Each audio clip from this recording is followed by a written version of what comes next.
Ow. Holy fucking shit. Ow, that fucking hurt.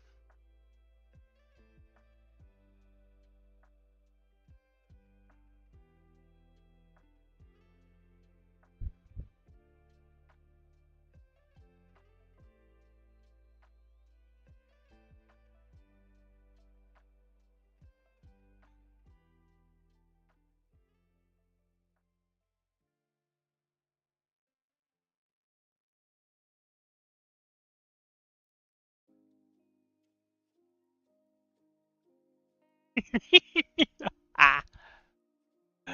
Holy shit. Wait, whoops. Let me do this quick.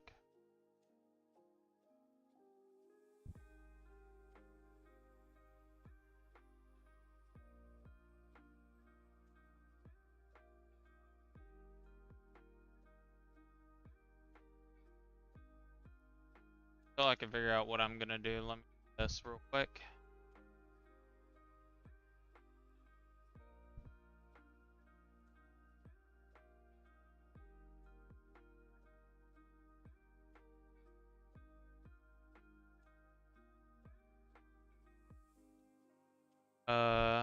There.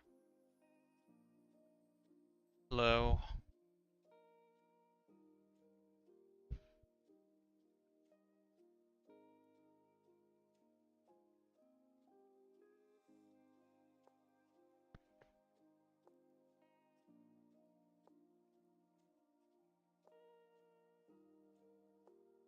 Yeah.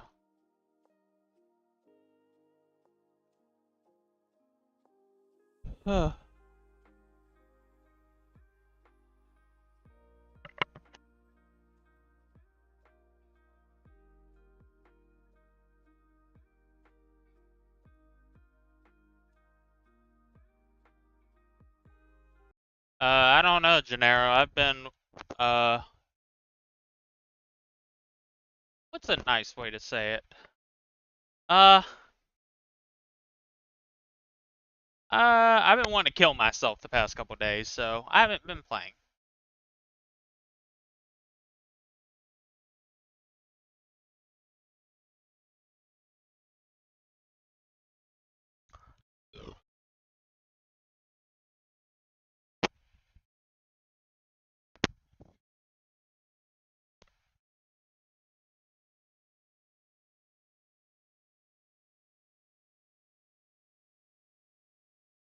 No, stop, Chan. What? Why was I saying that? Because some dumb fat Mexican was in my Discord talking about we need Chandler back on meth. Not why I wanted to kill myself.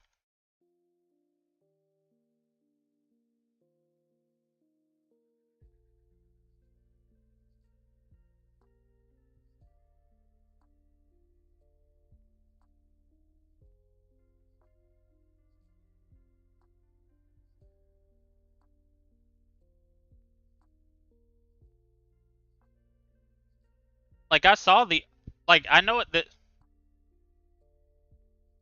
Why hate? Who said I'm hating? I'm white. I'm not Haitian. But no, it had not been good the past couple days. I will be real. Even though I do say shit like I want to game end myself, I'm too pussy to do that, so you don't have to worry about that. But I especially had a really, really bad time last night. So much so that I know. I will say, Del, I know you don't mean it this way, but whenever I read you say that type of shit to me, it felt like insensitive. Obviously, I know you didn't mean it that way, so I didn't personally take it that way, but at that time, I'm like, dang. Like I said, you ain't mean it, so I'm not tripping on it, but that's how I felt when I saw those messages. But no, it was.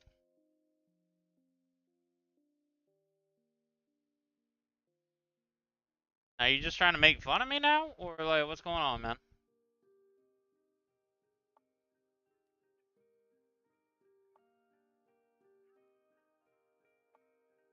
No. Yeah, that's kind of a nicer way of saying if I don't have my medication, I have no motivation to live. I should have probably specified.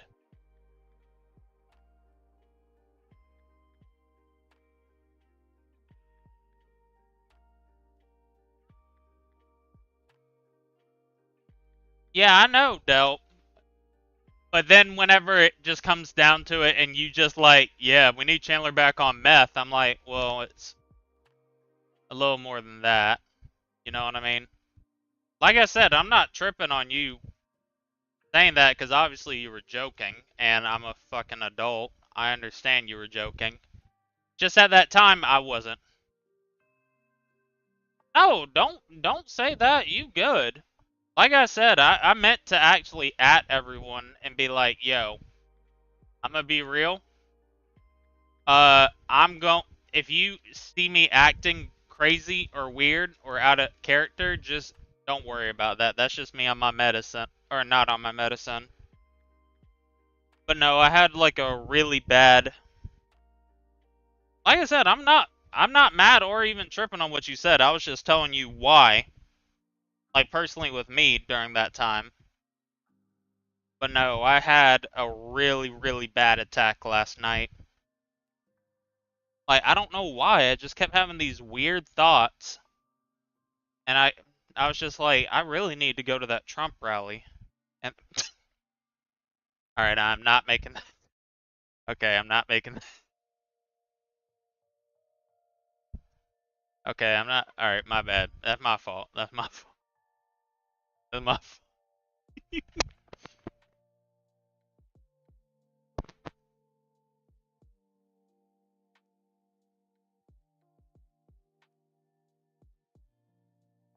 But no, it was, no,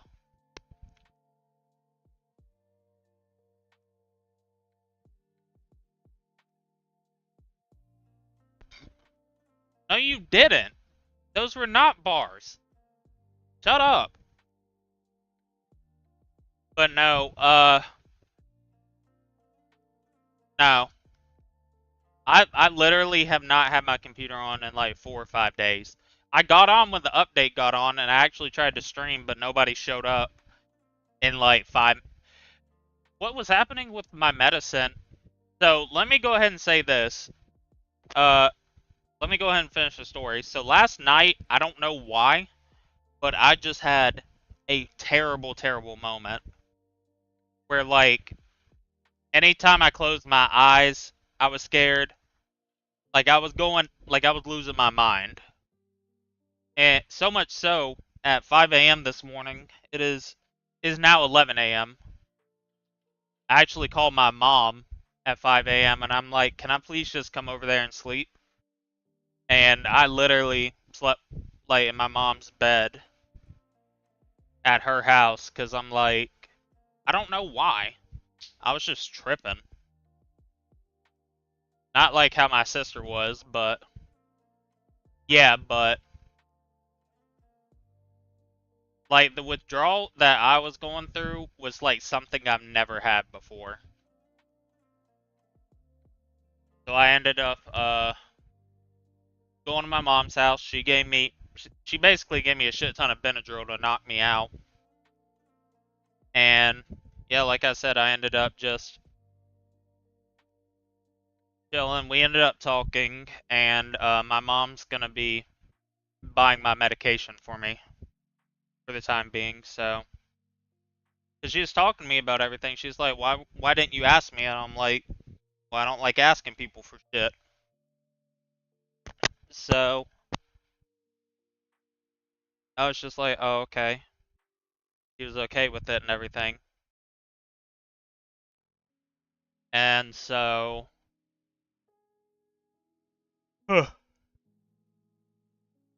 yeah.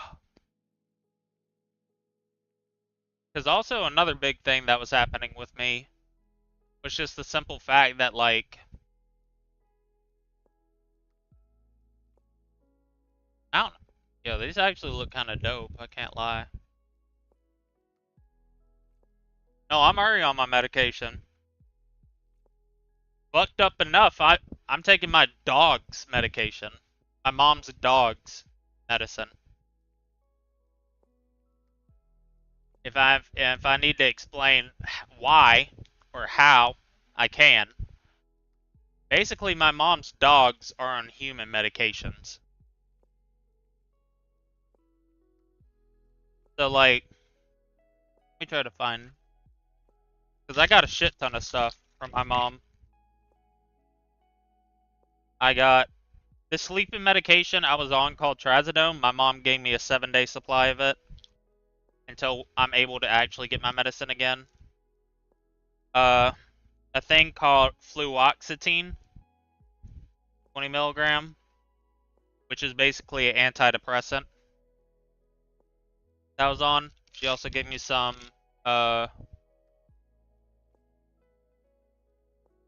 she also gave me some multivitamins as well, just because I wanted some of them.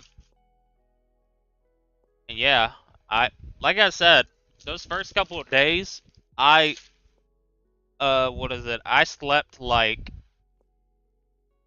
18 hours a day. Like I wasn't doing anything at all. Like I said, I just had no motivation. Literally no other reason besides that. I should be good now. But no, like I said, I'd been good with my withdrawal for a minute. And then just last night in the middle of the night, I don't know what happened, but it just went out the window. And I was like tripping.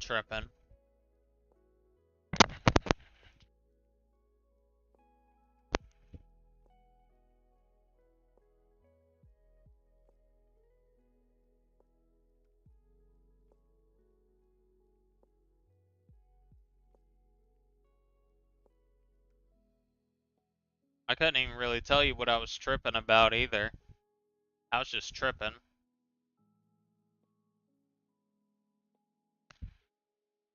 But no, if I were to ever, like, genuinely try to quit cold turkey,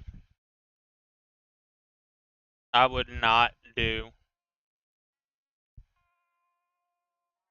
I guess, maybe. Like I said,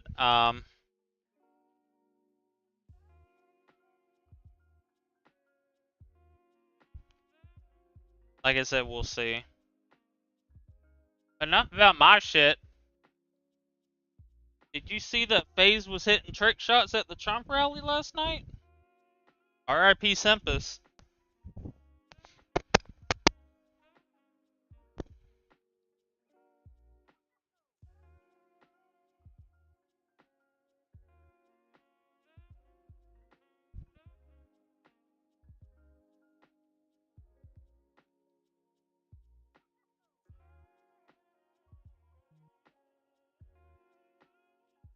That noise.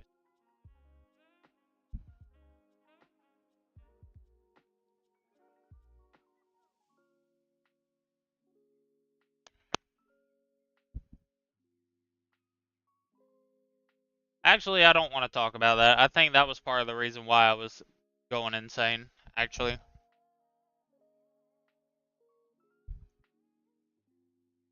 I don't know why, but at first I'm like, there's no way that was real. Like, I thought it was set up.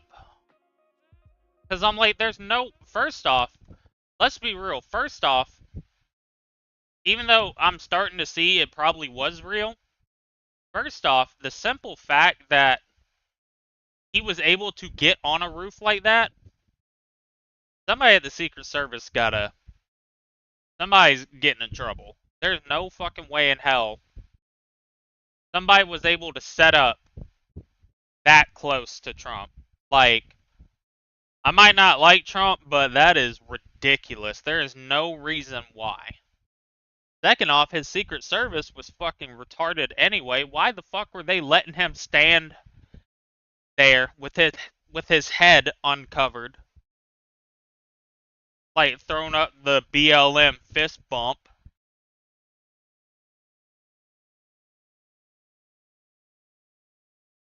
Like, why were they allowing that to happen? Like, dog. That's why I thought it was fake, because I'm like, how you almost get beamed and you going up there throwing your fist up? Like you in the Black Panthers or something.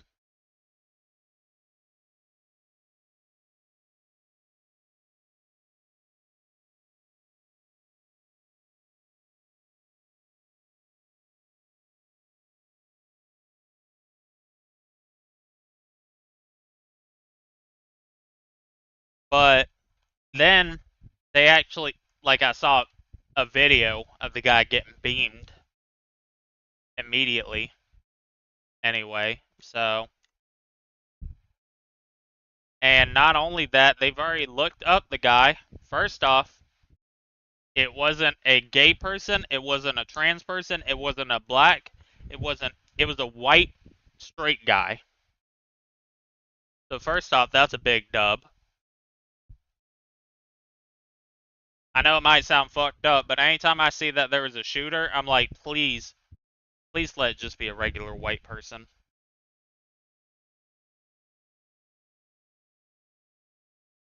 But then second,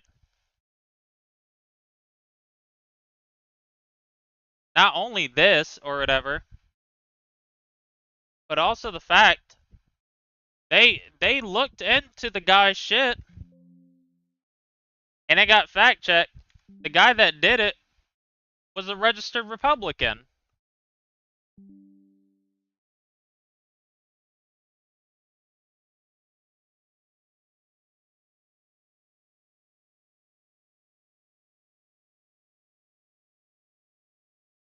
So I was talking with Zinks about it last night. I don't think if you were voting for Trump already, or if you weren't voting for Trump,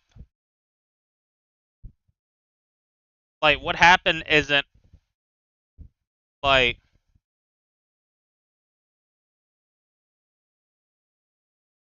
like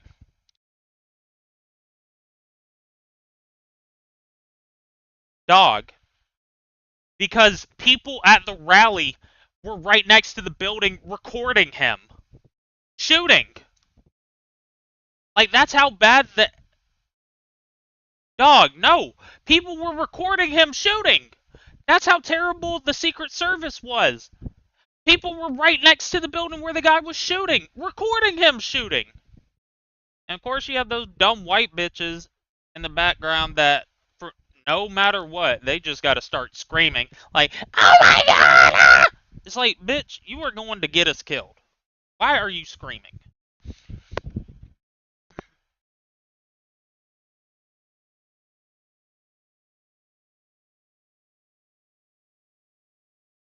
You even see what the guy looked like? That boy was ugly. Like, it's Sempus. Also, not only that, I was talking with Zinks about this. One of my favorite parts. Oh, great, I can't move. Okay. One of the funniest parts to me.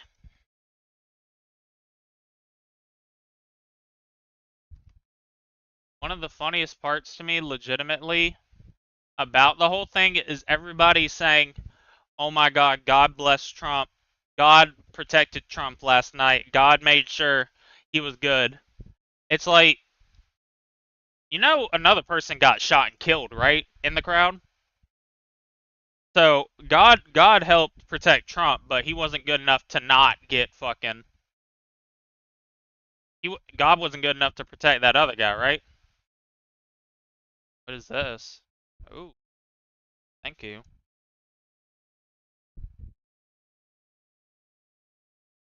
Like how they saying praise the Lord.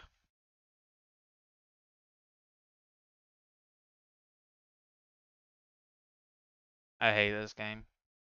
Oh wait, no, it's a rainbow.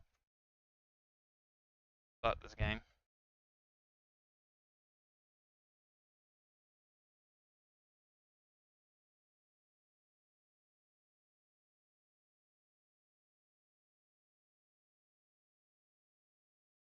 Like I said, how you gonna be like, yo, God really looked after Trump last night. When somebody else in the crowd got shot and killed instead of Trump. How you gonna be like God really protected Trump? Why didn't God protect that other person?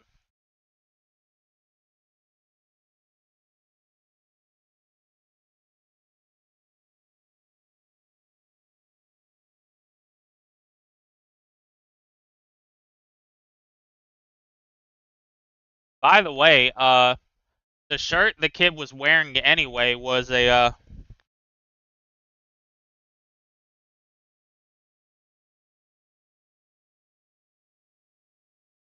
what is it? It was it's YouTuber merch for it was YouTuber merch with for a shooting channel.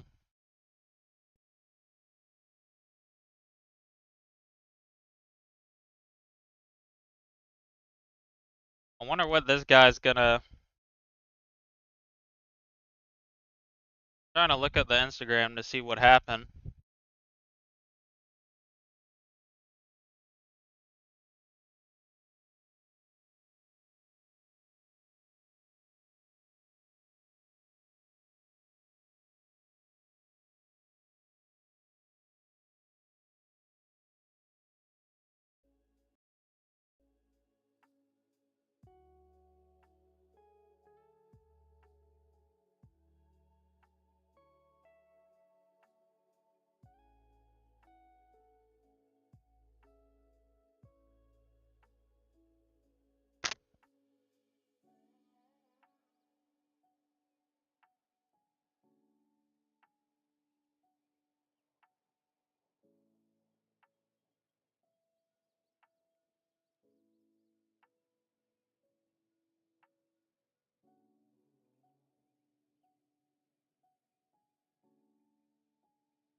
Like I said, I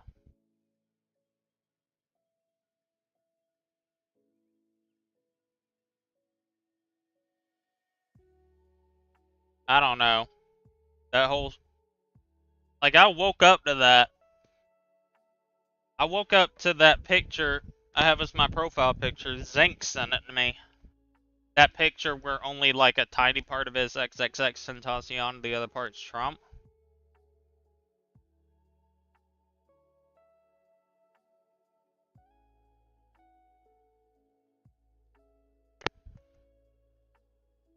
I just woken up to that, and I'm like, this is how I found out Trump almost got assassinated. Much as I don't fuck with Trump, you know, as weird as it probably is, I'm glad he didn't get beamed. I don't know. I don't think beaming Trump would have been a good thing, but I can't lie. The amount of people memeing on it,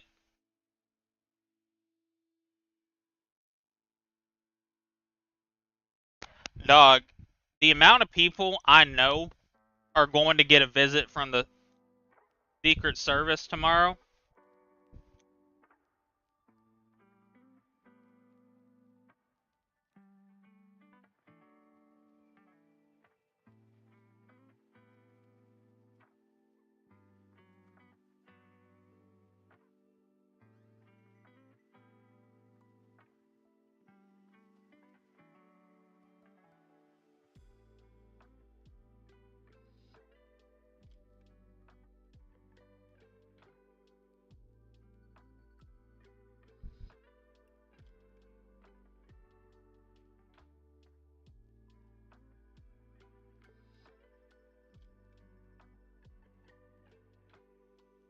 At the end of the day, don't shoot the president, but also at the end of the day, I don't fucking care.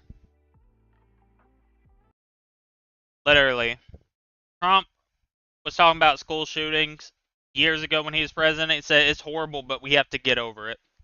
Guess what? I'm already over them trying to beat him. He don't give a fuck about children. I don't give a fuck about him.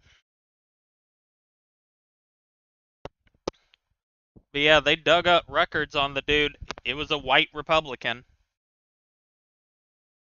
It was a white Republican that tried to kill Trump. It wasn't Antifa. It wasn't a gay leftist. It wasn't nothing. It was a white Republican. If I had to guess, he probably was trying to beam Trump because he thought Trump wasn't as racist as he wanted him.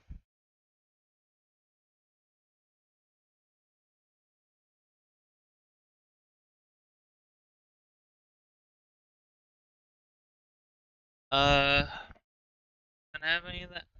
Let's see. Dog, seriously, if he don't care about kids getting shot in schools, I don't give a fuck if he almost got in a FaZe clan, like, whatever. Like I said, if he would've, dog, the amount of people being like, you were so close! Like, matter of fact, let me just send you all the shit I've seen so far. First off, this is the funniest fucking thing ever. This guy, I don't know why, but whenever a tragedy happens, he's always the very first person.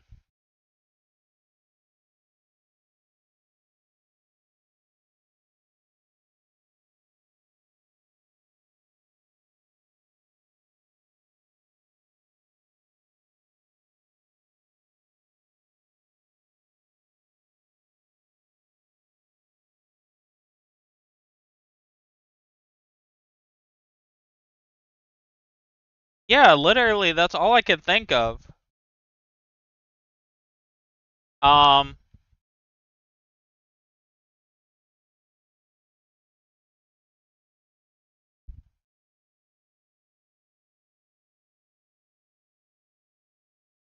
there's a dude, one of the funniest things ever that this guy is going to get fucked over bad for this is this kid.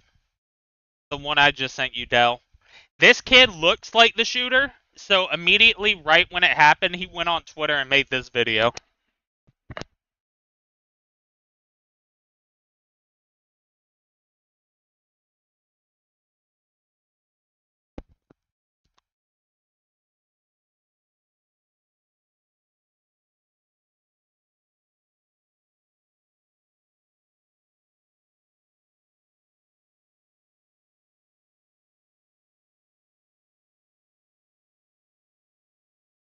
There's a person, um,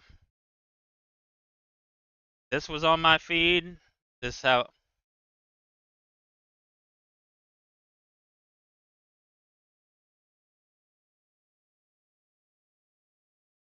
Oh yeah, the video.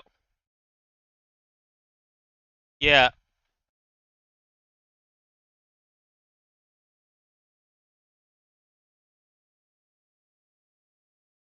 the video I sent you is the guy shooting. Like literally, that people were recording him. The fact that people that were at the rally saw the shooter before the Secret Service is unacceptable.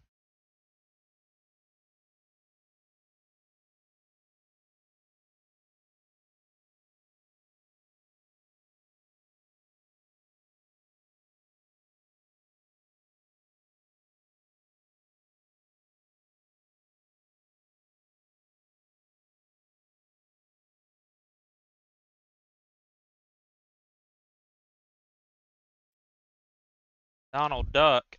Donald Duck.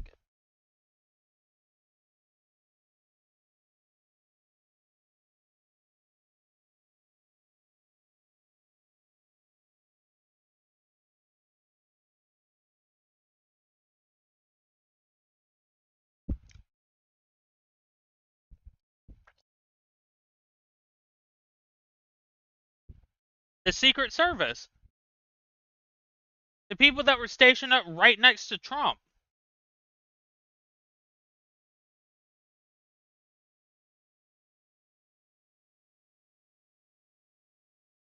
They should get fired. Dog, do you know how close the shooter was to everyone? He was 400 feet away from Trump.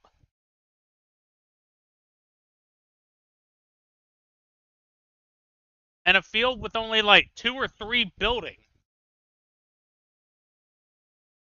Like places on top where somebody could go.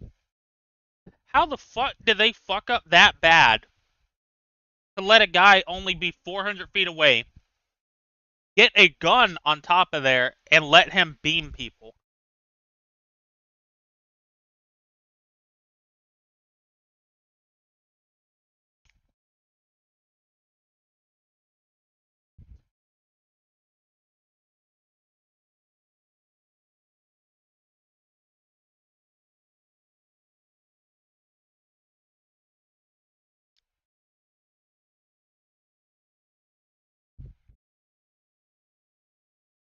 Also, I'm gonna say something controversial.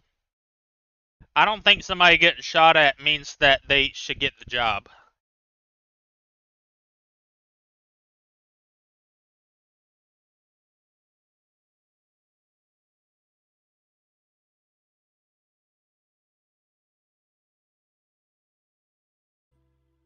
Matter of fact, it made me want him less to be president. Did you see how long it took him to actually get down?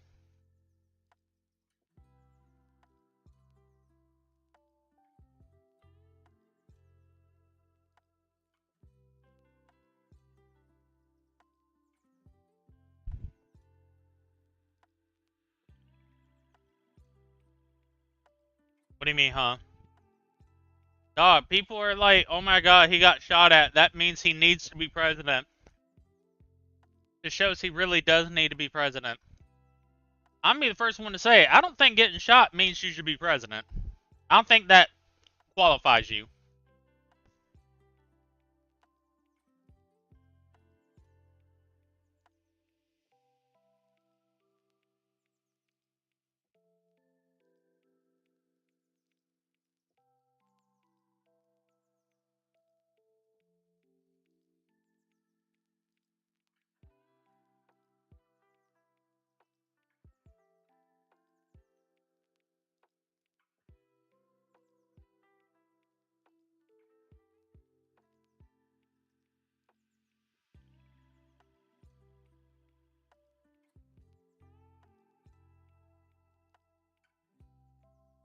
Like I said, they're going to try to turn this around somehow. Like I said, the fact that the guy that tried to kill him was a fucking Republican, registered to vote Republican, I should add, isn't going to matter to people.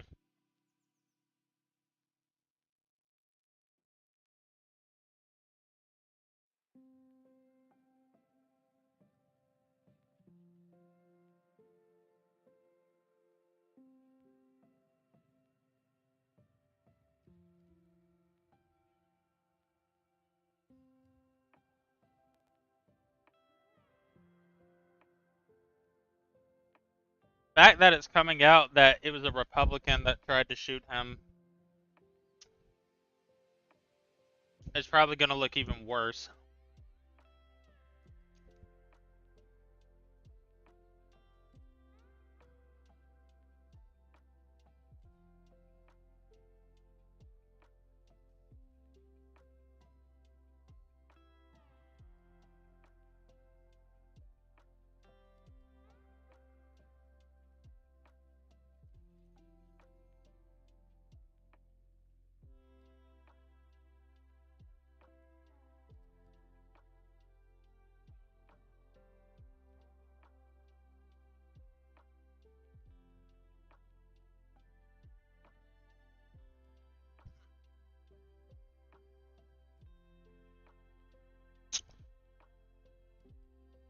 Also, another thing I understand, Republicans always talking about that we should shoot pedophiles, but whenever that dude tried to do it yesterday, they're like, why'd they shoot at Trump?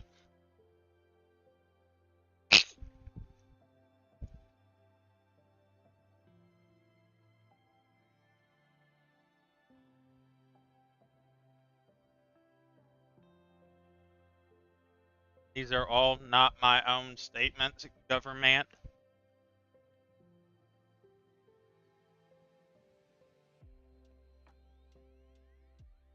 These are Twitter memes, dude.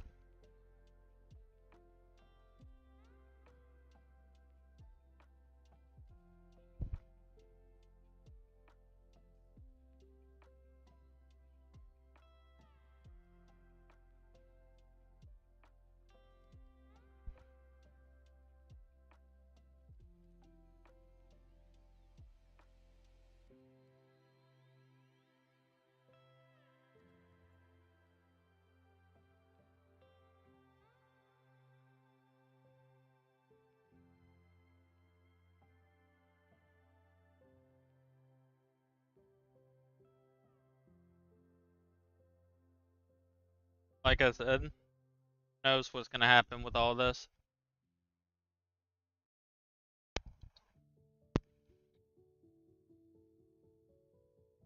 I'm gonna keep reading about it because I want to see. I want to see more.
It was all Deleter's plan. I had nothing to do with it. I sneezed. Sorry. Bless me.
The dear Lord was trying to bless him with a trip to heaven.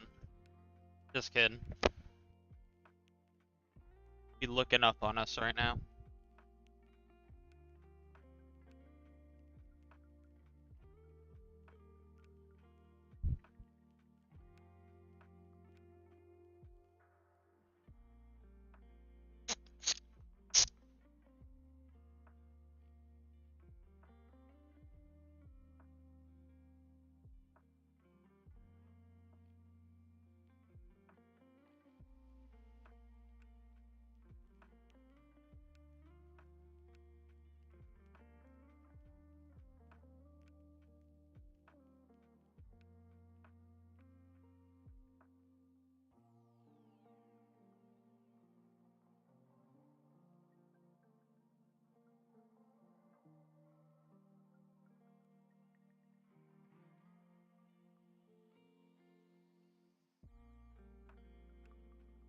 Why is Trump is 6? Trending.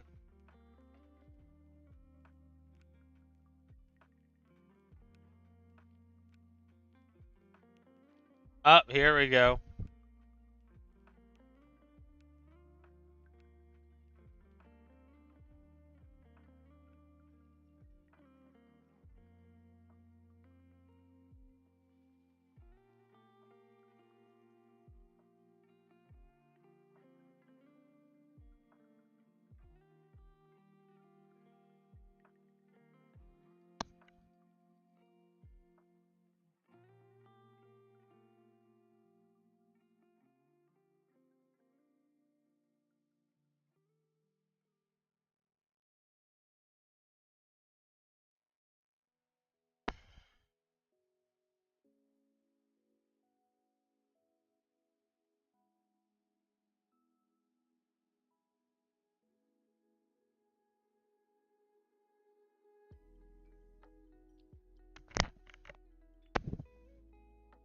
Like I said, I can't wait for them to try to,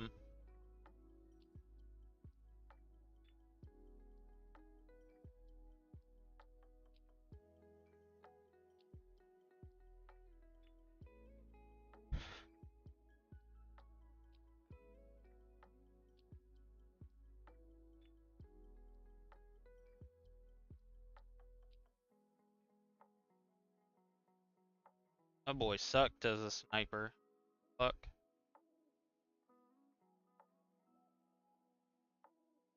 Anyway, where's Baldy?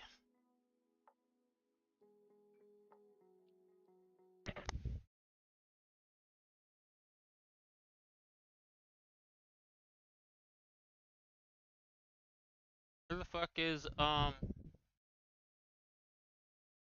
Shot Trump? Don't care who. Shot Trump.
Trying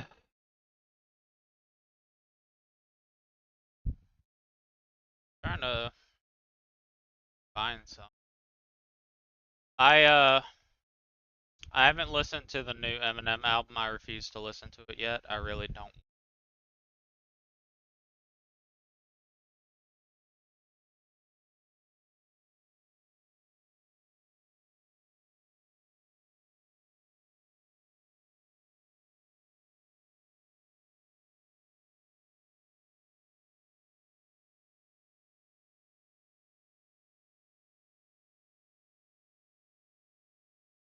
How World War II began. Am I retarded? Deleter? I'm probably just retarded, but I gotta ask you too. Do you even remember any of this shit from high school? I don't remember any of this shit. Because, not, you don't gotta use it.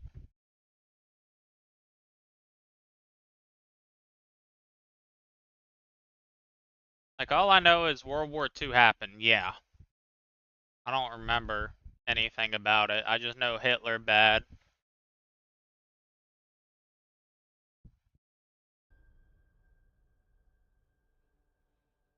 Dear Mum, of all people I know, you are the one that will feel it most. So my very last thoughts go to you. Don't blame anyone else for my death, because I myself chose this Actually, one. I don't know what to write to you. just in case it was my fucking hearing about all that crazy shooter shit that made me have a freak out yesterday. Let me see some lighthearted, stupid shit, not murder. Uh,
Stewie, are you okay?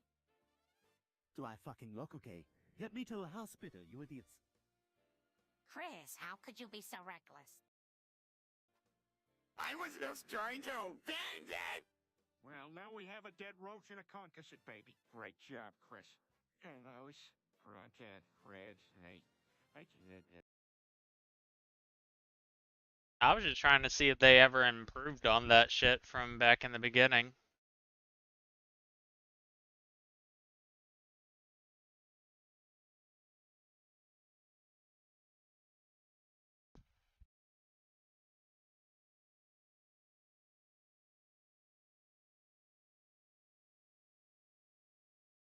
Oh, we can do this. Fuck it, this looks cool. Hold on. One urban legend from every state. Yes. One urban legend from every state. Urban legend from every state. Why is there a suicide hotline number under this video? What the f-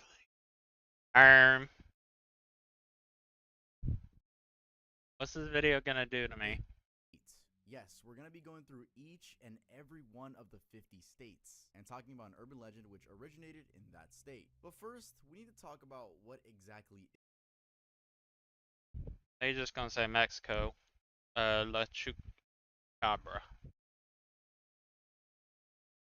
is an urban legend. According to Merriam-Webster, urban legend means an often lurid story or anecdote that is based on hearsay and widely circulated as true. That basically means these aren't real stories. They are legends for a reason, they are myths. But many of these do sound actually somewhat realistic. Not all of them. Not all of them. But some of them do sound actually kind of realistic. And if you're a US citizen, I hope you stick around and find out what myth came from your state. I also want to make it clear that we're not going to be going in alphabetical order. Instead, we will be going in columns from up to down, left to right on the US. Why am I doing that? Because I want to. That's why. Because this is my channel. That's why. But before we do, Washington. Nope. 13 steps at Maltby Cemetery. The Maltby Cemetery in Washington has a strange legend that involves visions of hell and more. So this cemetery, located near the city of Bothell, is said to have been actively used between 1905 and 1967. Within that time period, one of the wealthy local families buried a member there, in a grave that was lower in the ground on one side. In order to access it from the backside, they built steps that moved from the ground level downwards. The exact count of these steps was 13. Over time, legend began that if one walked down these 13 steps and touched the entrance to the grave, they would momentarily see visions of hell as soon as they turned around. Those who witnessed such occurrences said their friends would, for instance, collapse at the bottom and begin screaming in terror at something no one else could see. Some people even allegedly disappeared from the steps and allegedly reappeared miles away. Also, some children apparently ended up never being able to speak again after reaching the bottom step. I think it's because those kids are retarded. That has anything to do with legend. Eventually, due to the high interest in the specific grave, the steps were covered up and a no trespass policy was made for the entire cemetery. It's said that people still break in though and try to figure out where the steps are, even going around reading headstones. Oregon, Heceta Head Lighthouse. One of the most photographed lighthouses in the US is Heceta Head in Oregon, and while that is a pleasant reputation, it turns out it also has a sort of dark history that's led it to have a reputation of being one of the most haunted places on the West Coast. Built in 1894, this place was of course meant to keep the light up to warn mariners of Rocky Coast because it needed people to do that. It also housed the lightkeepers and their families. It's said that one of those men, the lightkeepers, had a wife named Rue. Now Rue, in a rather unfortunate incident, happened to lose one of her two daughters to a drowning accident near the area. It's actually suspected that the daughter is the one buried in an unmarked grave near a hill from the structure. Anyway, having lost her, Rue left the place and lived somewhere else far away. When she died though, she apparently came back in search of this daughter. She thus lingers in the lighthouse doing so. One of the well-known encounters with her was in 1975 when Jim Anderson, a workman there, was cleaning a window in the attic. He saw an odd reflection in the window, and when he swung around to look, an apparition of an elderly lady clothed in a late Victorian style gown was there. He of course fled the house, and it's said he didn't return for days, and also completely refused to keep working in the interior. Other sightings were reported after that, and includes things like items moving on their own or disappearing completely, reflections, and disembodied screams. Very strange overall. California, the monster of Elizabeth Lake. La Chupacabra. One arguably fascinating bit of this legend is that the monster in question was apparently so freakishly scary that some of the locals, terrified to the core, sold their land or completely just abandoned their property. First sighted on the lake in 1880, the monster is said to have the neck like that of a giraffe. Also a bulldog's head, wings like a bat, and 6 legs. It's estimated to be 50 feet long and emitting a very nauseating stench. Now, since that first sighting, more reports of sightings have come out, something which caused locals to continuously get terrified of the entire place. In the dead of the night, those encountering the monster would hear awful screams around the lake and get terrible visions. This would be followed by the disappearance of farm animals and often a flying Meanwhile, the whole time they just hear West Side. Sorry. creature would be seen in the skies. And although able to fly, its habitat was a lake. Why the lake? Well, apparently, the devil himself made this creature as his pet and placed it there. And even more scary, there are claims that if you went deep enough into the lake, you'd find a passageway to hell, to the underworld. Some really believe this to be true, as the lake sits on top of the San Andreas fault line. Some have also been convinced of the creature being real, as there was no other explanation why farmers would avoid the otherwise fertile area near the lake. As to whether it still exists, the answer is conflicted. Some say it was killed by cowboys in the 1890s in the Uwachaca Mountains. Others believe it got wounded by a farmer, Miguel Leonis, while he was using a rifle, and it just retreated to the lake where it continued to lurk. Also, complicating this legend even further, there are suspicions that the monster was actually a pterodactyl, the prehistoric flying reptile, with a picture to back that up. But if you have common sense, you know that that is horribly fake. I say that a lot, don't I? Horribly fake. Okay, it's just regular fake. It's not horribly fake. Actually, it is kind of horribly fake. It's gay. bad Photoshop. But let's head on to Alaska. Alaska, the Kalupalik. Alaska has quite a few urban legends, ranging from a vortex, a secret government mind control facility, and even a UFO base. However, among these, the legend of the Kalupalik stands out a lot. Suspected to have originated from the lovely Inuit community that lives near icy Arctic waters, the legend claims that in these cold waters exist creatures known as Kalupaliks. And unlike other mermaids out there, these have nothing good going for them, from their appearance all the way to what they do. They are thought of as resembling humans with other characteristics, including scales over their bumpy skin, fins emerging from their torsos, backs, and heads, webbed and clawed hands, and smelling like sulfur. And they also cover themselves with eider duck attire. Now, these creatures exist in the icy cold waters and will often lurk near the shores and hunt for children. Yes, their goal is to lure kids and steal them by putting them in their Amatis, which is just, it's like the baby carrying pouch used by Inuit women, and disappear into the dark caves of waters. It's said that they use humming to draw the attention of children and even knock under the ice to get kids to go to the weak parts of it. Also, unbelievably, once they get the children, they apparently keep them tucked in the caves or lairs under spells and feed off their innocence in order to remain immortal. Now, another creature that deserves special mention here is the Urson rat, or Urson rats. It's up here, Urson rats. In a very similar fashion to the Kalupaliks, trapping victims in lairs and caves, these, quote, little people of Alaska are known for their love of mischief. They apparently confuse and disorient travelers who pass by their territory and end up trapping them in caves. Some other claims about the Urson rat are that they Alright, this bitch boring.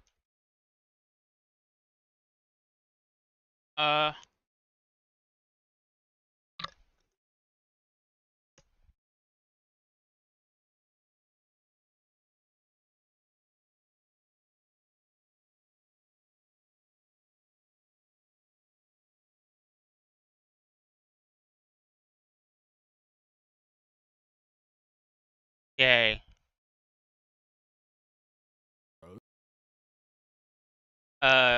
Deleter. Do you remember,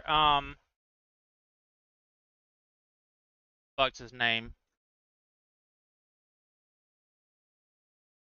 Fuck is it? Shane Dawson?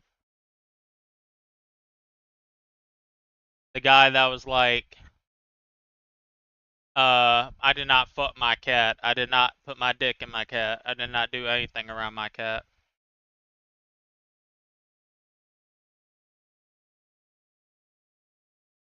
You did? Cool. So let me get backstory. So there's a guy named D'Angelo Wallace. He made a 3-part series because if you remember that whole thing in 2019 where all those beauty YouTubers and whatever were fighting each other and like James Charles, this guy D'Angelo Wallace did 3 videos. He did one on the girl Tati Westbrook, one on Shane Dawson, and one on Jeffree Star about how big pieces of shit they are in defense of James Charles. Well, then after he did all the videos, it turns out James Charles is a pedophile. So, since he had sponsors on the video, he kept the videos up until the agreement was done and he deleted them. I used to watch this guy whenever I was younger, like early 2000s. Like late 2000s, early 2010s. I've seen this video before. I haven't seen it in a while. All I can tell you is get ready, because you did not realize how deplorable this guy was. June 30th, 2020, 12:37 p.m. Central Time. The moment Shane Dawson's career ended. He hasn't made a single video, post, or even tweet since then. Now, I'm not saying that he'll never work again, or he won't keep making money, or even that his views are going to go down. I'm saying that his career as Shane Dawson, the persona of Shane Dawson, is over, and all because of what he did that day. Out of nowhere, Shane Dawson starts a live stream. Now, nobody knew what we were about to see on this live stream. We knew it was going to be bad. Like, I used to watch Shane Dawson when I was younger because I was an edgy kid. I just did not realize just how horrible he was as a kid, though, because I was a kid. Just not this bad. I'm losing my mind. This is so... Oh my god. Shane has upped the ante. The amount of time that I spent watching Shane's film, I will never get back. He just shoved a penis cookie into a kid's mouth. He's firing at will. And at children.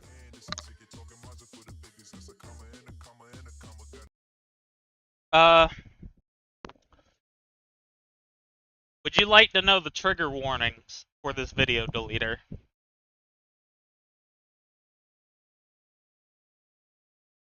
Would you like to know what warnings there are going to be for this video? You know how there's usually trigger warnings being like, yo, trigger warning, acts of violence, that type of stuff? You know how people have that at the beginning? Just so, like, if you don't understand trigger warnings, it's basically like, what is it? For example, my sister trying to kill me. And I sort of have PTSD from that. And there's a video that pops up and a guy's like, warning. Video includes sister trying to kill brother. That's what the warning is for, right? It helps people that have like that sort of thing so they don't get flashbacks, right? And people usually do it because of like child abuse or like sexual assault, right? Would you like to know the trigger warnings for this video? Obviously racism, but I don't think you realize just how far.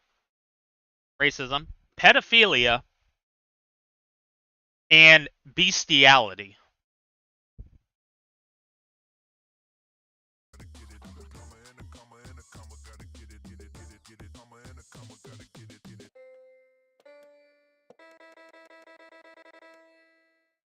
Hi, and welcome back to me talking about whatever I want. Today I want to talk about Shane. And by the way, whenever I say those trigger warnings, I'm not talking about like a one-time thing.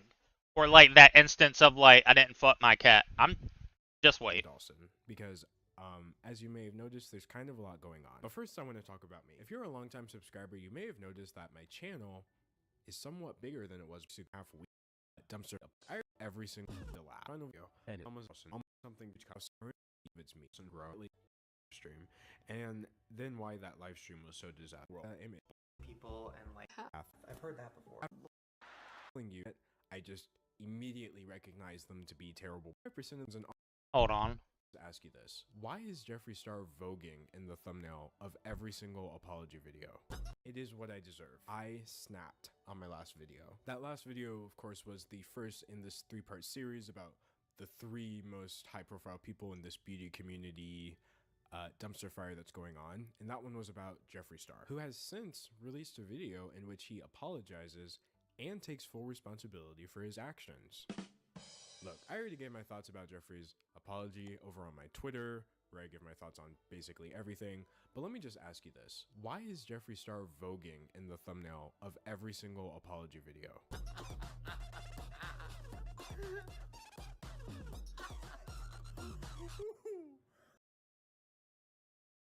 That's an insane thumbnail. Hold on.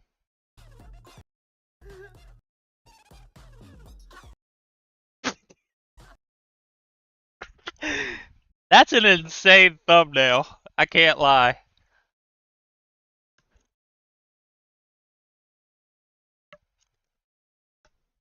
That's a dope thumbnail. Oh, I love karma. I have to laugh. Otherwise, I'd probably cry. Anyway, this video is about Shane Dawson, and then the third and final video will be about Tati Westbrook. Anyway, that's enough about me. For now, let's talk about this video. I put everything into it. I honestly feel like Alexander Hamilton while creating this. Edit. Edit. The reason it's almost as long as a feature film is because it's actually in 3 parts. In part 1, I want to look at Shane Dawson in the present. What is going on with Shane right now? He's lost 1.4 million subscribers, almost 1 million Instagram followers, and he's deleted over 1 billion views worth of videos. That's the insane part. Do you know how much terrible shit you had to post to have to delete 1 billion views worth of videos? I guarantee what he did was just like, he told somebody delete all videos from like this year back. From his channel. If the comment section in his last apology video is anything to go by, clearly something pretty big went down. Then in part 2, we're going to look at Shane Dawson in the past. I have to give a huge content warning for this entire video, but especially part 2. I really need you to understand how severe some of the things are in this video. This is not my normal YouTube video. I turned the advertisements off on this video, not making any money from it, because I feel uncomfortable profiting off of this stuff. We're going to be talking That's true journalism. That's true hatred, baby. It's like, I don't even need the money. I just need y'all to see this. at length about pedophilia, bestiality, and racism. So Wow. Forgot it. Yeah, I got it on the nail. Didn't want to have to like censor myself every time I would say that because I feel like the video would lose some of its meaning. I think you're going to see what I mean later on. Anyway, in the final part of the video, part 3, I'm going to show you how Shane Dawson from the past and Shane Dawson from the present are 2 different people. Not because he's changed or grown as he'd have you believe, but because the Shane Dawson that we're seeing today is a mask. And lately, that mask has been slipping. But without further ado, allow me to present the exact moment Shane Dawson's career ended. So part 1 will be our look at Shane Dawson in the present. In this section, we're going to look at the final 10 days before his career-ending livestream, and then why that livestream was so disastrous. Now, for those of you who don't know, Shane Dawson is one of the most popular YouTubers in the world, just known universally for being kind and genuine, and he does his best to live up to that image. Here's some fast facts you should know about Shane Dawson. He has over 20 million subscribers, he gets over 10 million views per video, and he likes to help people. Because he's an empath. So I've learned I'm an empath, right? We were talking about that. Did I mention he likes to help people? Why do I want to get so deep with people and talk to people and like try to help them? Like I said, it's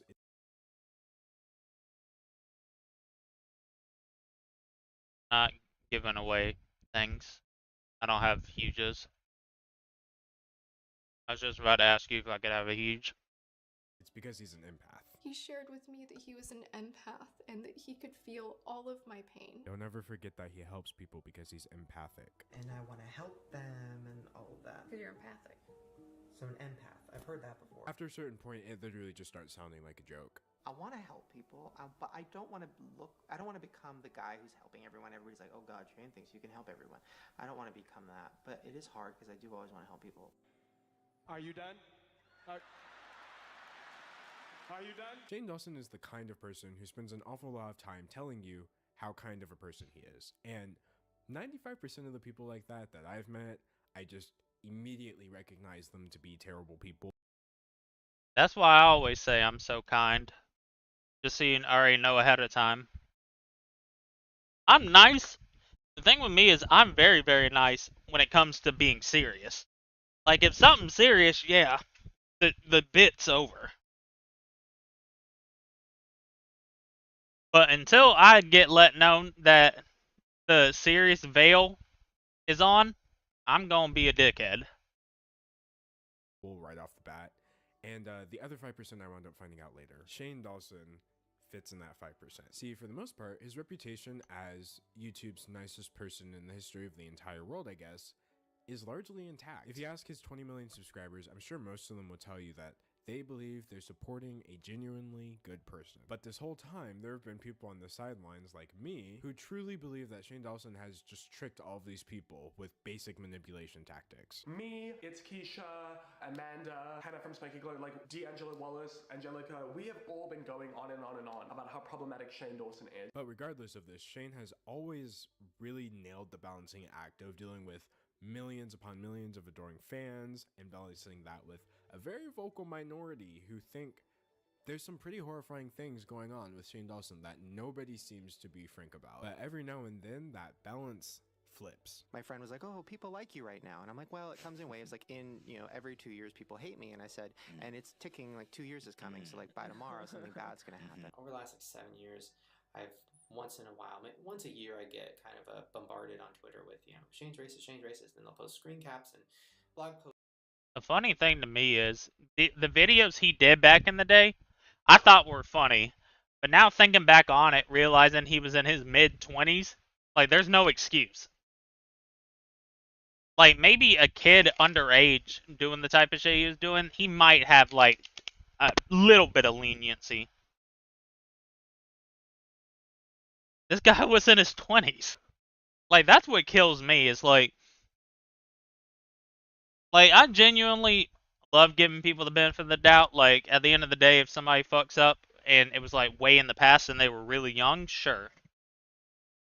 But if it was, like, 10 plus years ago and you were a full-grown adult, I don't think you can be forgiven. And all these things, and I ignore it. As you can see, Shane Dawson, for the last 10 years, has been in a time loop where he falls in and out of public favor for things like racism and other things that we're going to be getting into later. But every single time he gets in trouble, he PR teams his way out of it pretty impressively. Every single time, except for this last time. And that's because relying on your default strategy of claiming everything bad you ever did was a joke and you didn't know it was bad and you're actually a good person doesn't really hold up when you're letting people watch you do bad things in real time. So this live stream that Shane did marked the end of his series of unfortunate PR fiascos, and on its own, it's a mildly entertaining thing. Somebody did something weird online, I have strong opinions about that, which I share with you, and then the whole comment section talks about how good I look. Pretty standard stuff for my YouTube channel, but the issue is this situation is kind of deeper than that. It's kind of darker than that. From a glance, this whole live stream thing just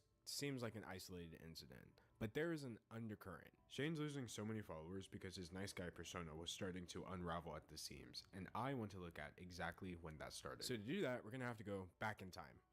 About 10 days before the live stream incident. So 10 days before the whole incident, Shane Dawson posted a statement to Twitter called "My Final Thoughts on the Beauty Community." And as you can see, it is kind of long. You can pause it if you want to read it, but I'll cover the important bits. It starts by saying, "Welcome to the circus," which I thought was not only extremely cringy, but kind of fitting because there's a lot going on and everybody is far too loud. The good news is, if you watch my Jeffree Star video, then you already have the context for what this letter was about. The first thing the letter covers is Shane Dawson's makeup collaboration with Jeffree Star is wildly successful, and the second thing the letter covers is Tati West. I gotta use the restroom real quick.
Thank you, God, for saving Trump's life and killing that other retard. God knew to save Trump's life, but he had to sacrifice another. Roll Tide.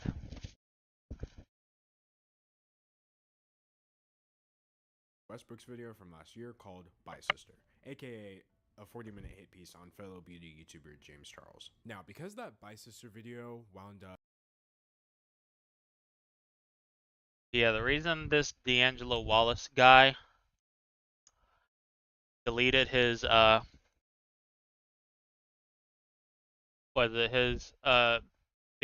this original video is because of that other video. Wait, is this gold shiny? No.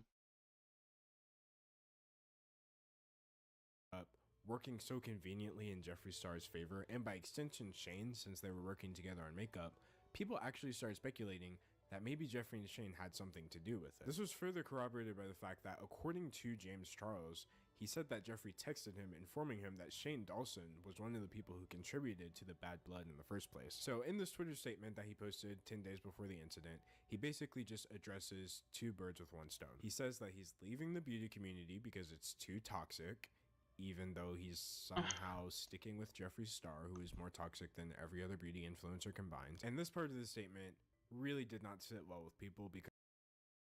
Did you see what the picture was for my stream though, Del? Like I said, I'm choosing random pictures from that meme folder I have, but there's some that just had facts about it, like how somebody invited the queen to their wedding and the queen actually showed up or something. But this one said Martha Stewart's prison name was M. Diddy.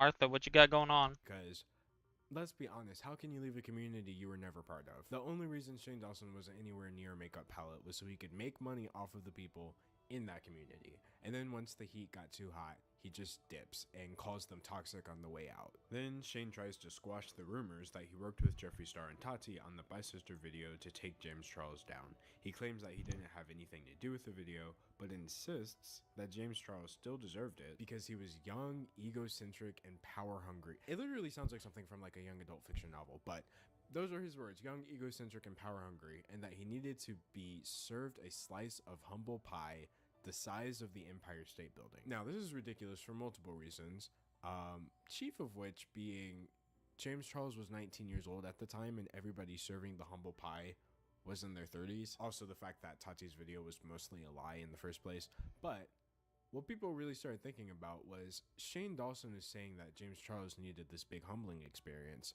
But as you know, probably from watching my older videos, Shane was far worse than James Charles was, even when he was older than him. So he started getting backlash, obviously, because nobody likes a hypocrite, but he actually specified that he didn't mean James deserved any hate, but then doubled down on the fact that James needed to be humbled. So when people inevitably called him out, he just deleted all of it, all of the posts, and claimed that he's too sensitive for Twitter. But by that point, it was too late. So because he was so critical to James Charles in his attempt to kind of shine a spotlight over there, Makeup Twitter kind of shined the spotlight right back on Shane's face, and they started looking at his old content, and oh my gosh, the amount of videos that started coming out. If James Charles needed a humble pie slice, Shane Dawson needed a humble bakery. We're talking about blackface with like the slurs. Oh, nigga, bitch, That sounds just like you, Del.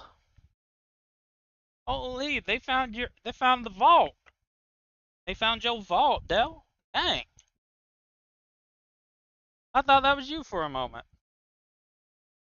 Charles needed a humble pie slice. Shane Dawson needed a humble bakery. We're talking about blackface with like the slurs. Oh, nigga, bitch, monkey woman, you're the best. And as trashy as those racism clips are, a lot of people had already seen them. But what was new was a clip circulating that people found in Shane's old content in which he was interacting very inappropriately with a child. It's this whole video where Shane and his girlfriend at the time, Lisa Schwartz, start talking to Shane's 12-year-old cousin Lucy about sex and giving her a bunch of creepy questions like if she's got her period. It's gross, but we'll get to that later. I've seen some people on the internet apologize for some crazy things, but never asking a 12-year-old to reenact sexual intercourse with a peep. So that was the first. Clip after clip after clip was coming up because people were mad at Shane Dawson, and that's what people do when they're mad. But in this case, it wasn't like old tweets where he was saying bad things. It was legitimately concerning things like this. So now Shane Dawson was in a bit of a pickle. People wanted answers for what he said about James Charles, so that's current controversy. People wanted answers for what he was doing with his cousin 10 years ago. That's old controversy, which in my opinion shouldn't even be called controversy. That's just creepy behavior. It's like that one XQC clip. Hold on.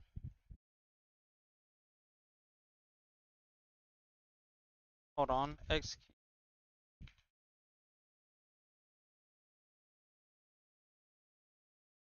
reminds me of this clip every single time. This is how I feel, especially whenever people are like they're getting canceled or shit. Just listen to this.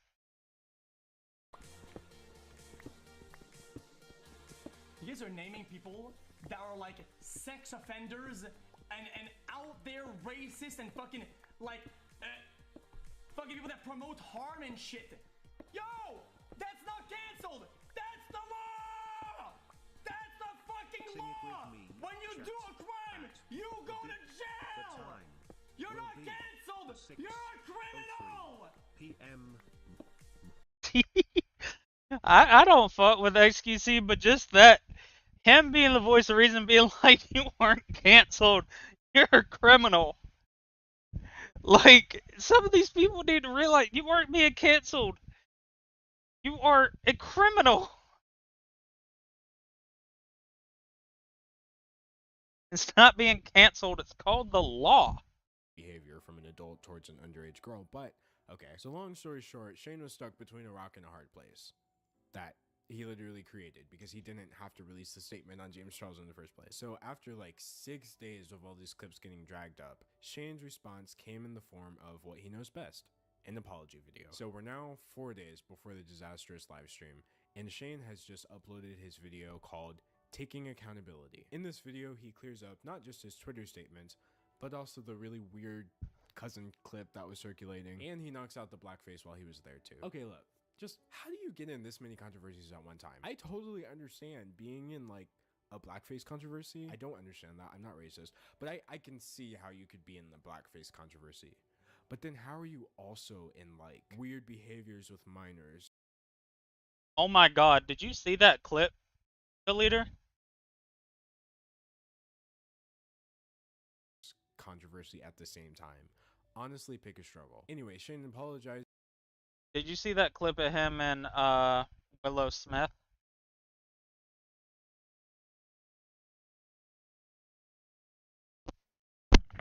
Oh my god, I remember this specifically because during this time, he was getting called out by Will Smith's family. I remember this specifically. He's probably gonna show it, but yeah, it was like when Shane Dawson was 20 and Willow Smith, who was Will Smith's daughter. If you don't remember her like way back then, you might remember her song, which I still think is a banger to this day. I think it's one of the genuinely, like, the beat is insane. Hold on.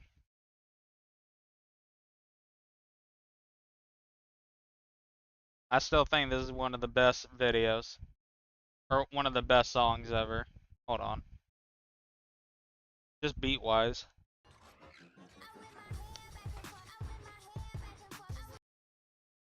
That's Will Smith's daughter. She did that song.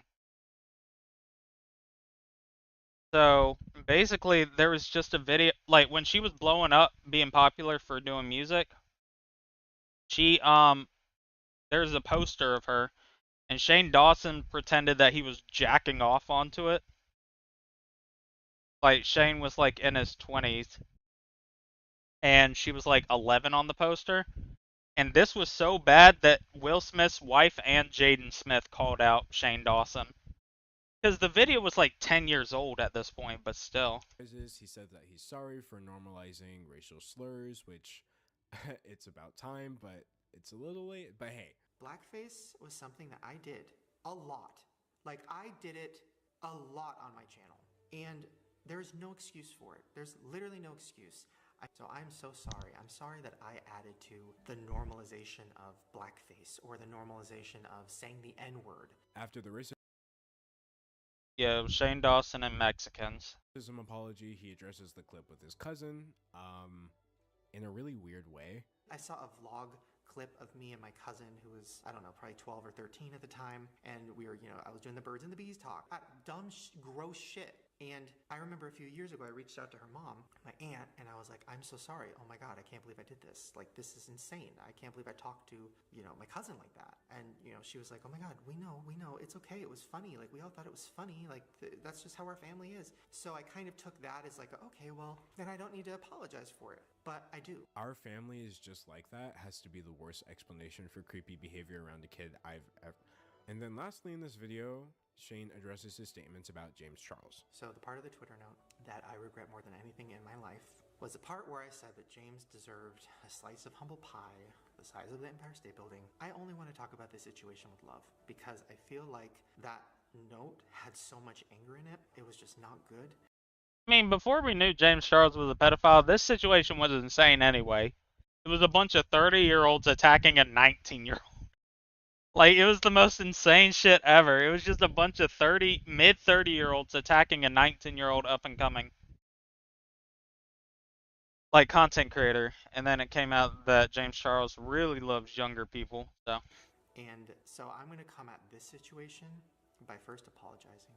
I'm sorry, James. And that was basically Shane's apology. There's a lot more in there because it was like 20 minutes long, but you can watch the full thing for yourself if you want. I just picked the parts that are going to come up again later down the road. But yeah, with like the triple apology video, first of its kind, it was enough, or at least it would have been had he waited a little bit longer. See, when Shane Dawson gets called on to apologize for things, he always hyper focuses on like the one thing that he did and never the root issue. So he was so hyper focused on the clip with his cousin and just general statements about the weird jokes he used to make about children that he didn't realize downplaying it would turn out to be a lie, because somebody named Miss Hemlock on Twitter made a thread where they just compiled all kinds of video evidence of Shane Dawson's behavior around children back before he was in his current YouTube era, and it is disturbing. Now, this thread came out 13 hours before Shane Dawson's apology came out,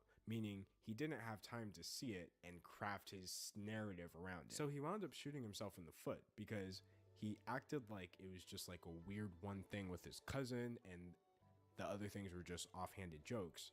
But then this thread is full of him interacting with real children that are not in his household. That's a gross violation of everything, basically. So I guess after Shane Dawson's apology video went up, he realized that more and more of these clips were coming out. So he privated 1.1 billion views worth of videos from his channel. It was like a last ditch effort to stop people from finding this old content, but he was far too late. The more views Taking Accountability got, the more retweets and eyes were on this thread where everyone could see how Shane was really interacting with these kids. But it kind of reached its peak when this video came out of Shane.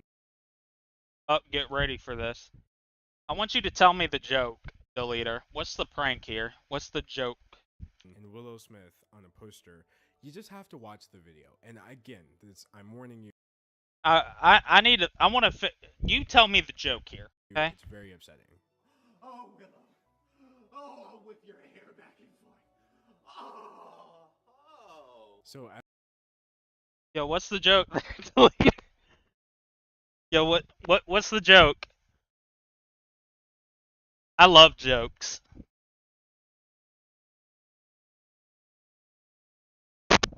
I love jokes, Deleter. Can you explain that joke for me, please? Like I said, I just really love jokes. I love being in on the joke.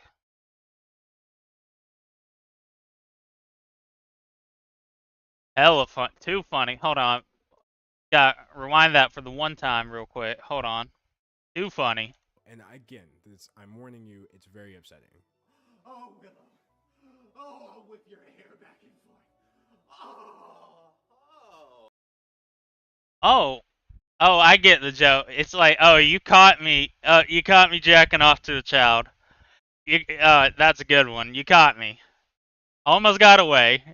So as uncomfortable as you felt watching that, imagine how Willow Smith's mom felt watching that. And it turns out we don't have to imagine because she saw the clip and she spoke up. So now we're only 3. Should be. Alright, I'm not saying that. Never mind. Wait, actually, let me see. Hold on. How old is Willow Smith? She's 23, so she's 2 years younger than me. Okay, never mind. Oh, I can say I thought she was attractive as hell when I was a kid. She was only 2 years younger than me, though. I thought she's the same age as you, Del. I thought she was hot back then. Whenever I was underage, obviously. 3 days before the live stream meltdown, and Will Smith's family has just dragged Shane Dawson on Twitter for sexualizing children. Jaden tweeted out, The best part is this video is old, but now they're just seeing it. Like, do you know how bad you have to do? Jaden Smith's tweet got 1.1 million likes. Shane Dawson, I am disgusted by you. You sexualize an 11-year-old girl who happens to be my sister. It's the furthest thing from funny and not okay in the slightest. But see, the joke is Jaden. No, hold on, Jane, you don't get the joke. See, the joke is out in all caps, Shane Dawson, I am disgusted by you. You sexualizing an 11-year-old girl who happens to be my sister is the furthest thing from funny and not okay in the slightest bit. Shortly thereafter, the mother, Jada Pinkett Smith, tweeted out to Shane Dawson.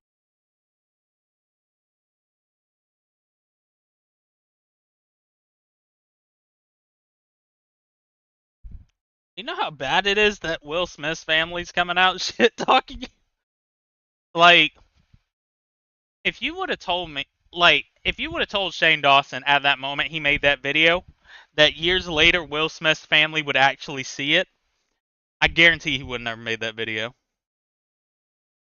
That's why you gotta watch out for the type of shit you say on the internet, because one day you could be making a shitty joke like that, and then the actual legit A-list family finds out. Dawson, I'm done with the excuses. So less than 24 hours after his apology video where he thought he was in the clear, some of the biggest celebrities in the world just said, no, we don't accept your apology or your excuses. By this point, so many people in the effort to archive Shane's content had sent so many clips, and people were making even more threads, by far the worst of which was this thread made by Kipelodian, which documented this show called Hey Millie, which we're going to get into later, but long story short, the show was about a fictional 8-year-old puppet girl character. They wrote this character to be constantly sexually abused and unaware of sexual innuendos that she was putting out. That was the entire concept of the show. Alright, Delia, go ahead and explain that one. Explain the joke of the puppet show where the 8-year-old puppet is getting sexually abused. What's the joke? Too funny. And because Jaden and Jada Pinkett Smith are such high-profile celebrities, them calling out Shane Dawson made him wind up in the news. Just 3 days before this Instagram livestream, Shane wasn't chilling on his couch. He was literally in the news for sexualizing a child that happened to be a celebrity. He had just deleted 1.1 billion views from his own channel in order to stop people from fighting clips. Which, that's just damage control, man. Why would you do that? Like, you had 22 million subscribers. Do you think your channel was not already backed up? And like, there ain't one deranged fan out there that downloaded every single video of yours? Like, come on now. That they had found so many of, they were making threads of them on Twitter. He had posted a Twitter statement, that didn't work, he had to delete it. He posted an apology video, that didn't work because Jada Smith basically shot it down. I think for the first time in his career, Shane Dawson was out of options. And then Tati Westbrook posted her video, and that's basically when he lost it. So 37 minutes before the live stream, Shane was in the hot seat, and Tati Westbrook posts a video called Breaking My Silence. In this 40-minute video that she allegedly created with her legal team, Tati alleges that Shane and Jeffree did manipulate her, and they had a huge part in Bicister happening because they were jealous of James Charles. She makes really disturbing claims about Shane Dawson too, claiming that she thought making the Bicister video might cause James to be suicidal, but Shane Dawson had assured her that he's too narcissistic to hurt himself. It was really, really disturbing stuff. And, you know, hindsight's 2020, I feel like Shane Dawson should have waited half a second and collected his thoughts. But, nope, he went live on Instagram 37 minutes after it came out, meaning he didn't even finish watching it. And then this is the behavior he exhibited in response to that. This is insane. This is insane. This woman is a fucking... Oh my god. It is not pretty. He shouts. How is it that so many editorial outlets knew that something was coming before I... Because you message drama channels! Oh my god. Oh my god. He curses her out. She is a fucking... I can't. This is how my clan leader was whenever I posted that meme. I don't want to say mean things about people. It's kind of hilarious initially, just seeing the contrast of him trying to keep up his nice guy persona while pacing around his mansion and literally shouting at one of his former friends. But it stops being funny altogether when he starts calling her manipulative for bringing up her sexual abuse, and then mocks her and proceeds to bring up his instead. As a victim of abuse myself. Oh my god.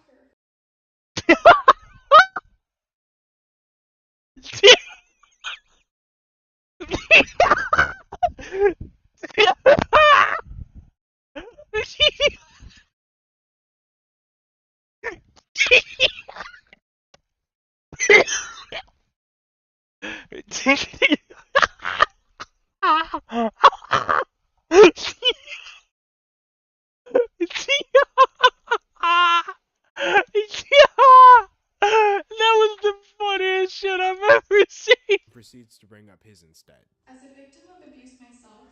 Oh my god. As somebody that was raped in the past, here go this bitch. Here this bitch go. Dog, I'm laughing at that statement right there. What do you mean? Oh, here we go. About sexual assault.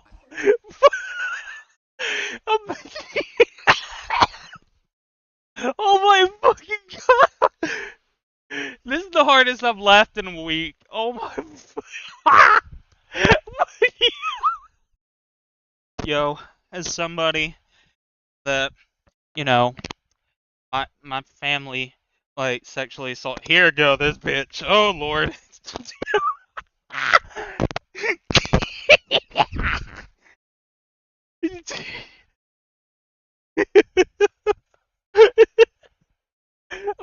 I'm sorry, I'm crying. Proceeds to bring up his instead. As a victim of abuse myself. Oh my god. Yeah? Yeah, your husband beat you? Mine hit me with a hammer. You ain't like me. He's in an abuse competition.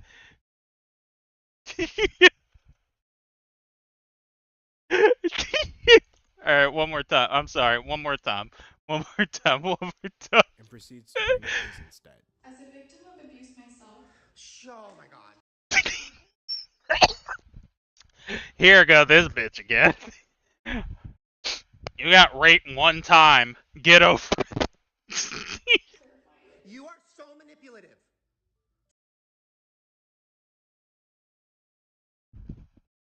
That reminds me of that. Let me find this image. Oh my god.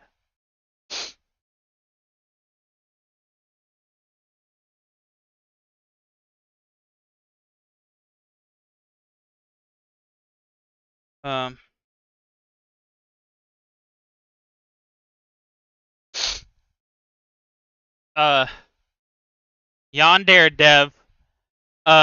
If you don't know Yandere Dev, he got exposed for being a pedo. He responded, this here is trauma. This is abuse. This is power imbalance. I am being emotionally abused by you. You have this massive blackmail over me. And his victim responded, I'm 16. You are 35. What do you mean? Dude, what do you mean you're emotionally getting abused? You are 35. I am 16. What are you on? You're fake crying. You are fake crying. You are fake crying. That is You ain't even get raped, you ain't even get raped like that. See, my attacker got it in, okay? You ain't even get it like that. He's having an abuse off. That is the most insane shit I've ever. Yeah. As a victim of abuse myself. Oh, here we go. Here, this bitch. I still can't get over that. As the victim of abuse myself. Oh, here we go. Oh, Lord. That's not real. Oh my god. Oh my god. Oh my god. Oh my god. I was molested. I have been. Oh my gosh. Like, bruh, we didn't even ask you all that. Like, what? How is she being manipulative? But you just randomly say that. Like, what? She's so manipulative. Yo, I was getting fucked. She's such a liar. I was getting hammered. Like, what the fuck? It was pretty bad. And just as suddenly as it started, the live stream ended because Shane's fiance tells him to stop streaming. That is not. I made no mention of in my video. Oh my god. Get off. The night before posting my video, Bye Sister, Oh my god. I texted Shane sharing my concerns for James Charles. He didn't even, like, he just randomly dropped, like, this bitch is so manipulative. Gosh, she's so manipulative. I was getting touched. Like, That he was out of the country on the high floor of a hotel, and I was afraid for him. The whole ordeal was less than 3 minutes long, but the damage had been done. At its peak, almost 250,000 people watched Shane in real time run around and discredit Yeah. And then people started reposting it. Between Twitter and YouTube, it's racked up millions of views, meaning millions of people have seen Shane Dawson's mask slip, and he hasn't said anything since. No apologies, no tweets, not even like a like. And that is how Shane Dawson wound up ending his career in 3 minutes or less. Now, in Act 2, we're going to look at the real circus. It's not the beauty community or any of the current drama, but rather all of the things. you trying to get sympathy points. Yeah, you got raped. Ugh. Dumb bitch, get over yourself. imagine if he just went on a tirade. I was fat as a kid. Nobody wanted to touch me. Do you know how bad that made me feel? My friend got picked up in the van. And they looked at me and said, nah, and drove off with my friend.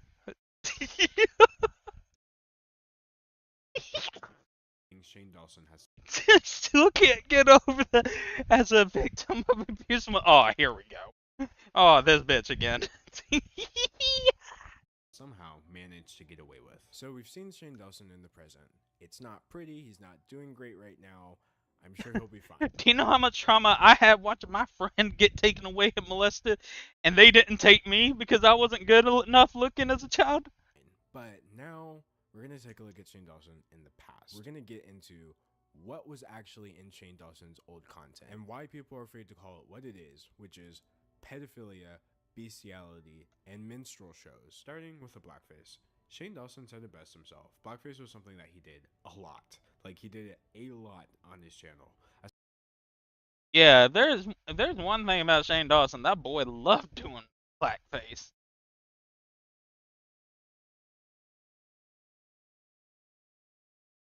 I saw someone tweet that Shane Dawson has done more blackface than actual makeup looks. Now, I found that pretty hilarious, but then I realized that is not an exaggeration. That is a factually correct statement. I know this really might surprise some people who think that there's no nuance to people who criticize things like this, but I do understand there is a difference between wearing blackface to dehumanize black people and wearing it because you thought it was funny, because your sense of humor is dumb or something. I don't know. And you can look throughout Shane Dawson's content yourself and see that he was clearly doing the former. Now, a lot of times when you bring up blackface or any of this stuff, people say it was a different time. And you know what? They're not necessarily wrong, but here's how I've been looking at it recently. Shane Dawson got his start in like the mid 2000s. And are there other examples of people doing blackface in the mid 2000s for comedic purposes? Yes. Does that mean it was normal in 2008 to literally don blackface? Absolutely not. 2008 wasn't some mythical racism world where people just wore blackface and it was funny. This was a thing that specific creators were doing and getting away with.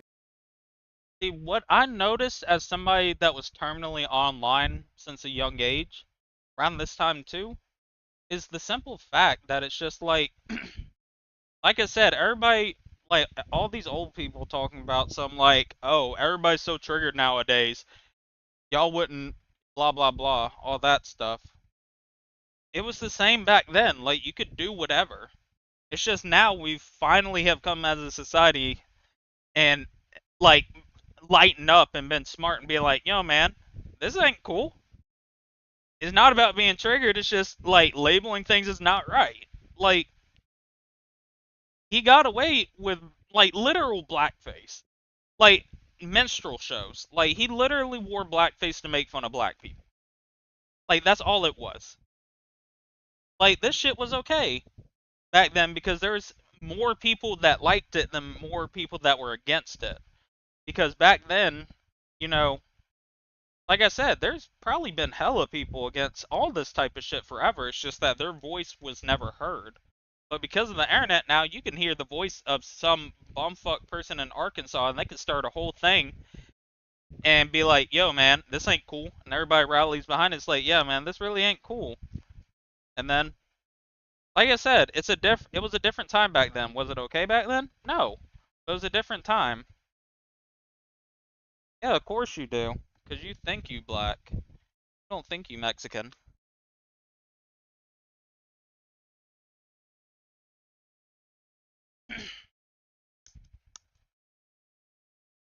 Like I said, the biggest thing is just like, I don't think people really understood that, like, just because something, like, more people were okay with it back then doesn't make it right. Like, if we really want to go that way, we can go back to the 60s. Most people in America were like, yeah, we like segregation. That doesn't make it right.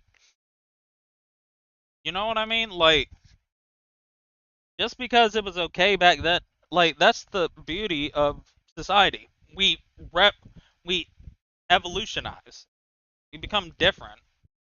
Like, the same shit, it's the same thing as, like, back 10 years ago, Rage comics like Dirtface and Trollolo. That shit was the pinnacle of comedy. The same reason... Actually, no, that's a bad example. If I see a troll comic, I laugh my ass off because that shit's funny as fuck now. I love it when memes come full circle and become funny again. It's a bad example. Trying to think of something. Like fucking Jeff Dunham, that guy that used to have puppets that used to do offensive jokes. He was funny as fuck back then just because it was like offensive equals funny. Now it's like you actually have to be good to do it. For God knows why. But even at that, Shane Dawson's content is not just blackface, it's literal minstrelsy. Here's why I say that. Jimmy Kimmel has done blackface. That boy was clean though. That's not even blackface. You can clearly tell that's a white man. Like, if you're gonna go crazy like that, you need to go crazy, boy. Ain't none of that fake shit. Ooh. Jimmy Fallon has done blackface. I don't even remember. Jimmy?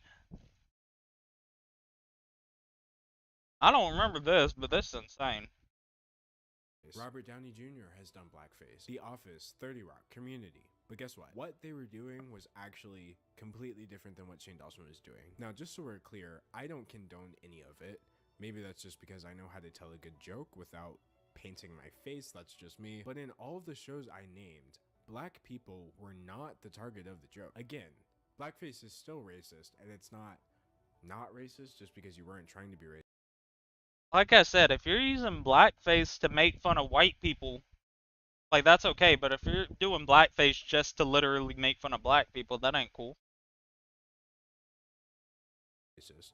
But if you look at the context of each You shouldn't do it either way, but of those specific cases I just brought up, they were not wearing blackface so that they could make black people look bad. It was more so to reflect on the characters and how stupid they were for wearing blackface in the mid-2000s. Shane Dawson, on the other hand, every time he donned blackface, it was specifically to make black people look bad. It simply was not the same content that people compare it to when they say this was a thing at the time. The reason I keep saying it's like minstrel shows is because, for those of you who might not know, basically minstrel shows were this weird form of entertainment pioneered in America where white actors would paint their faces black, sometimes like just actually the color black, and they would give themselves exaggerated features, and then they would start parodying black people. And by parodying black people, I mean parodying stereotypes of black people, because behavioral traits are not determined by race, but hey, that's just a theory, an anti-racism theory. They would act stupid, they would act lazy, they would act greedy, you know, all the negative stereotypes, which are actually still associated with black people today, which should tell you something about how this stuff is actually harmful.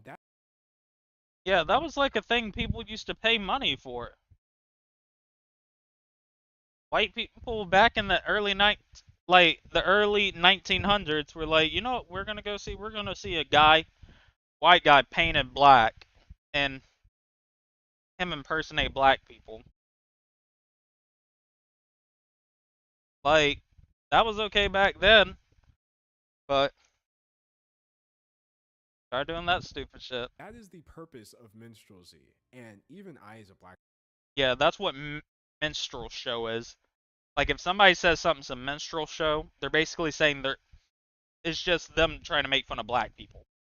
Like, it's them trying to put on a persona where it exonifies, like, the type of stereotypes about black people. It's the same thing. You know the best example? King Batch.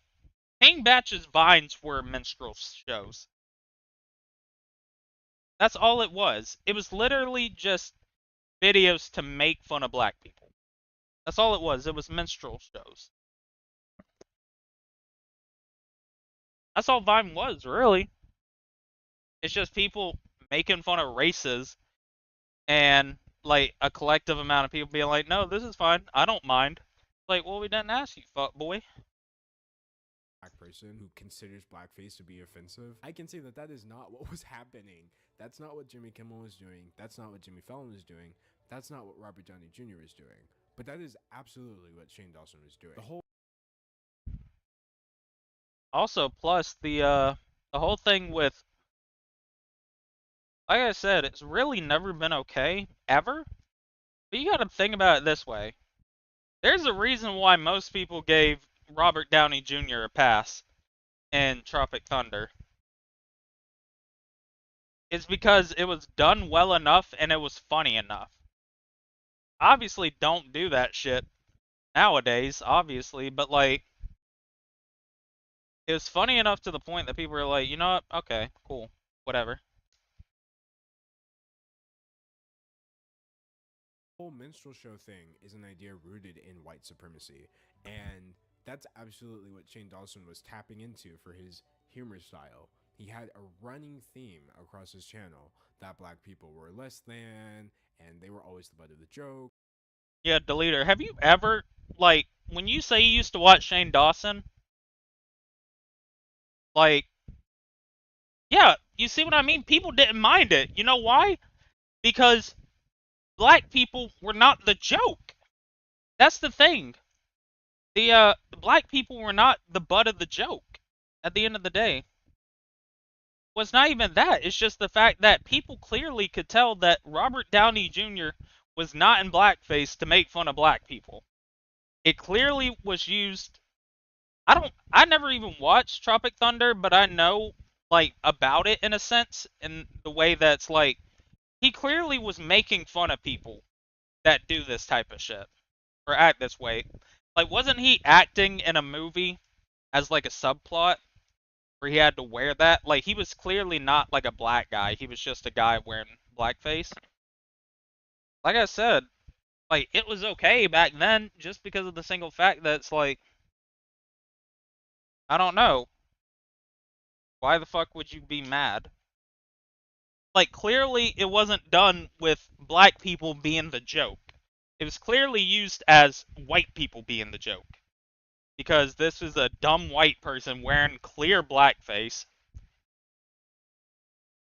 Like, but when you say you used to watch Shane Dawson a lot, how far back did you watch him? Because I used to watch him back when he first started on YouTube. And even just thinking about his old characters, like, for biggest example, his Shaniqua character. Just thinking back on that character and looking at it, I'm like, oh my fucking god. Like, this was not okay. Like, not even, like, people are gonna get triggered about this. It's literally like, he's just...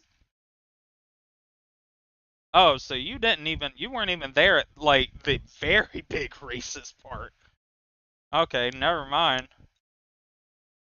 Yeah, you weren't even there when it was, like, peak racism, then.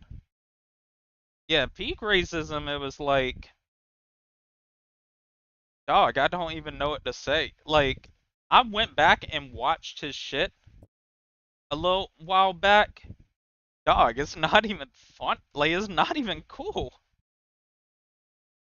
Like, literally, there's no joke. It's just, I'm white. Let's see how I can make fun of black people. That's literally all it was, the Shaniqua bit. And I used to love it because this was like early 2000s. This was like something I didn't know about really. So, like I said, YouTube was I remember the very first YouTube video I ever watched. You want to know why I remember it? The very first day I ever saw a YouTube video was the day Michael Jackson died. And the reason I remember that is because the very first YouTube video I ever watched was the Weird Al Yankovic meme or remix to his song Bad called Fat. And it was just a coincidence that then we saw that, oh wait, he died today. So, at that age I was what? Fuck is that? I was 13, so I was fully in like the know. Like I knew everything that was going on. Like it wasn't a thing of like, oh, I didn't know better or whatever. I clearly knew like about the shit that was going on by these, fuck it. They were always so just even thinking back on the videos, like I said, I like the videos because Shane Dawson, yeah, he had 3 channels. It was Shane Dawson TV, Shane Dawson TV 2, and it was something. It was his specific like iPhone channel, which is his main channel now. He deleted or got rid of or privated the other 2. Yeah, Shane Dawson TV was his main channel. Shane Dawson TV 2 was an alternate channel, and then I think it was something like iShane or something. That was the name of his like vlogging channel, which is his main channel now. Ignorant. Nastiest cum face thing ever. Almost as nasty as the black girl's hair on the back. What's the joke here? Yeah, that's actually kind of dope. I want one of these. But like, what's the joke here, Shane? What's the joke? As nasty as this black girl's hair on the back of... What's the joke? There isn't a joke, Shane. You're just racist. Like, what was the bit?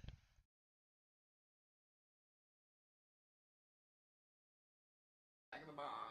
Shauna, I really want her to have a channel, and she has a lot of fans, and like, she doesn't know what she's doing. She doesn't know how to make a video. She's black. She doesn't even know how to. She just slaps her keyboard. See, these are the jokes I make to you that you clearly know are jokes. Like, this is the same type of, like, stereotype making fun of racist people jokes that I do. Like, I clearly make the jokes I make to be like a stereotype of like an ignorant racist person gets Hispanic people. This guy, he's not even laughing or anything. He's just straight up saying this. So they want to. So much so to where he had the black people in his skits act ignorant and dumb too. You'll always Oh my god, I remember this. Yo, get ready for this banger real quick, Dale. be my son. You're my family, and these are my niggas. Oh no. What?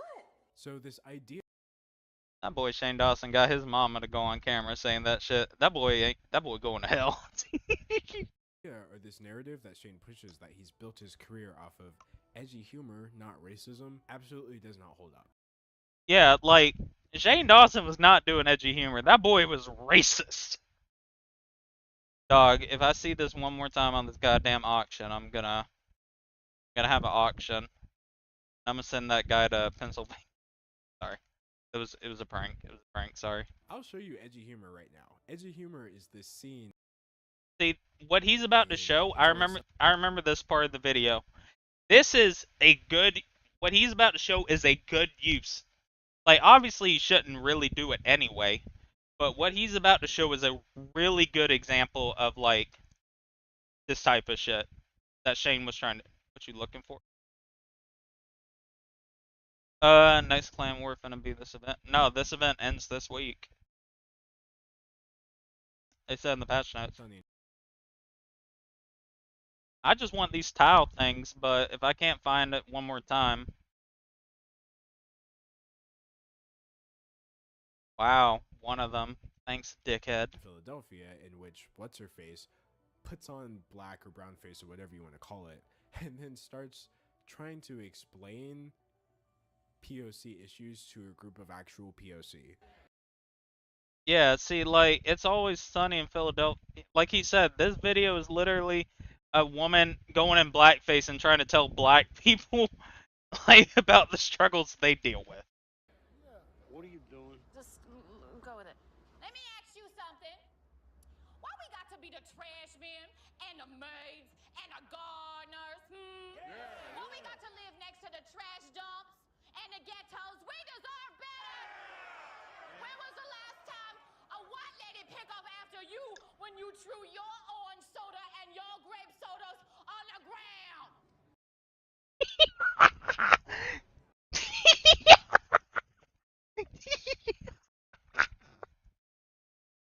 Like, you see what I mean? This is clearly making fun. Like, this is clearly making fun of the person doing this. This isn't a joke against black people. And like, bitch, you tripping. What are you on about? Do I personally think it's funny? In concept, yes. In execution, no. It's very cringy. But yeah, it's cringy. This, on the other hand, something Shane Dawson made in a similar time period is literally just blackface. And that ghetto tacky ass weave she got from the corner store. And that Dog, I need you to prepare yourself for this. This is how I knew Shane was racist. I want you to look at his face. face. Ugh. She got a face of a beast. Look at this! Look at this! Dog, look at this! Do you know how racist you have to be?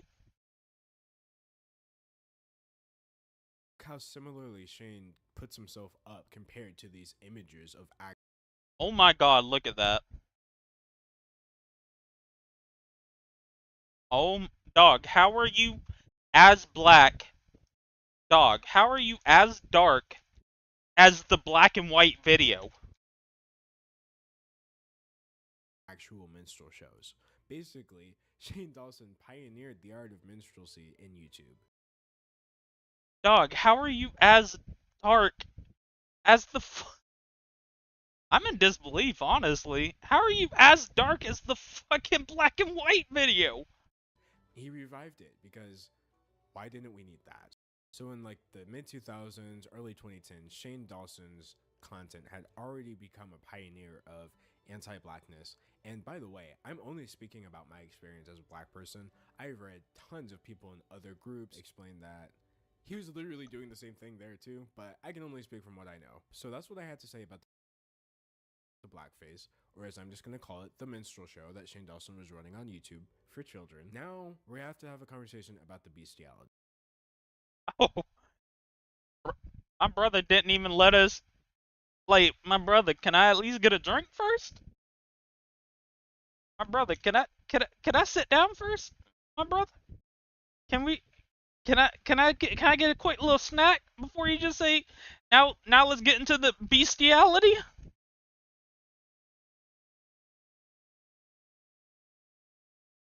My brother, are you good, my brother? Now it's time to get into the bestiality. No, I don't think it is. I don't think it's time, actually. I quite think it's the opposite. I think it's not time. Now, I know a lot of people get really antsy when I even imply that bestiality happens, but it happens. Now, Shane... Dog, I want you to just, like, everybody thought it was rainbows and sunshine and shit in regards to, like, let's just say, fucking, like, I did not fuck my cat. I did not put my dick anywhere near my cat. I need you to get ready for this, Dell. That's all I can say. Like all the problems that he runs into, namely racism, bestiality, and pedophilia, he has quite a history with it. He repeatedly gets in trouble for the same things every single year. In this case, the peak of it was when a podcast clip from, I want to say 2015-ish, started circulating, in which he talked about sexually molesting his cat. Now, in his infamous... I didn't fuck my cat. I didn't come on my cat. I didn't put my dick anywhere near my cat. Oh no, you weren't there? So basically, yeah, you're about to see what I'll say. I did not do anything to my cat tweet that wound up becoming a meme. Shane alleges that this was a joke. And the reason I'm saying he alleges that it was a joke is because there's a bit of gaslighting going on there. I found the original episode that cat thing is from, and I listened to it. At no point does Shane Dawson say, hey, this is a joke. One time, I laid my cat down Get ready for this. on her back. We're going to hell. Now, can you do real quick, can you do multiple keybinds where it does multiple, like, of the same ones? As in, like, what is it? Like this.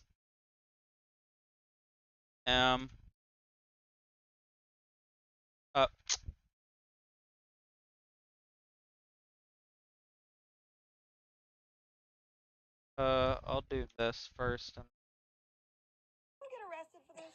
I don't know. No. Think about it. I want you to hear I want you to listen to his tone and his voice. This boy is such a prankster. I don't think so. Okay, go ahead. I didn't penetrate. I laid the cat down on her back, and then I moved her little chicken legs, like, you know, spread open or whatever.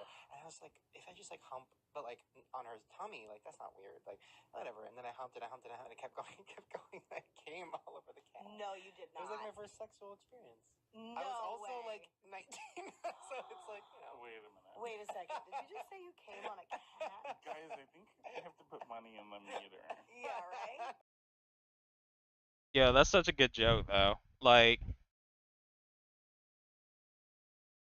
that's, like, you can clearly hear he's joking in his voice, right? Yo, is this thing on? Hello?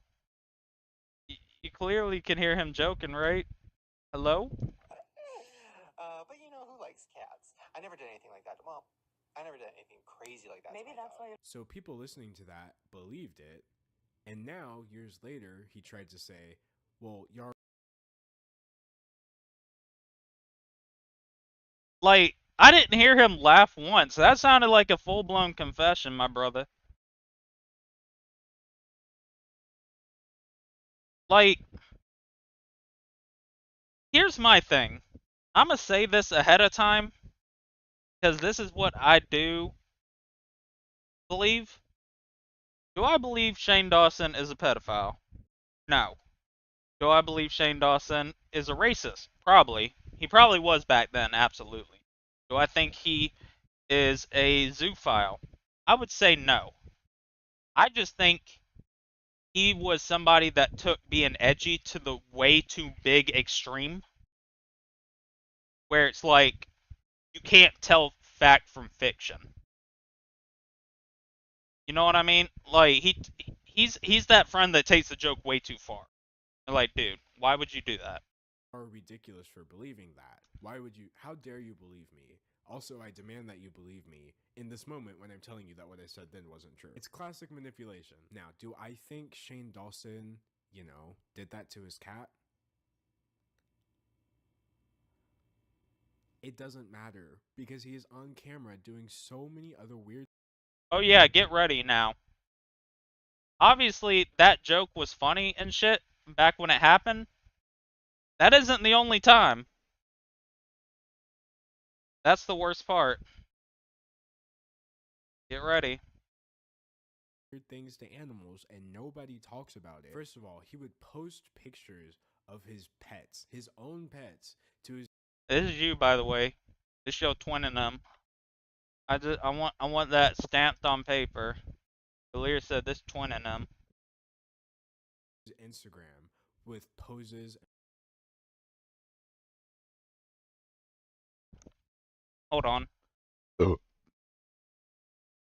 I know what you're thinking, you nasties. Implying sexy. That they were sexy. Ready for act. I mean, yeah, these posts are weird, but I wouldn't get the thought that somebody is like fucking their dog because of this. I would just be like, yeah, that boy a weirdo. I wouldn't really think, yeah, he doing that. Maybe I'm wrong for that. See, or that he was going to have sex. More Skype sex. Like, you see what I mean? That's just edgy, retarded jokes. I wouldn't see that and be like, oh yeah, he's fucking his dog. Because trust me, I've seen posts from people that like, what is it? That have posted terrible shit like that. Because like I said, I used to be a hardcore furry. And sadly, there were people out there that were into that terrible shit. And the way you see them post is not like this. They are not making jokes like this. They are being dead serious. They're looking you in the eye being like, I am married to my dog. That is my wife. They aren't making these type of jokes. Like I said, I think Shane Dawson has like, he's the ultimate autistic person. Like he doesn't realize when the joke's over. With them, and he would do this a lot. There were a lot of Instagram posts of him implying that he wants to or just finished having sexual relations with his pets. So when you start considering that, with the fact that everyone believed him when he said he did that to his cat, it starts seeming really ridiculous how he managed to trick us all into thinking we were crazy for believing it in the first place. Of course, it could still be argued that they're just captions about wanting to have sex with your dog, but he would also pose with them. What'd you say, Dell? That's twinning him? I think that was quote deleter right there, right? You said he a part of the team, right? Like you said he on your roster, right? He would just that's all you, right, Dell? That's all you. Am I correct? So that's Gangy. I just got to triple check with you before we continue. You said that's phonem. When I love hard. Yeah, let's check that. Hold on, let's check that lovin' real quick. I'm just curious. To have sex with your dog, but he would also pose.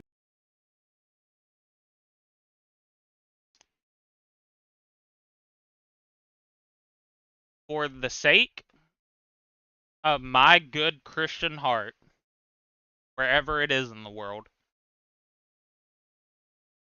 I'm praying that is a female dog, and he doesn't actually have that dog's sheath in his fucking mouth. with them suggestively. He would just do really creepy stuff. He was literally trying his hardest to. And as I was about one incident during which my dog licked my butthole while I was masturbating and I didn't put him away. Come on, we've all been there. Yeah, deleter. Yeah, for real.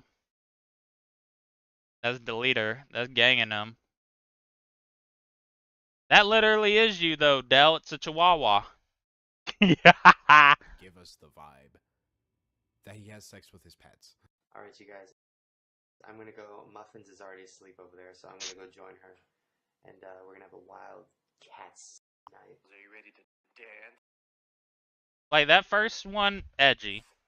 Okay, really quick, I just need to point it out. Oh no, he's obviously ready to have sex with me. Dirty little dog. But worst of Edgy joke. all are the videos of him just actually sexually harassing animals. And I have to give you the biggest possible trigger warning I could ever give. This is like not safe for life. Honestly, just don't watch this. I'm just putting it in here. Yo. So that you guys know that I'm not making stuff up. Yo, deleter. You my dog, right? I would defend you and shit, right? If this shit came out, I am not defending you. Matter of fact, I'm putting a hit on you. I don't understand dudes that, like, I'm glad I don't have friends. Like, I'm glad my friends are not, like, yes men. In the sense of, like, I hope if somebody in, like, our group of friends got caught up on some type of shit like this, nobody's defending them. Because I guarantee there's still going to be people, like, in this boy's life defending him. Nah, if I see a video, first off, if I see your name on a video and the video is more than 10 minutes long, that's the end of the friendship. Because if somebody's making a video about you that's more than 10 minutes long, it is not anything good. Let's keep it real. Alright. Alright. White people shit. Want us to think about having sex with animals at a young age? Because that fucked me up. Oh, yeah.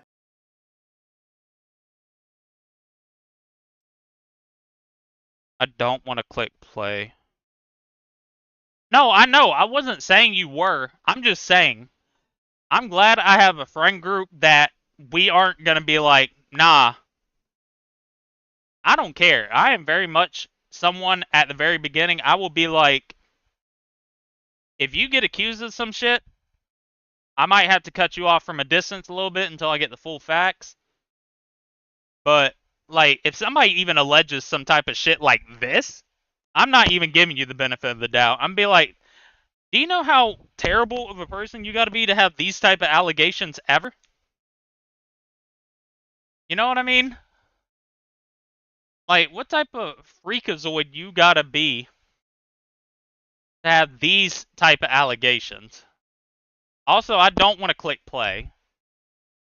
I don't know if I mentioned that. I really don't want to click play. I already know what he's gonna do. I don't want to click play. Daddy likes. I'm sorry. I blamed it. Oh my god. He does this every time.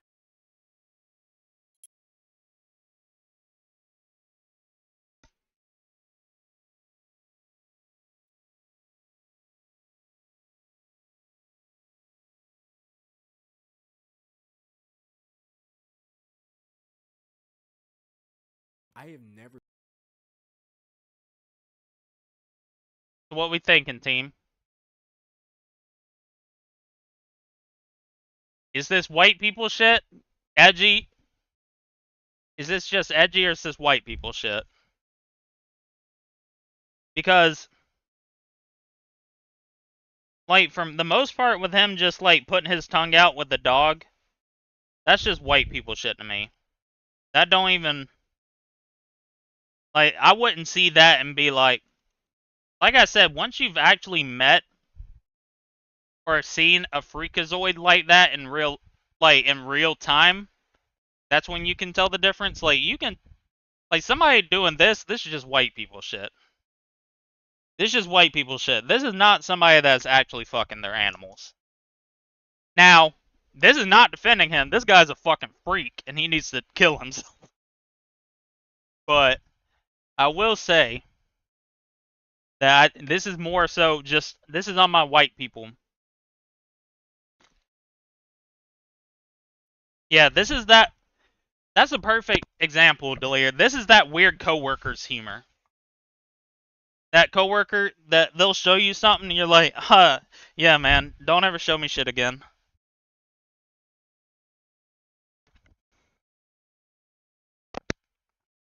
That's all it says.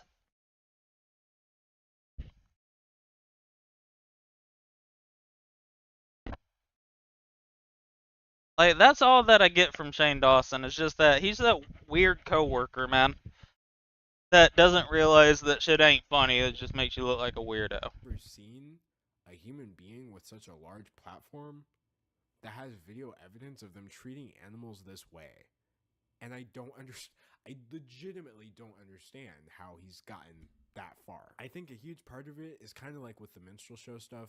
People don't want to talk about it. I'm going to be fully honest. I didn't want to talk about that just now. That's gross. That's gross that I had to edit it. That's gross that more people are now aware of this. But I feel like I didn't do my due diligence before because I threw a couple of clips in there similar to this in my last video and people kind of glazed over it. I really need you to understand what I'm saying here. Shane Dawson sexually harasses animals. That's not allegedly. I really can't get in trouble for describing what I am showing on screen. So this idea, I don't want to hear that. It's ridiculous. I appreciate the offer, OG. I do not want to hear any of those stories. Appreciate it though. Doing things to his cat. He's trying to distract you from the fact that these clips exist. This is a real human being who does this to animals, and he still has a platform. Also, if you're wondering if I'm advocating for deplatforming, no. Not until we get to the children's stuff. Let me just get one thing out of the way, since we're being so frank in this video. I am not calling Shane Dawson a child rapist. You can DM them to me on Discord. Do not type them in my chat. I will ban you. I do not want to see that right now. I am not saying Shane Dawson's a child rapist. That is an insane... I feel like... That's an insane start to that sentence, big dog. I can't lie. So many people were like, you can't call him a pedophile. You can't do that, okay? Yeah, he's not a great guy, but you're going to ruin his life if you call him that. No. I'm not calling him a child rapist. Because do I think he's raped a child? No, and if I did, I would not be making a video about this. But you don't have to rape a child to be a pedophile. You just have to display sexual attraction to children or use children in sexual situations. So again, Shane Dawson is not a child rapist, but he is absolutely sexually exploiting children for his profit in his videos. I'm good. Okay, before we get into that, we could just talk about the jokes he made. He would make frequent remarks that he was just going to rape children. He would joke that he is a pedophile. He would just say that point blank. He would joke that he's not a pedophile. He would make jokes.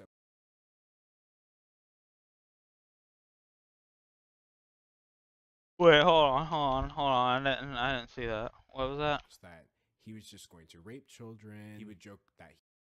Huh? Huh? What? Did I miss something? Hello? Let me see what the post said. Snapshot from the set of the Final Destination spoof. I fucking love this kid so much. I just want to squeeze them. Yes, I'm a pedophile.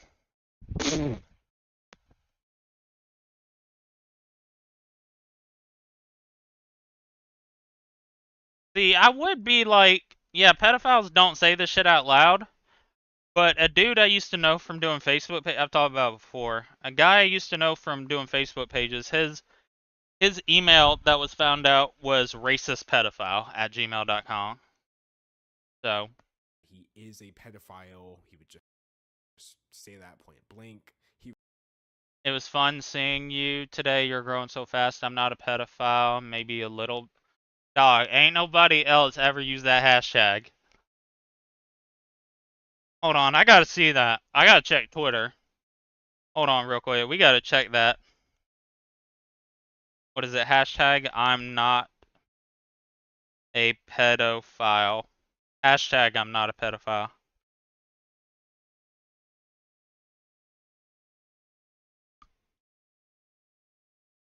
Oh my god.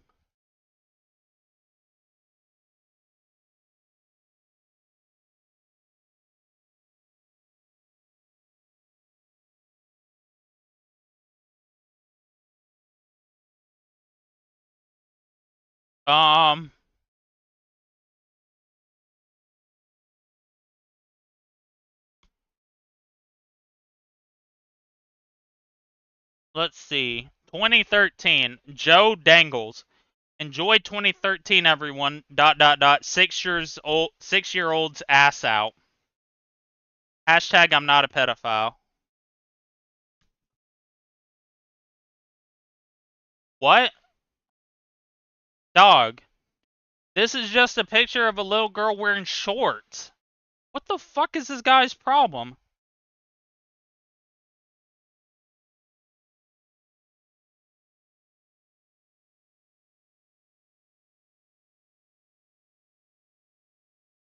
Why are people using this hashtag?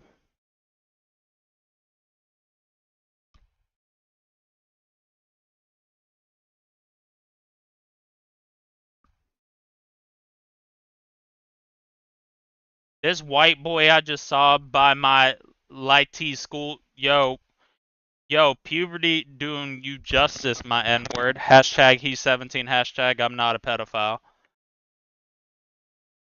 Dog, I looked up the hashtag I'm not a pedophile. I'm like, ain't nobody else used that hashtag, bro. And I'm looking on Twitter and people have used that hashtag. Dog, he a trendsetter for real.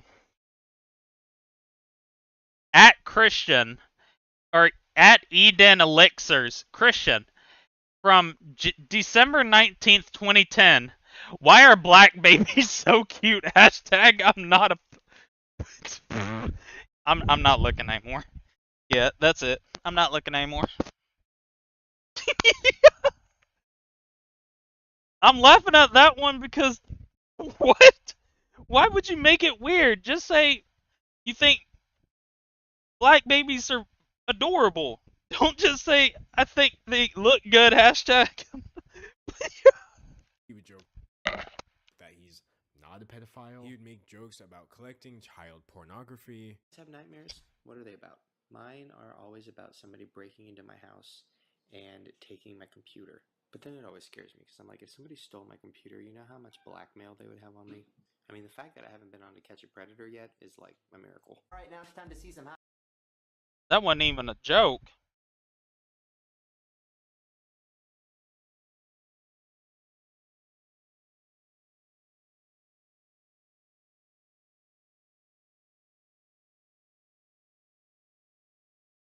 Not sexy bitches wearing my Hot Topic shirts. I don't even want to fucking click play. Damn. Oh, if Justine wasn't watching, I would rape all of you. Huh? You think this crazy? Just wait till the 4chan merch drop. Nukes.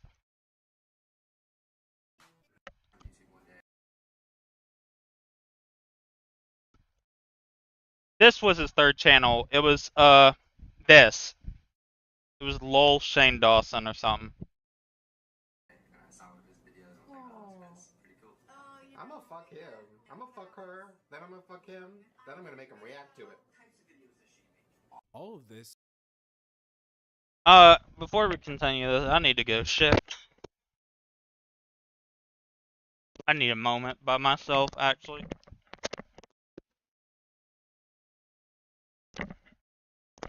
That sounded actually atrocious. I mean, a minute to not think about this type of shit.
I'm back. In my opinion, is completely unacceptable behavior, but none of it necessarily involves children. They're just all things that a sick individual could say, and it wouldn't really affect anybody. However, the way he used children in his videos should never be excused. And I honestly cannot sit here and let people normalize this and say that this was a normal thing that was happening. Just watch this. You, where'd you get your pants at? Look, it's like little Shanae. H&M, girl. Ooh, that sounds dirty. That sounds rough. H&M. Good job, Lucy. But next time, shake your titties more. And you, take off the jacket and show more. And Lucy, Huh? I check my statistics, and I have a lot of child molesters watching. So can you please eat a cocktail weenie?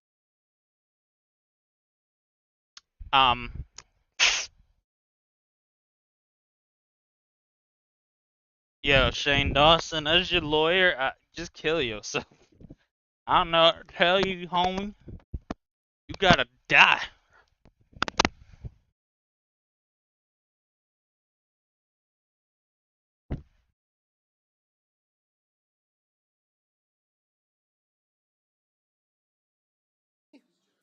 Do it slow. Oh. Oh, I like that chocolate, that weenie. Okay, give her a lap dance. Oh my god! I blow everybody a kiss like you're a mermaid. That was the worst kiss I've ever seen. That was terrible. I would never have sex with you. Titties. Oh man. Man, 12 year oh, chocolate's getting in them. I didn't know 12. See, this to me right now just seems like, I don't know, it just feels to me like it's like family, like videotapes that we shouldn't be seeing. Like, it's still weird, but I feel like, I don't know. Develop that fast. Wait, let chocolate lick your boobs. Look at wow. On multiple occasions, he would have them simulate sexual actions, even going on to joke that it was for the benefit of the child molesters that were watching him. There are just so many of these clips, and it's not okay. The way he would make these children act in these videos is also deplorable. That's something that Shane Dawson has not taken responsibility for. The most he's Eating beef brisket at AutoZone said is that he used to make bad jokes about kids and have them do weird things in skits, and he regrets it. But until Shane Dawson can actually admit to doing the behavior that I am showing on screen, he has not even addressed that this stuff exists in the first place, which is extremely disconcerting. The worst part for me personally was just all the photos and videos that involve him actually touching these kids or like looking at them inappropriately. We are here with a Latino version of the girl from Paramore. How old is you anyway? 13. You 13, okay. I don't buy it. Come here, come here. Get over here. Give me a hug. Breastfeed. Take a sip, take a sip. Take a sip. So much milk.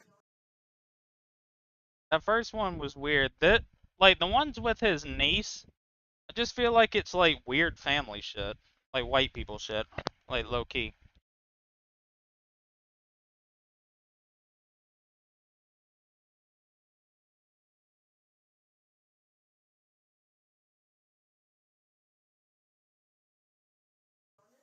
Actually, I'm sure there's more milk over there. Can you please breastfeed with Shauna, please? That would make There's a ton of photos he released for meet and greet where he thought it was a good idea to post sexually with every single kid at the meet and greet. Just absolutely inappropriate. On top of that, He ain't even gay, he's bisexual.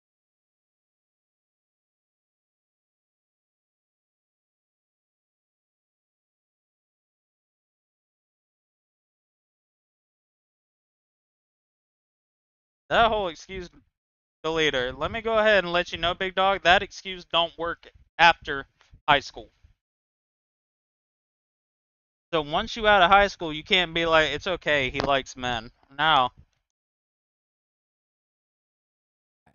kissed one of his 12-year-old fans on the lips at her request. Okay, ready? Alright, 3, 2. Okay. Some people. Yeah, that's inappropriate. Absolutely not.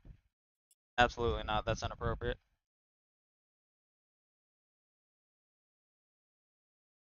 Trust me, I used that last little bit I could in high school. There's this girl I work with. I don't know where she was from, but she was not white. She was short and she had a big ass. And anytime I wanted to, and I just went up to her at work, I would just grab a handful. And like the dudes that liked her be like, dude, what the fuck? He's like, it's okay, he likes dudes.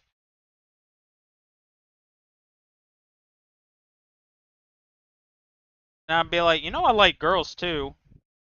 And she's like, I don't think so. I'm like, okay. People even had the audacity to say, well, she asked for it. She was a 12-year-old girl. Shane Dawson was in his 20s. I think he was older than me. You know, if I kissed... Yeah, that's like, I don't know. Also, another thing you probably shouldn't do either. Also, the thing with messaging, like, people that are underage, even though they're your fans. Like, if I were to say, whatever, like, blew up, became extremely famous, some dumb shit like that, became extremely fucking popular, and all these, like, I had a child audience, and people were like, oh my god, I fucking love you, you're incredible, yada yada yada. That type of shit. Like, if they did that type of shit to me, came up all happy on that type of shit, or not even that, I'm going off on a tangent. I'm talking about, like, just being, like, DMing me, being like, oh my god, I'm, like, 12, your videos do a lot for me, yada yada yada. I'm not, you don't message that person back. They are underage. You leave that person the fuck alone. You don't message them. Not even like, even as a thing to be like, hey, I appreciate you being my fan. Don't do that. No. You do not acknowledge someone like that. Hell no.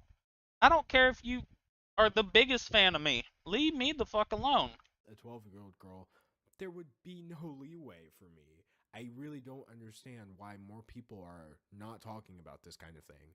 On top of that, he swapped gum with some 15-year-old kid. Okay, so please explain what you want me to do. I want him to chew that gum and then give it to me. In your mouth? Yeah. All right, let's do it.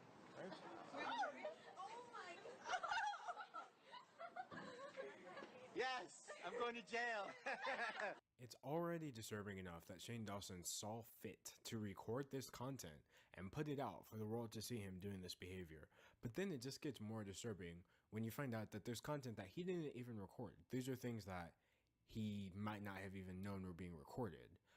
Videos of him in video chat rooms with kids in them. And I'm not talking about live streaming. I'm not saying like he was live on his channel and he was saying adult things. I would never blame somebody for that kind of thing. I'm talking about just like tiny chat, like Omegle, where you can see exactly who you're talking to, and it's only a few people at a time. There were tons of kids in there, and he would have sexual conversations. I'm so sweaty right now. Oh my god, can you guys see my pants? Okay, good. No. I was like itching myself, and I'm not wearing any pants. And then I realized I was on camera.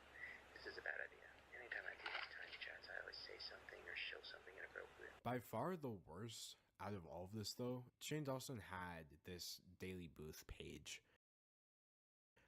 And Daily Booth is now this defunct website. Basically, on Daily Booth, you post an image and then people can reply with their own images. So if you go through Shane's Daily Booth page, you see that a lot of his posts were pretty normal, but then some of them were explicitly sexual things he was asking for. He was asking his audience to do their best.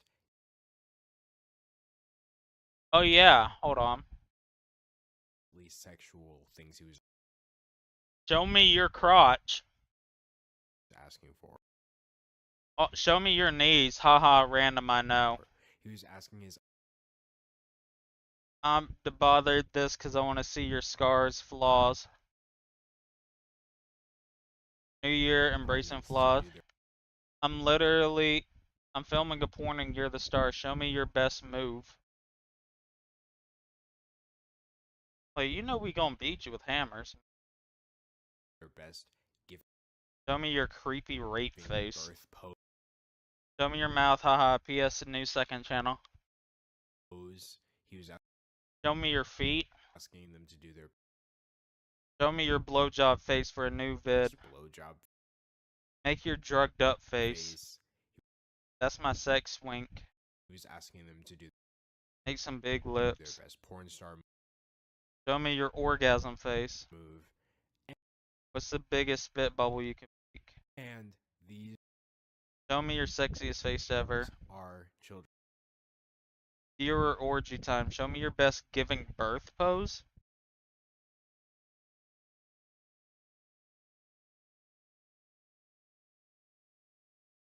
What?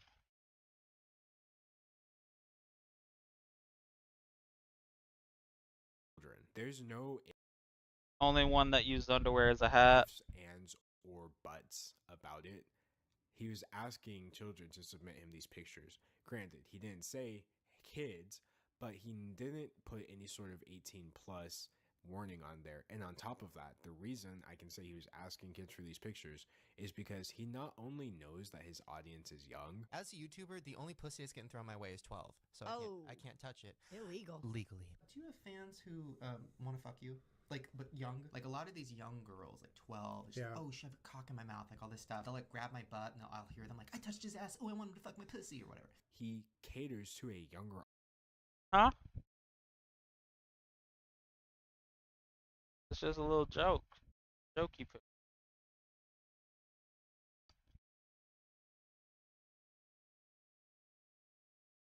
audience, or he did in that time period. This was an intentional thing that he was doing. It's simply abnormal behavior that needs to be addressed by Shane Dawson. On top of that, he would interact with famous kids in a really weird way. He would just make We finally had our first date. So romantic, especially with Lauren being jokes about dating them, saying things like me. underage weirdness, and he would touch them weirdly, and just he was the one taking pictures of this and uploading it himself. He had common targets like Fred, for example. He explains how he was under the impression that he was sending sexual text messages to Fred, a 14-year-old, and that he was planning to go over there so that they could have sex. And again, I'm positive that if he was called on this, he would say that this is a joke. But listen to how he presents the story. It was like 5 years ago. I haven't even talked to him about this. It was like 5 years ago, and he followed me on Twitter. And he's like, oh, I saw your Fred is Dead video. I'm like, oh, cool, whatever. And then he goes, so do you want to like talk on AIM? I didn't have an AIM, but I said yes, and I made one. And then we started talking, and I was maybe 19, and he was probably like, honestly, like 15, I don't know. And he was just like, yeah, you live in LA? I'm like, yeah. He's like, where? And I was like, North Hollywood. He's like, oh, I'm here right now. I'm like at a hotel, and I'm like, oh. And he's like, yeah, we should like hang out. It was like 1 in the morning. I was like, oh. And then I was like, oh, isn't that kind of weird though? And he's like, no, it's cool. It's just my sister, and she's cool with anything. She's asleep. I was like, what's happening? So I told my mom, who was like watching Nancy Grace, I was like, Mom, I think Fred is trying to fuck me. And my mom's like, I'll drive. And I was like, yeah, okay, that YouTube Monty. So then I was just like setting up them hangout. And then I said something. I made like a really, really gross joke about like blowing him or something because I thought it was going there. Right. And then he blocked me. And blocked me on Twitter. Blocked me on everything. A prank. Got his ass. You just got fucked, idiot. Deleted every tweet he had sent me, and I was just like, I went too far.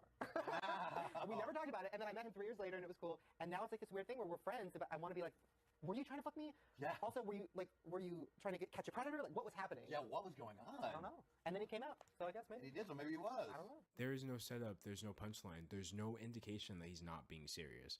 And in conjunction with all this other stuff that he has done that is on camera, it's just incredibly disturbing. Another child that he was constantly inappropriate about was Rebecca Black when she was a kid. Listen to the things he would say about her, and he would prompt his friends into saying about her. Who's Rebecca Black? I want to suck Rebecca Black's Titties? real bad. That's what I wanted my mom to say. My most popular video is my Rebecca Black parody, and I've never met her. And you did. She's amazing. You're missing a lot. Like, she's gorgeous and amazing. Besides that, what does she got going for her? Besides her breasts. And he would also make jokes about dating her, etc. And then another person who couldn't seem to escape it was Leah Marie Johnson. And this one was just extra disturbing to me personally, because according to Shane, he's known Leah Marie Johnson ever since she was 6. And then he made jokes about ruining her. My first acting thing ever was, before I was even a YouTuber, was like some YouTube video with the Fine Brothers. I was just an actor on Craigslist. And she was there and she was like 6 and she sat on my lap. What? Fucked her good. Kidding!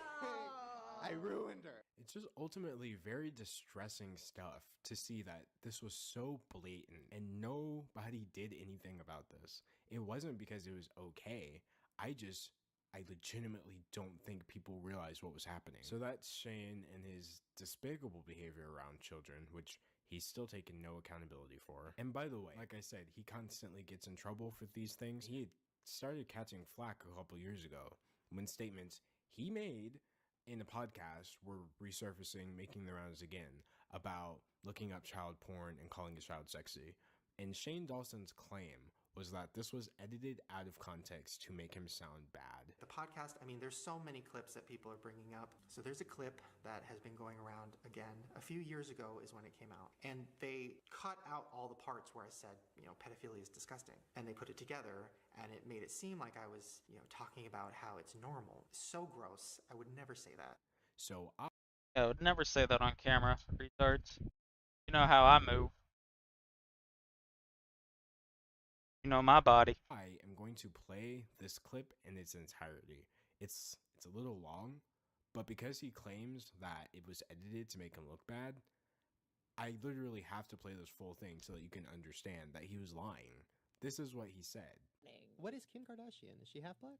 No, she's Armenian. No. Is she what Rebecca Black is? They look similar. I don't think we ever asked Rebecca Black has what made she a is. little less of a sex tape. She hasn't had sex with as many black guys. She did probably with that guy in that She's van. 15. Stop it. She's growing up. She's almost 16. not. She told us, when I asked her, I said, how old are you? She said 15. I said, that's so young. She's like, I'm almost 16.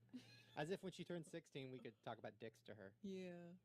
Probably not. No. Well, I have an UGG. Oh, okay. Now, this is an UGG that I just realized a few days ago. I was with Lisa, and we ran into a child. I'm not going to say why or how, but we ran into a child. Like in your, wait, hold on. In your With my car, I hit like, the child. Okay. It was dying on the side of the road, Okay, and I great. said, oh, I should probably ask what its name is. Uh-huh. No, but this child was probably 6 years old, and I was taking a picture of something, and the kid turns to me and goes, oh, are you Instagramming? And first of all, how does a 5-year-old, 6-year-old know what Instagram is? Which is Right. terrifying. Mhm. Second of all, I was embarrassed because, yes, I was, and it was a picture of my salad. So then, that's the plantation salad. Yes, I it saw it. Looked amazing. and the 6-year-old girl goes, oh, how many followers do you have? I mean, first of all, it was almost like one of those contests where it's like, how big is your dick? And this kid slapped her huge dick on the table and was like, a 6-year-old who goes, oh, I have 125,000. No. Her dick was almost as big as mine. Really? And I said, okay, little big dick, why do you have so many followers? And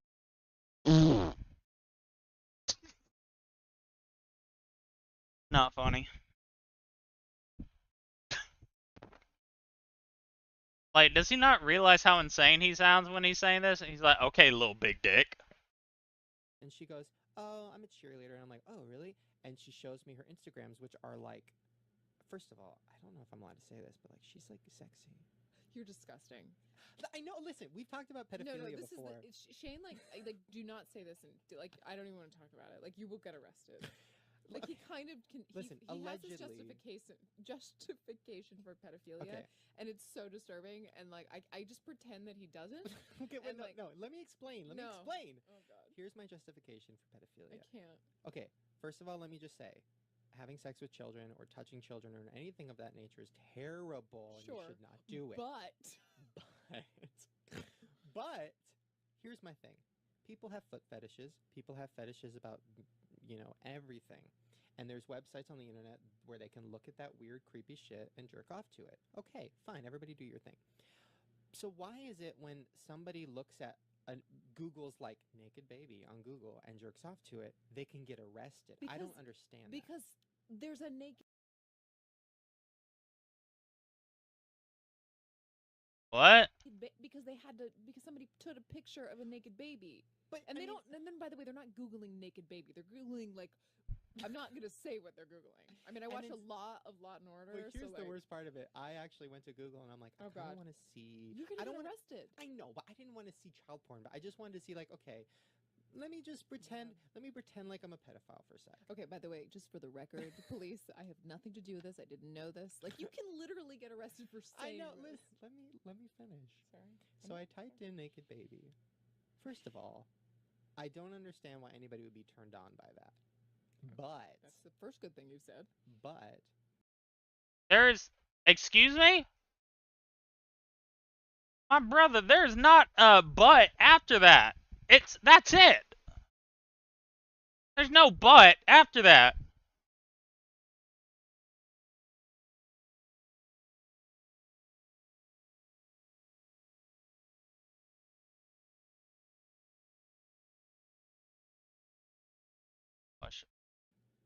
they were sexy. I'm kidding. Okay, back to the Instagram. So I look at this little girl's pictures, and she had makeup on. She had her tongue out. She was doing like the peace sign. She was doing a backflip, and one of them she was in the shape of a pretzel, and she put #NoFilters, #pretzel. I mean, like, I'm not making this up.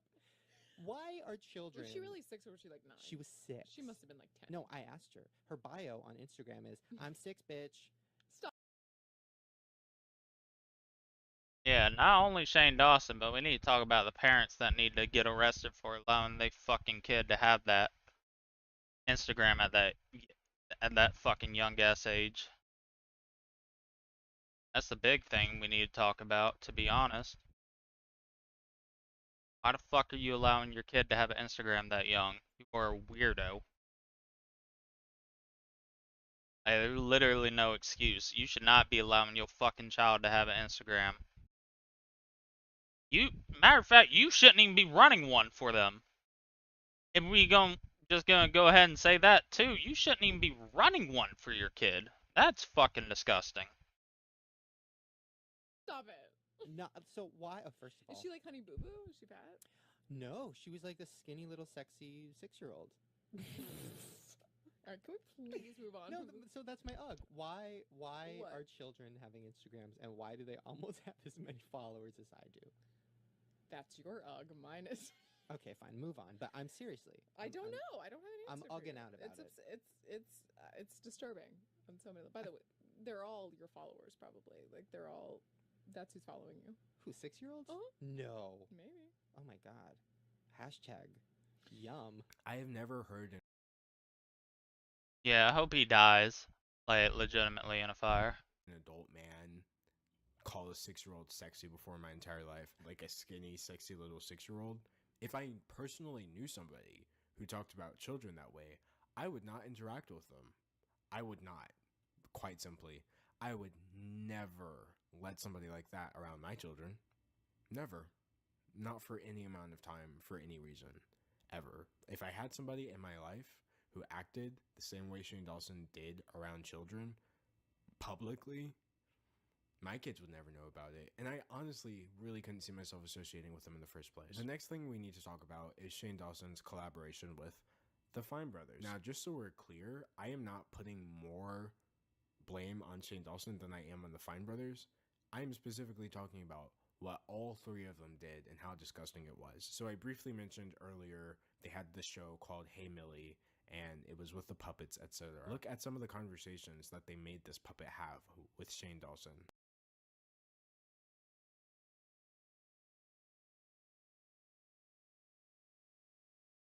You know what we could do, Millie? I don't know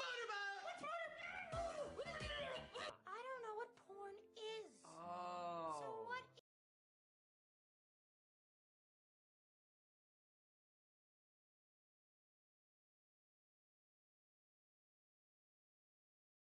is pornography? Porn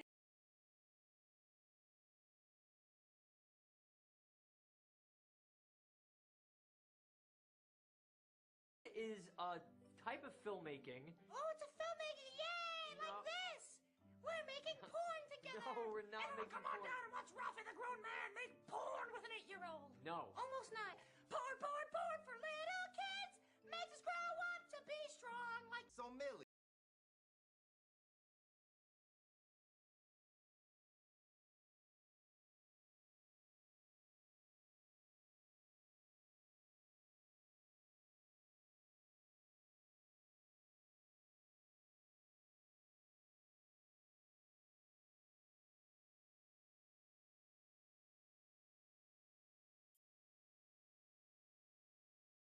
I don't know, man. I genuinely don't know what to say.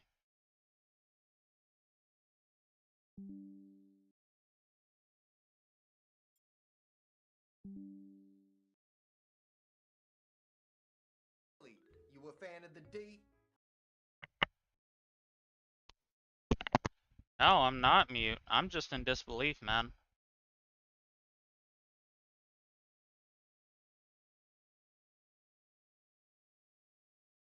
Yeah, dog, I'm in disbelief. Who the fuck told these retards any of this was a good idea? Are you talking about your big dick? What does dick mean? What? No! I was talking about D like Deezy. Man, where did you learn how to talk like that? From watching Selena Gomez. Selena Gomez. Yeah, and iCarly. She's so cool and attractive. I love the way her hair flows down her back and brushes over her tight ass. Oh, that shit's so hot. And you know her and her butch friend experiment. I mean, wouldn't you, Deezy? Oh, and her newly developed breast. They're speaking to me. They're saying, hey, Millie, do you want to suck on us? Ooh. I mean, don't you think she's sexy, Daisy? Hey, what does sexy mean? Jump Pluff! Daisy, did you just come? What? No! Wait, Daisy, follow-up question. What does coming mean? Can you explain it to me in graphic detail? But by far.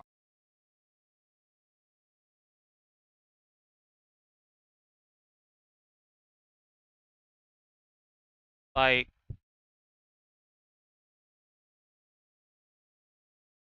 there's one thing in the world that I feel like once you cross that barrier and actually commit a crime,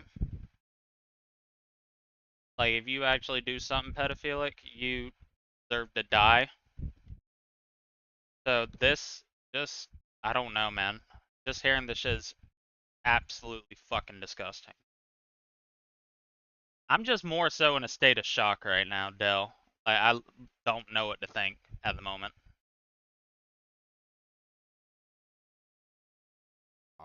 The worst thing of all was this clip right here, which I honestly can't believe multiple adults.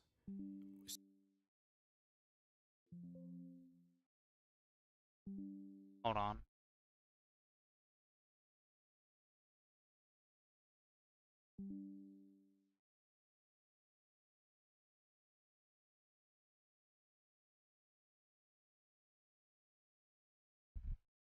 The video's almost over, so I will change it after he's done with this segment. Stood in a room and created this content and recorded it and then let it get on the internet. Shane, hey. Okay, never mind. Nope. I tried to be nice.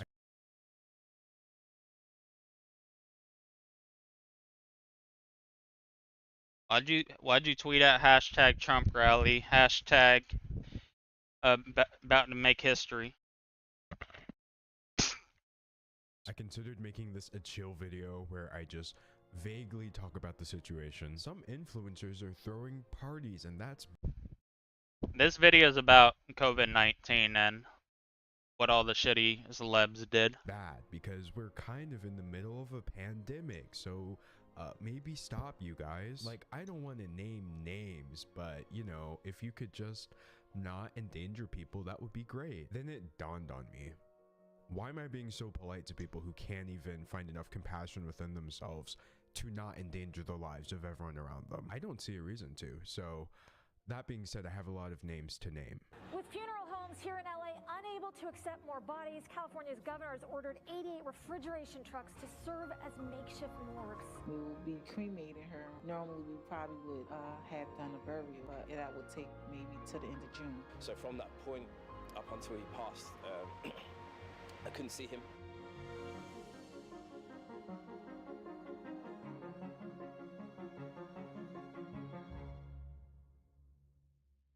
So in this video, I'm going to go ahead and take a look at how influencers and celebrities are handling COVID-19 and why it makes me deeply angry. In part 1, I want to take a look at celebrities and the you know, other nonsense that they've been going through with regard to the pandemic. In part 2 of this video, I'm going to take a look at TikTok stars and the super spreader events. Oh, what are they calling them? The parties that they've been throwing recently. And in part 3, I think I'm just going to go after all of my fellow YouTubers who are pretending like COVID-19 doesn't exist. I'm honestly just tired of all of you. Like, I know that you're watching this video. That's good. That makes me happy. But you know what makes me even happier? Today's sponsor, here's my video, Influencer 19.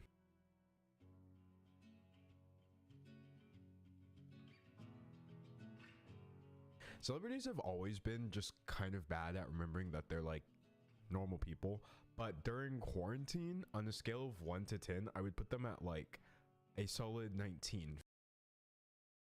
I've said this before, I'll say it again. I truly believe whenever COVID vaccine helped in the sense of like people quit worshiping celebrities.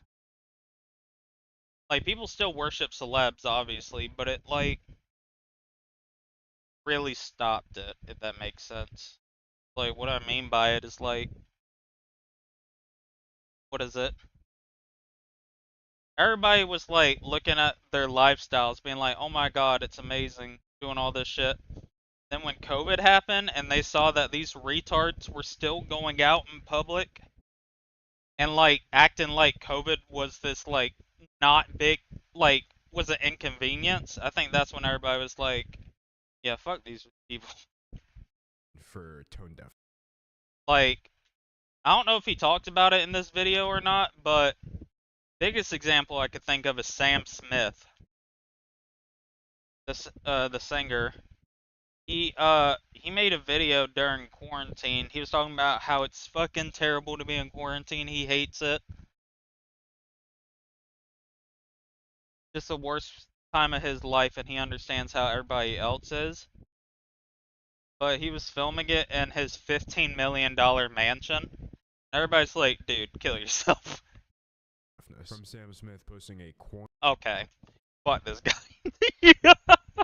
Fuck this guy. Quarantine meltdown from their $13 million mansion to Sia posting virus, but the virus is crossed out, so it just says us, and it's like, if I had a choice between knowing English and never having to read what you just said ever again, dos vidania. All celebrities are bad at this. It's like 1312 at this point. I mean, have you forgotten that Imagine cover? There's no heaven.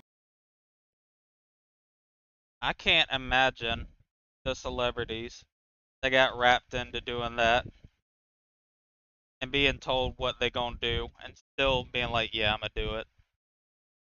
Yo, so here's what we planning. So we planning, you know how everybody keeps dying and people are losing their money and like their house and shit, right? So what we're gonna do is we're gonna have you retards sing a song.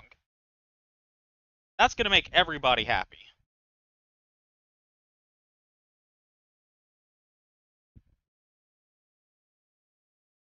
Celebrities are out here trying to give me hope for COVID-19, but they all have such a tremendous lack of taste.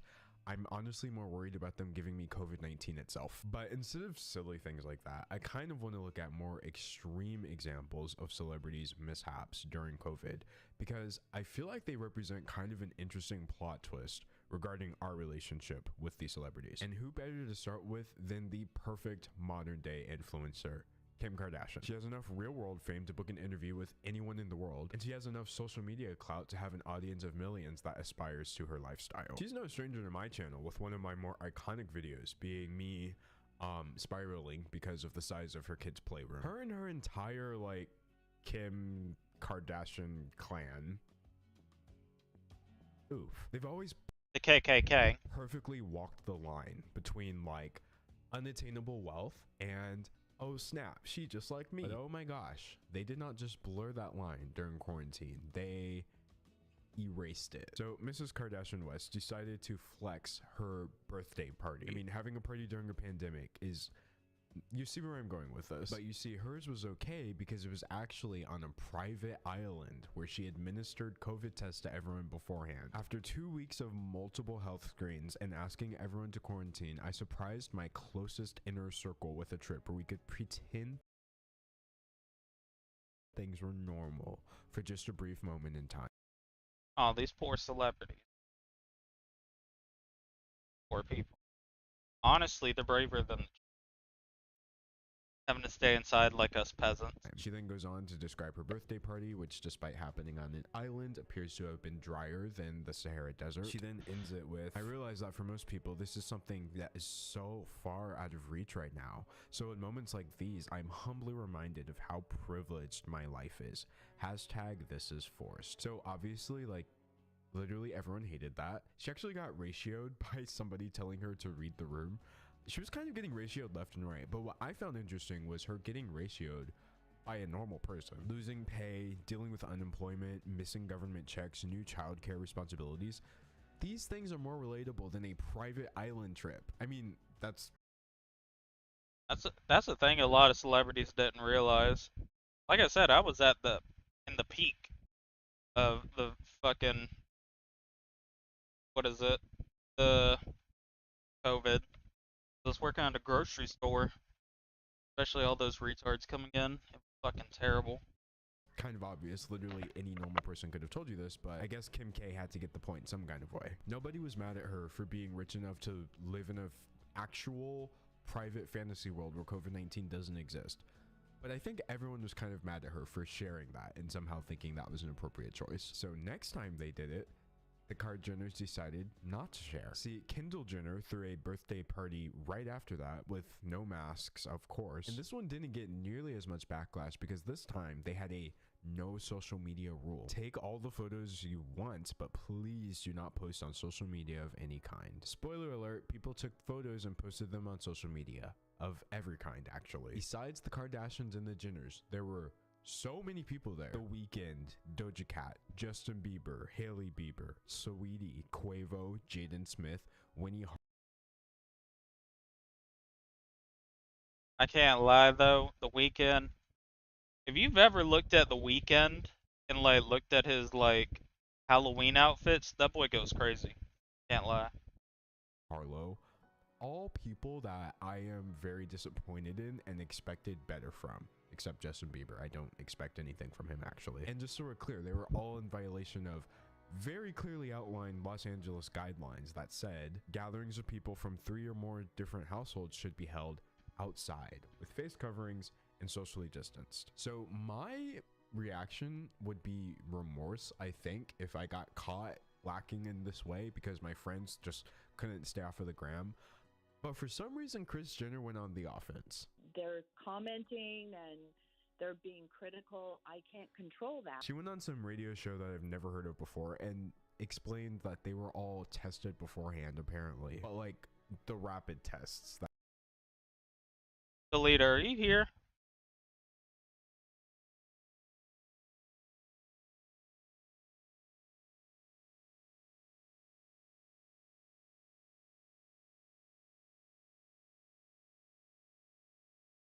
That take 30 minutes to get the results. And we make sure that everyone in our family and our closest friends are tested religiously. So, you know, we do what we can. We try to follow the rules. I don't understand why you need to try to do the right thing when you can just simply do the right thing. She's acting like she didn't hold the party in spite of very clearly outlined guidelines. You know what? As we live our lives trying to be just really good people. Her excuses are honestly pathetic when there are people who can't even get clearance to hold funerals for their loved ones who have died from COVID-19 because of social distancing guidelines that they ignored so Kendall could have a party. Honestly, the entire Card Jenner clan has historically been shown great rewards for showing off their just like insurmountable wealth gap. But the global pandemic has shifted this from something that they can profit off of further into something that they kind of have to hide if they want people to stop hating them. It's obvious that they're used to being praised for their bland but expensive life. I mean, we have Kim K's bizarre Q&A video with Vogue. There was Kylie Jenner's office tour, in that office that it was like super apparent she never does any work in. And then over here we have mine and my mom's closet. We have mine in my mom's office. There's Kris Jenner's house tour with Architectural Digest. Okay, actually, I'm not gonna lie, that is, wow, that's a pretty house. I would live there. But my point is, before COVID, you know, this wealth gap basically meant, oh, Kim K can afford a Louis Vuitton bag and you can't. And people are open to that message for some reason. But now, this wealth gap means Kim Kardashian can afford to keep her family safe from COVID-19 and live with the same comfort level that she had before. That's what I was trying to say about COVID. That's what happened, is everybody else, like, started realizing, man, fuck these celebrities. Like he said, everybody was praising them and that type of shit, being like, yo, they're rich as hell, shout out to them. But now, like, during COVID, everybody's like, man, fuck these people. And you cannot. That's not like an aspirational thing to share with people anymore. It's now antagonistic. You would have to have like a severe lack of awareness to not realize that. But what do we expect from the Kardashian Jenners if not a severe lack of awareness? I mean, the only unscripted video Kim Kardashian has ever posted in her life is not even one I'm allowed to play on YouTube. Living your life above the rules because you can afford fancy... What video? Oh, wait. Never mind. Testing sites and private islands and expensive getaways is definitely a choice. But at the very least, it doesn't put anyone in harm's way, what with them all being tested and whatnot. So that's actually why I started them off as an example, because they're the least infuriating out of everyone we have to go through in this video. Lana Del Rey, indie singer, internet menace. She's been on a years-long mission to secure her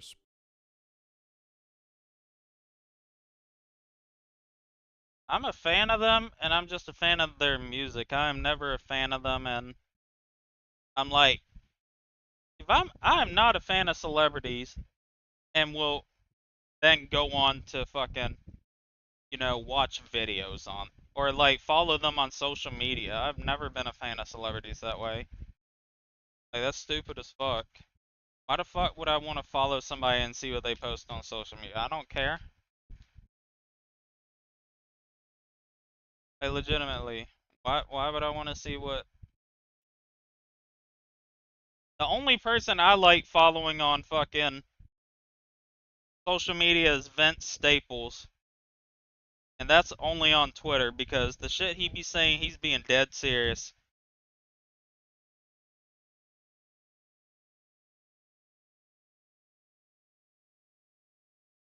See, like a dude said, hey, I took a class for music production and I used Max. I wasn't just gonna let it sit there for a year. He said, you went to school to make beats. That was your first mistake. All Ray Charles needed was some heroin. See, like, why the fuck would I not want to see what that guy says? That guy's awesome.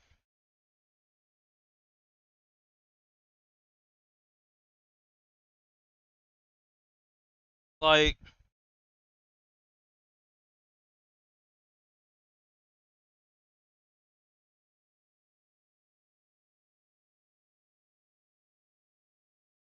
He said Bards versus Nicki Minaj fans versus Taylor Swift fans. Who's winning if it escalate to gunplay? Like, what the fuck are you talking about? What do you mean if it escalate to gunplay? Like, what are you talking about? And they like, what state does it start in? New Orleans. First day of Mardi Gras. Like, what? You're back.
I'm back. Yo, I need to ask real quick if I'm a dickhead. I know the answer is yes, but I don't care. So they found the dude that, what is it? They found out the dude that died at the Trump rally. Right? Not the shooter, the guy that got shot instead of Trump, right?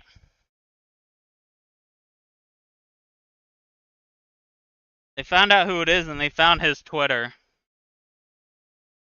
And I might be a dickhead, but his last post ever was responding to a guy named Cat Turd, like one of the most annoying people ever. Like, what's everybody getting into this weekend? And he said, Trump rally. Sorry, it's not funny. He died. R.I.P. Bought as the queen of controversy. Not funny.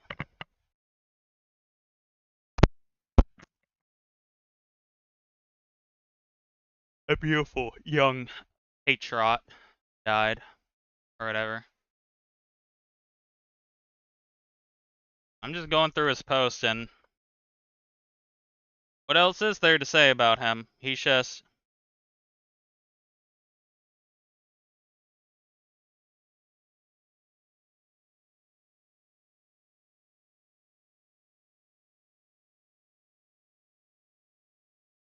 I don't know, he's messaging people exactly like a Trump supporter. Yeah, I don't know what else to really say about him.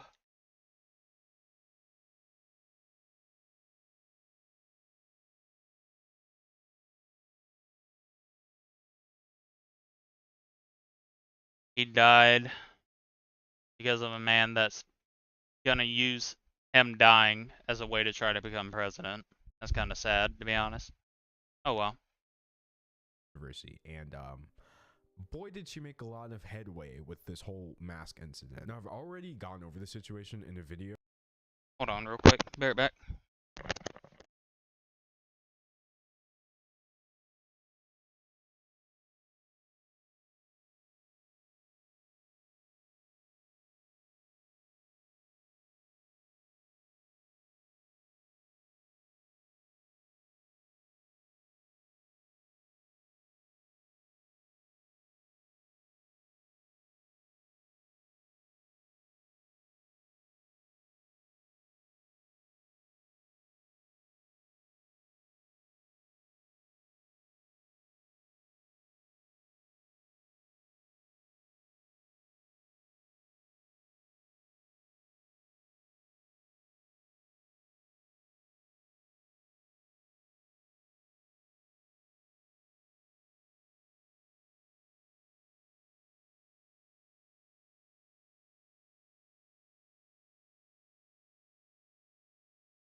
I'm back. Sorry about that. One of the 12 videos I uploaded to my other channel this month. And that video was actually an update to a video I uploaded here about Lana Del Rey. Which is kind of a lot. But her image sure has changed since that first video I put up about her. So this all started when Lana Del Rey decided to hold this impromptu book signing at Barnes & Noble, which is...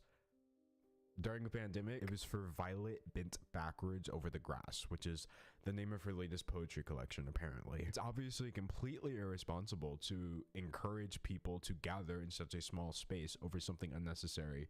And with that unnecessary thing being selling more books, I actually find that despicable. I can somewhat understand celebrating your own birthday in spite of the lives of the elderly and others at risk around you. But celebrating your own product, then again, having listened to some of this poetry, I guess I can see why she would need to do any and everything to sell more copies of this. People think that I'm rich, and I am, but not how they think. Oh, here we go. This stupid bitch. They ask how rich I am, but they never ask how I am. Like, bitch, 'cause fuck you. How much bread you got? Your pocket's looking like, little homie. So that in and of itself is like grating, but where it gets worse is that she was not social distancing. She was taking photos with fans all up in their face, which I wouldn't even want, even if like I was hanging out with a famous person. The IG pic will still work if you're here and I'm here. You don't need to. Okay, anyway, that's not what this is about. Actually, it's exactly what this is about, because you should be over here if you could potentially give me COVID-19. And yeah, she potentially gave all of them COVID-19. What with the masks she was wearing? I mean, thankfully, I didn't hear any reports of anybody coming down after that. But this is not even really a mask. It's a decoration. I feel like most normal people know this, but like masks are designed to stop droplets from exiting your mouth.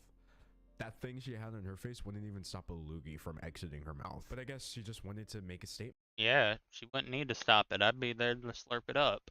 Slurp juice.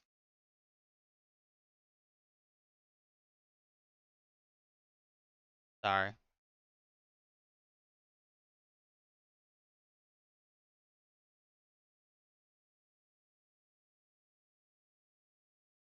Imagine getting COVID so you can go buy a dumb bitch's book. Which is that nothing comes between Lana Del Rey and the hot air she's constantly spewing. Not even a COVID safe mask, apparently. So she was obviously being dragged over the coals on the internet, as you probably should for doing something this egregiously stupid. But for some reason, she thought, what if I just didn't respond to any of it? So a month later, the student newspaper, the Michigan Daily, did a bit of a retrospective. Lana Del Rey wore a mesh mask. What now? In it, they give a history of Lana Del Rey's previous controversies, but what is even more interesting in my opinion is they also give a very unique insight into how Lana Del Rey is falling out of favor with her fans specifically. Mask etiquette has become synonymous with compassion, intelligence, and human decency. Del Rey's fashion choice feels like a slap in the face for those who have been intimately hurt by COVID-19 and for those who wear their masks without issue. Celebrity status does not exclude Lana Del Rey from responsibility. That is very diplomatically worded and poignant, but it also did still manage to call her uncaring, unintelligent, and indecent, which is like, that was 10 out of 10. That was a good paragraph. So Lana Del Rey finally responds. Not sure why student paper of all things got under her news more than the actual mainstream media calling her out, but hey, who knows what goes on in the mind of Lana Del Rey? Literally everyone, because her entire career is like oversharing. The mask had plastic on the inside. They're commonly sewn in by stylists these days.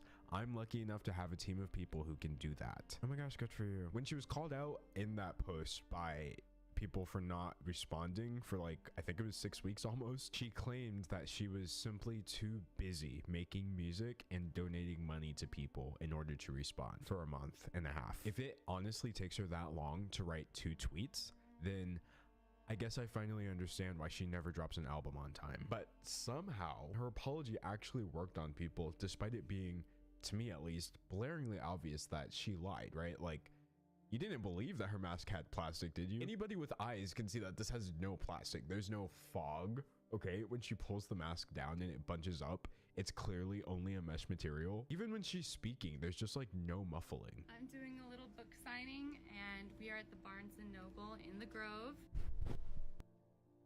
Oh look, a mask that matches my outfit, but still technically COVID safe. That's crazy. But notice how I sound like I'm actually wearing the mask? That's kind of what happens when you wear a mask versus an accessory. Now, last time Lana Del Rey experienced this much backlash, her fans were pretty quick to jump to her defense. I mean, even in my own comment section, it was just full of people who disagreed with me, which is fair, of course. But it's like, because Lana Del Rey is so personal and all of her music connects with her fans so hard, they are predisposed to defending her against any and everything. But it turns out COVID-19 is too serious of an issue for that to work this time. Like that article pointed out, celebrity status does not exclude Lana Del Rey from the responsibility, especially since this is a responsibility to do simple things that stop people from dying. If your poetry book is somehow more important to you than that, you need help. So, you know, holding a small gathering for the sole purpose of power tripping over your fans while desperately trying to push your poetry book into their hands. Oh my gosh, that rhymed. Fans, hands. Lana Del Rey canceled by my poetry book. This is a joke. Lana Del Rey is not canceled because rich people don't go away no matter how many teenagers on the internet tweet at them. Fun fact. But yes, holding this event was disturbing. But as much as I hate to say it, I think that's like the smallest gathering that I'm mentioning in this entire video. The music industry. It's $1 billion business. Its stars are larger than life, and it brings us all together, which is bad. Unironically, because we're in the middle of a pandemic, so maybe we can just skip that part. But I guess the music industry hasn't figured.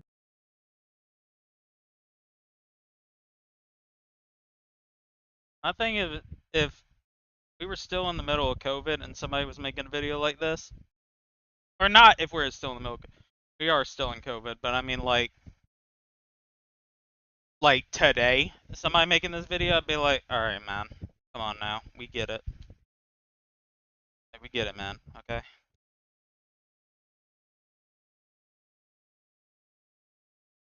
Oh.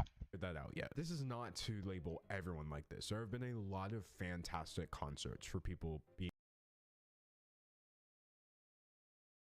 That's just regular golden? Yeah. Okay. Being COVID safe. Like Billie Eilish, BTS, tennis. There's been entire award shows held virtually to minimize risk, but also still celebrate emptiness like they always do, even in person. But then there's been a lot of garbage, like what I'm about to go over right now. So the Chainsmokers, everyone's favorite EDM band, known for their bangers like Closer, and that other song they released that sounds exactly like Closer, and that other song they released that sounds exactly like Closer, and not to forget their smash breakout summer hit, that one other song that also sounds exactly like Closer.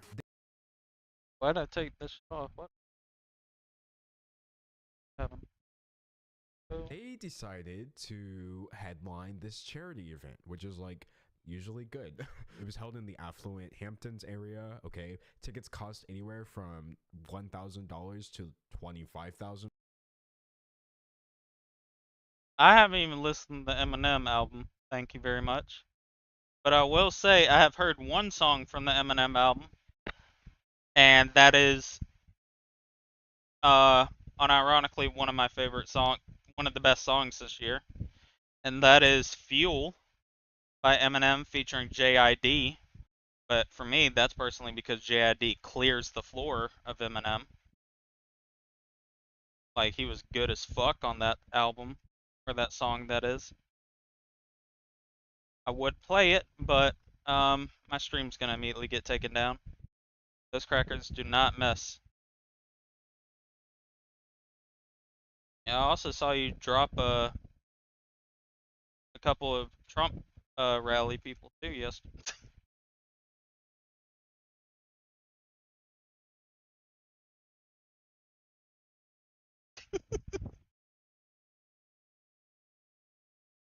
But nah, good shit though. I did see that. Alright, so I need to get this. Need that.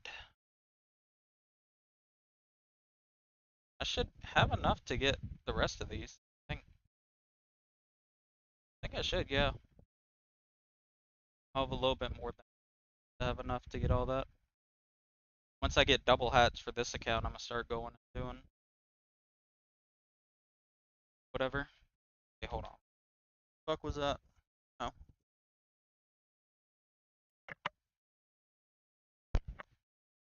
I refuse to listen to the Eminem album. I don't know why, but I've just heard everybody talk about how hot dog water it was. I'll be real. I don't want to listen to that. Does it sound what the album? Am I prioritizing? Wait, how many do I have? Did I get the final one? Yeah, I did. Take a chance. First off, that's obvious first. I'm probably gonna keep trying to sell shit too. Don't care about damage. Don't really care about egg luck. I'm probably gonna go for double item chance next, because the huge, I don't really care for at the moment. I'll eventually get that. Nah, I'm gonna do double items.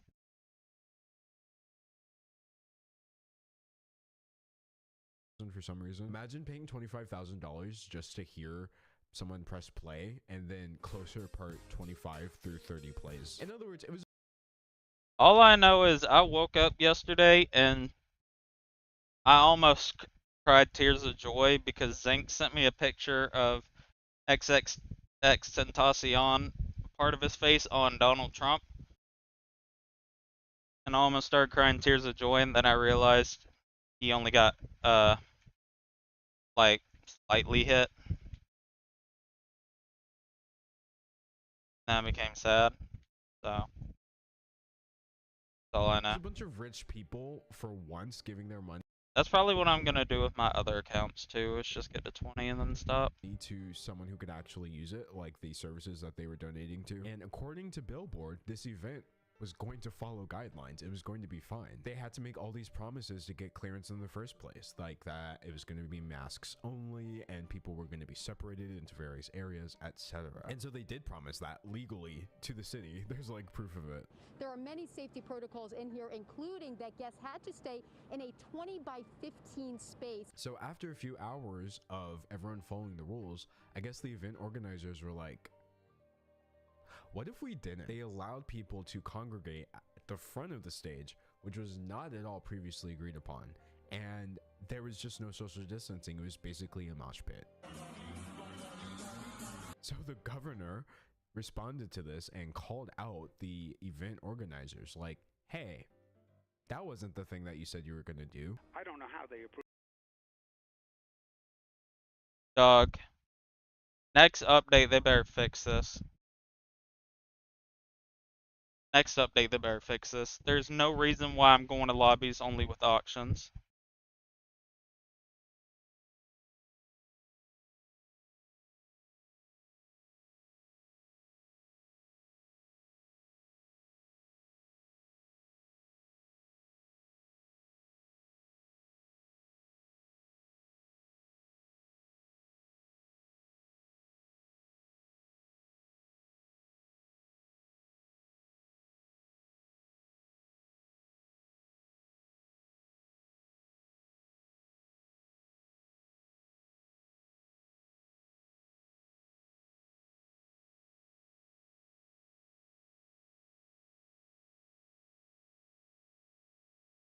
Yeah.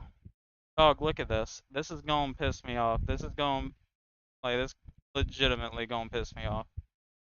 Like, why are we doing this? Approve that permit.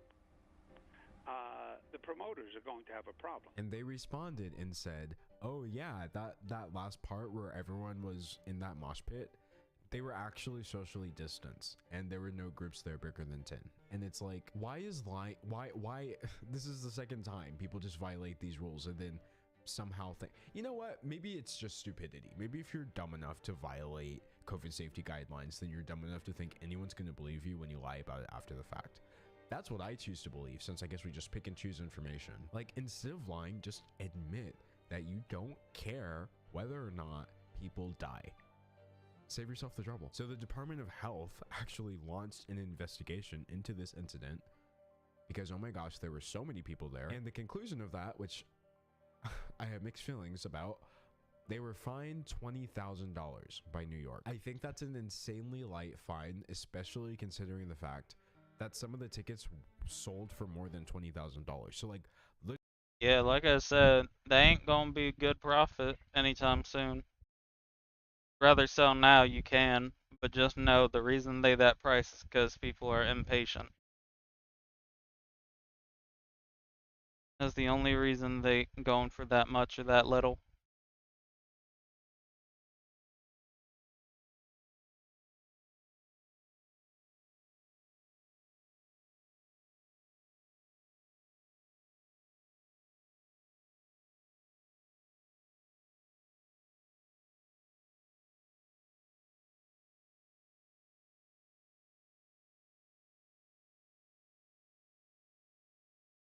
They ain't never going. They ain't going up for a while. Literally one person could have covered that. They lost nothing. Anyway, since we're in this little musician section, I would love to call out Rita Ora for being the worst person, apparently. Photographs came out showing Rita Ora celebrating her 30th birthday party with a group of about 30 people. No masks, all within one restaurant. This happened in West London, and people were understandably very upset because that was in direct violation of guidelines set up by West London to Why? prevent people from spreading COVID to everybody in West London. So she was caught. Obviously, that was not something she posted to her story, and she started getting called out by everyone from Twitter to law enforcement. So she decided to post an apology to Instagram, in which she apologizes for her small gathering of 30 people, claims it was a spur-of-the-moment decision, and says, "I feel particularly embarrassed knowing firsthand how hard people have worked to combat this terrible illness and being fully aware of the sacrifices that people and businesses have made to keep us all safe." So that in and of itself is like, ugh. But then it somehow gets worse because it turned out she did this after having just flown in from Egypt, where she was doing some sort of private show. In other words, according to the government, she should have been self-isolating because she was just in a foreign country. But no, she literally went straight to I keep it real to you, Chief. I would not do that for. I would just sell them. this party with 30 You are not going to be making big bank saving on those. At max, you'll make like what, 10, 20 mil? I'm gonna just go ahead and let you know right now, big dog, that is not the move. people. So, she had to put out another apology. "I should have followed government advice and isolated myself for the required period. As you know, I didn't follow government advice, and for that, I apologized earlier this week. I apologize again." At what point does it just not get embarrassing? Like, please. I haven't heard any of her songs trending in the past, I couldn't tell you, years. But she's trending like twice within the span of a few weeks for breaking COVID safety guidelines. And then she did it again, and I'm not kidding. It turns out when the police found her in that party with the 30 people, they launched an investigation. And yes, it was the police who found her. They're the ones who had to break the incident up because apparently, and allegedly, Rita Ora paid the restaurant owner off to let her and her friends violate those guidelines. They switched off the security cameras and they boarded up the windows in order to prevent people from catching her, according to the police reporting this to a committee. The restaurant owner himself testified that he accepted this money. And now, magically, Rita Ora didn't have any apologies or statements to offer when she was contacted about this. So yeah, no, that's why I'm saying it's not like she did one thing and it was like, oh, she should have thought about that harder. She was like, today I woke up and I choose COVID. You know, prior to COVID-19, it was easier for musicians and all kinds of celebrities to convince us that they had some sort of special rights afforded to them by being good at music. But now it's clear that their audiences want to see them following the exact same rules as everyone else. I actually still find it fascinating in a way, though, to see these musicians lose their artificial exclusivity, because this ability to build up rarity has been a driving force behind a lot of their success stories. People realizing, oh wow, maybe I don't have to spend like $25,000 on a ticket because I can just watch this online. Billie Eilish did it. People are realizing, oh wow, maybe a bunch of rich people going to a party do have to follow the same rules as all the rest of us because those rules are designed to stop people from dying. Their untouchable status has been stripped away, and it honestly just leaves them looking desperate and dishonest when they try to somehow muster it up to get away with things nowadays. And Rita Ora and the Chainsmokers are just two people who got caught doing this. There's no telling how many people are still doing this and we just never hear about it. I honestly don't care how much I like your music. I don't know. I haven't really played this update the entirety of yesterday. I just saw it, had it on for like an hour or two, and then turned off my PC to let it be colder in my room. I hadn't been playing at all the past 5 or 6 days.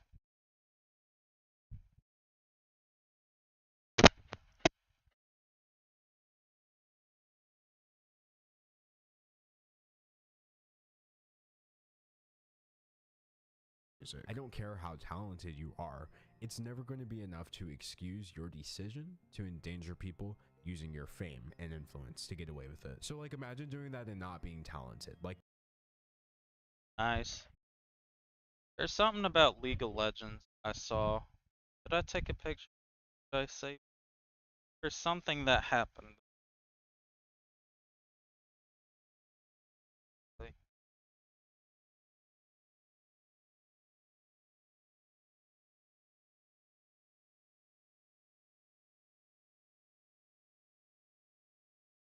I think it's time to abolish the Chainsmokers. All in all, celebrities are getting their worst fears confirmed, which is that, you know, they're not special, they're just rich. Oh yeah, scientists have discovered a new crab species and they have named it Teemo after the League of Legends champion. And no amount of money will ever change that for them. And that probably is terrifying for them in a way, but honestly, I wouldn't know because I, of course, am special. Celebrities are no longer above the law, which means nothing because they have enough money to where breaking the law is not illegal, it's just inconvenient. But alas, we don't have time to get into that in this video.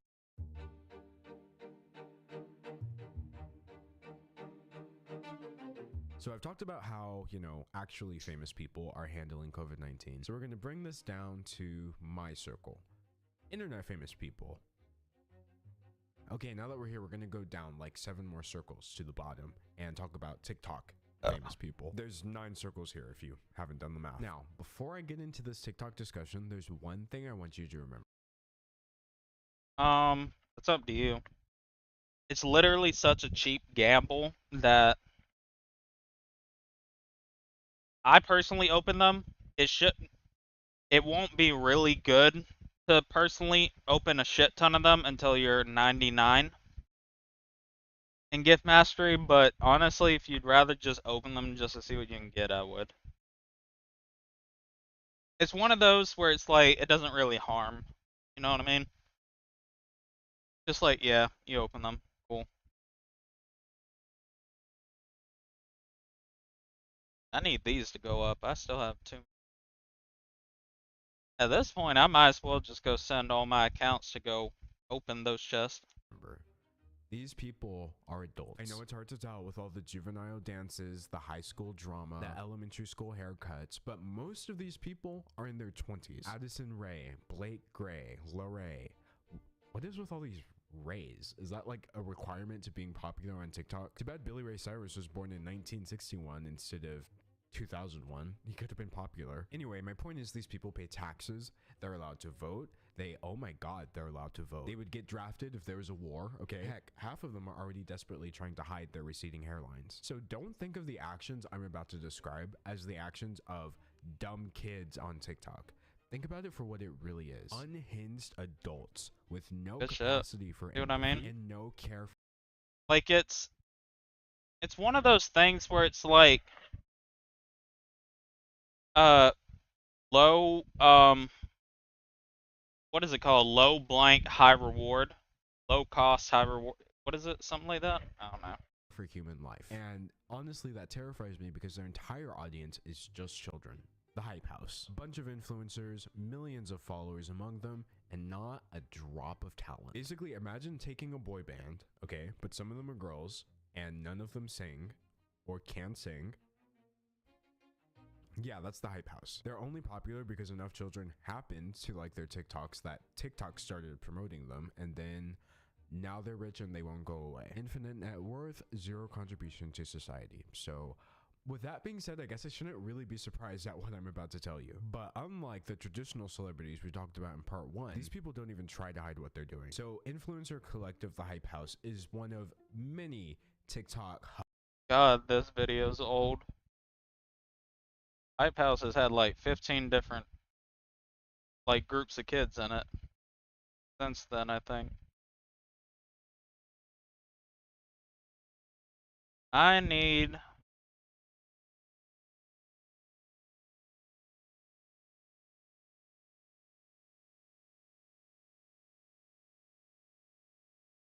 hubs that have thrown one of these massive influencer parties.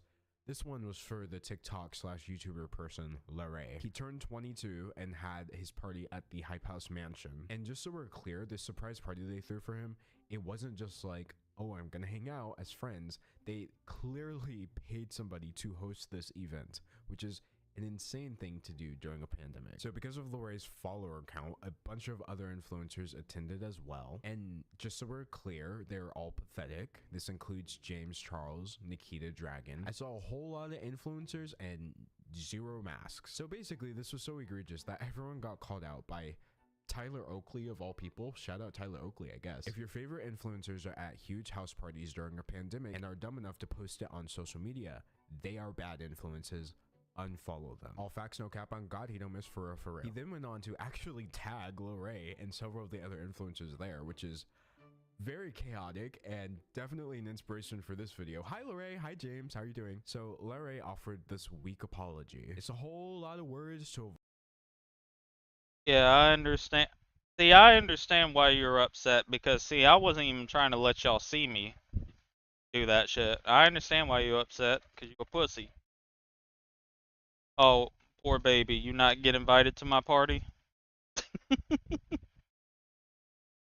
No. COVID's when I really stopped partying anyway. Didn't stop drinking though. Yes, sir. Uh,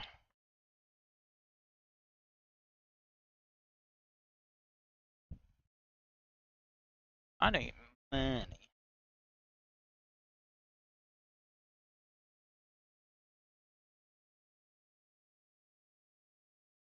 avoid saying one word, sorry. You know, this whole idea of, okay, now that you've brought it to my attention, I'll take it seriously, is so warped. Do you know why? Because the people whose family members are dying from COVID-19, they never had the option to not take it seriously. It starts off as a matter of life or death for a lot of people. So the fact that you can finally decide to take it seriously because people are calling you out is disgusting. James Charles put out an even weaker apology. All he could muster up were white words on a black screen. Even though I've been wearing a mask, anybody talk about that? Oh, I wore my mask, but no, you didn't. We all got COVID tested. Yeah, one of those ones that tells you got COVID in 10 minutes. That's not what the fuck people mean when they said, did you get tested for COVID? They mean the ones you gotta wait like a week or two. Stupid motherfucker. Shoved like towards the latter part of a random video that mentions nothing about this controversy. I want to encourage you guys to be smarter than I was before. Wait, that wasn't a good James. And I want to encourage you guys to be smarter than I was before. Much like the I'll take it seriously comment, this is a non-response. Like, you didn't do this because you were dumb. You did it because you didn't care whether or not you would get COVID and spread it to other people. I mean, I'm not saying James Charles isn't dumb for that. He is, definitely. At least he recognized that part. But my point is, stupidity is just the side effect here of a deep and disturbing lack of empathy. And that's not the only party like this. Like I said, there's a bunch. Tana Mongeau and Erica Costell decided to go to a party hosted by Jake Paul, in which they posted this lovely clip. We don't care. Sorry.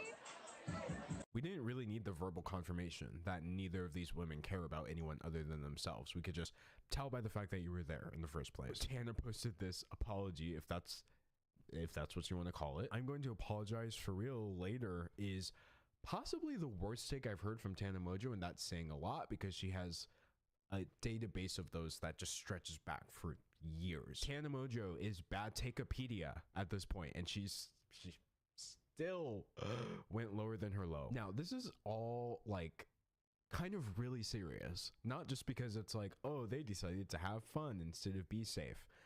I kind of wouldn't care if you're just endangering yourself for some reason. This is a big deal because these people are turning Los Angeles into a COVID hotspot. Elijah Daniel, who's also part of that scene, has alleged that people are actually getting COVID-19, which makes sense based off of the video footage, but that they're just not saying anything to their followers, or even more importantly, to each other. And if that's not bad enough, the Hype House is basically like a traveling circus. Nylea Devora, James Charles, Nikita Dragon, these are all people that Hype House or Hype House members are collaborating with after the fact, despite their utter lack of COVID accountability. And people like Nikita Dragon, who is also at that party, are making these idiotic decisions because they know there's nothing really to lose if someone else gets COVID because of this, and there's everything to gain, what with the views that the Hype House brings. Now, as bad as all of that is, I actually find what they're doing to be worse than what the traditional celebrities I mentioned in part 1 are doing, and that's because,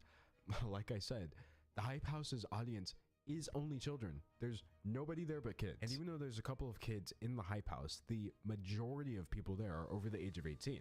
So this is a group of adults who is modeling behavior to what they understand completely is a group of children. And this behavior is what gets people killed. Anytime the Hype House gets called out, or any of these TikTok stars get called out for their behavior, you can just find a bunch of children in the Please say Legal Eagle made a video. Eagle.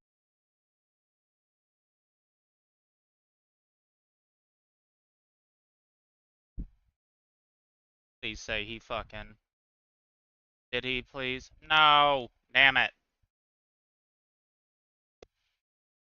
Want him to make a video.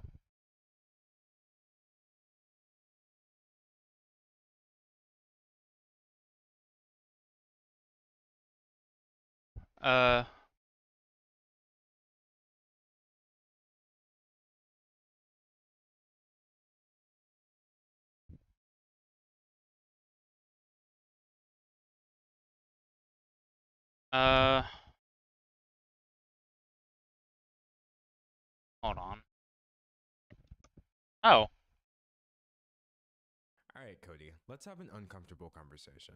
Someone has been alleging for years now that you, one of the largest commentary creators on YouTube, knowingly committed a crime against her when she was a minor. But YouTubers and viewers alike are ignoring and discrediting these allegations solely because the person making them happens to be an unlikable woman online, Tana Mojo. And you know that people are ignoring this because nobody is working harder to bury this story than you. And you're getting away with it because commentary YouTube has a serious problem. I can't blame any of your viewers or my viewers for not hearing about this because you've done such a good job hiding it up until now that I only found out about it recently. The situation has been talked about by smaller channels, it's been discussed at length on other platforms, and it keeps almost hitting the mainstream, like with this Rolling Stone article or this H3 podcast discussion. But the reason it hasn't caught on yet, despite all of this, is that none of your friends, nobody on your level, nobody in the commentary niche with enough pull is willing to admit that this situation makes you look terrible. A lot of people like him a lot, and they really are like doing any kind of mental gymnastic to just ignore it. I'm not here to accuse you of committing a crime in this video because I can't do that based on someone else's allegations. Nobody can definitively take these allegations as proof, but at the same time, they should still be looked at and not treated as an open secret and swept under the rug like you've been doing for so many years now. And from the way the situation keeps popping up more and more often, it's clear that there's only so much rug sweeping you can do before people start taking a closer look at things. So let's take a closer look. We both know that Tana Mojo is a YouTube personality with a history of lies, controversy, and genuinely problematic behavior that's become so entangled with her brand that her podcast is called Cancelled with Tana Mojo. And speaking of this podcast, about a month ago, she hosted a live episode in front of an audience, and the conversation turned to you. Who's the smallest you've ever had sex with? Oh my god, no one look at me, Cody Ko. I can say that. I was literally 17, I can say that. This clip started making the rounds and people were understandably perturbed because if Tana Mojo was 17, you would have been 25. So people started speculating and Tana decided to set the record straight. I hooked up with Cody Ko when I was 17 and he was 25. She claims that not only were you fully aware of her... See, I'm 25 and looking at a 17-year-old, that, hell no. Absolutely not. Like, I think you're repulsive. Jafet, like, you're fucking ugly and disgusting. Like, it's over for you.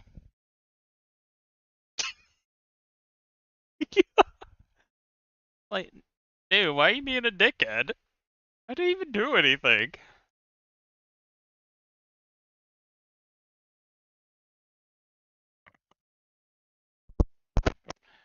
I know, dude. Even, like, thinking about you, I want to throw up. You're fucking disgusting, Jafet. Fucking, ooh, disgusting. But, no homo.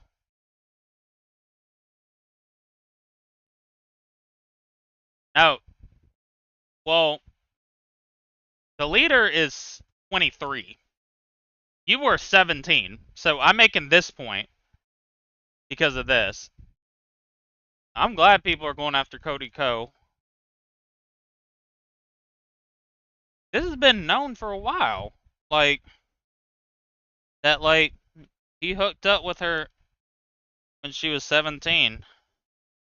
Like, they've been saying this. Yeah, that's why I was making the joke. That was That was the whole point of the joke, but now that I explain it, it's not funny. Age at the time, but someone even tried to stop you, and you went ahead anyway. There was a situation with Gabby Hanna at a Playlist Live where she pulled him aside and told him, like, yo, she's 17, and then we still went and hooked up. To be clear, 17 is under the age of consent in many states, including Florida, where Playlist Live used to take place, so this means that Tana Mojo is accusing you of statutory rape, and she's not trying to hide that. This isn't just some crazy tea. It was a crime. Nothing would make this situation better, but plenty of things make it worse, like the fact that she was a fan of yours at the time, adding an additional layer to the power dynamic you would have had over her. I grew up loving him, and I think you know what I mean? Like, I was just, like, excited and a fan. Tana seems to have many feelings about this, which we'll go over a bit later, but she stated very clearly that the actions she's accusing you of are inexcusable. If I had a 17-year-old daughter or a little sister or something, like, I would kill. I would never let it fly. These recent allegations are bad enough on their own, but there are a couple of things that make them worse still. Things that many people don't know yet, but you do. You know that Tana has been making this same specific claim against you for years now. Here she is back in 2021 saying the same thing. I was 17 at the time, 18. I started kind of hooking up with other people. Shout out JC Kayla. Oh, this is the same guy. Wait, hold on. It's turned the same guy. I just changed it because I'm like, this is old. I don't care about. This video was uploaded 3 hours ago, but the next video he made I want to watch is him talking about the Ozempic epidemic, and I guess he's basically going to call out a bunch of people that took Ozempic, which is going to be funny. But what lends the most credibility to Tana's claims, and what is really the most damning thing for you, Cody, is a clip that you might not have even seen yet. See, I read the Rolling Stone article, I watched the YouTube videos about this, and they all missed something. And I understand why. The clip I'm about to show you is extremely hard to find. The original has been lost to time, and it's a wonder we have this on video at all. But if there was anything to give me any more clarity about these allegations before I formed my opinion, I was going to find it. Remember how Tana said that fellow YouTuber Gabby Hanna tried to stop you before everything allegedly went down? Well, did you know that Gabby is actually on record telling the exact same story several years ago? One time, I told a guy, I saw him making out with a girl at a party. Hell no. Underage, and I pulled him aside and I was like, hey man, you probably don't know. I know she like looks a little older. She's underage. Watch it. And he's like, oh my God, thank you for telling me. And then he turned that. This is really bad.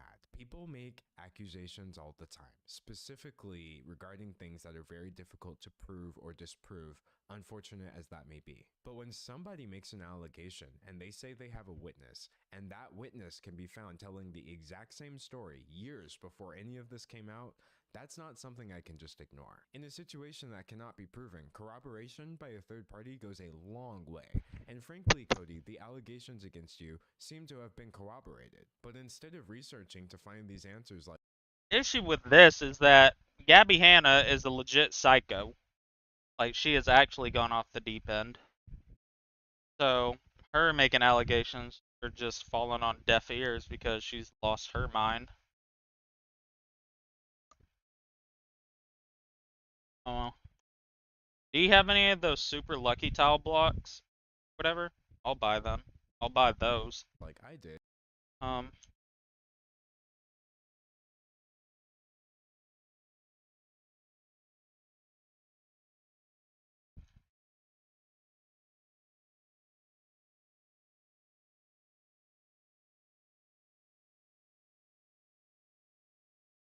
Many of your fans seem far more interested in attacking your accuser. I have seen so many comments, but what was she wearing? It's Tana, so who cares? Well, it's Tana Mojo. The reaction to this has been unsurprising but incredibly disappointing, demanding proof that they know she can't provide, acting like she's only doing this to gain clout or ruin.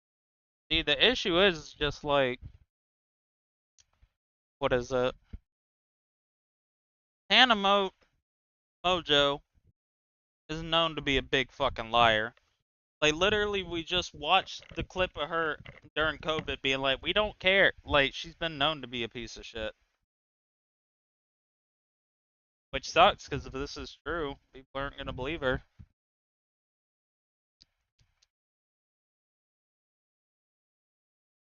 Alright, cool. in you somehow, despite the fact that she's never once put your name in a video title over this. Or worst of all, implying that a 17-year-old could have truly consented to any of this. But let's be Like, Tana, like, yeah, she's been a piece of shit or whatever, but what a lot of people got to realize is she definitely was taken advantage of in her career. Like, you got to realize she became popular when she was 16, 17. She started collabing with people at that age, too. Like,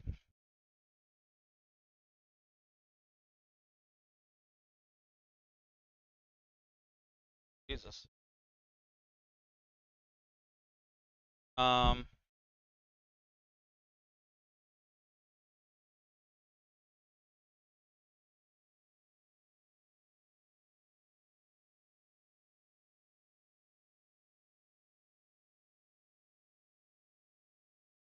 Alright, counter offer.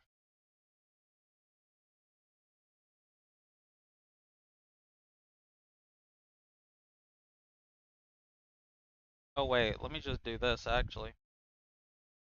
Since I don't have a million,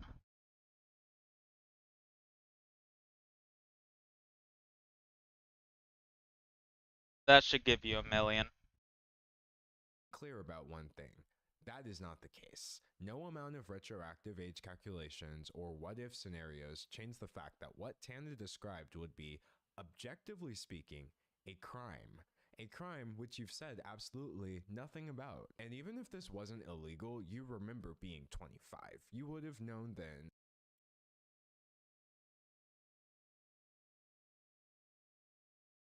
Yeah, see that 3 of those gave me a million. At least so.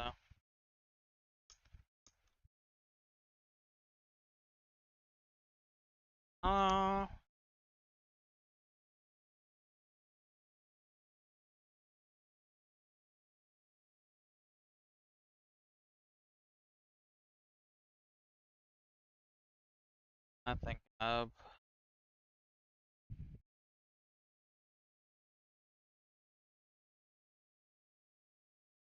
was I going to do?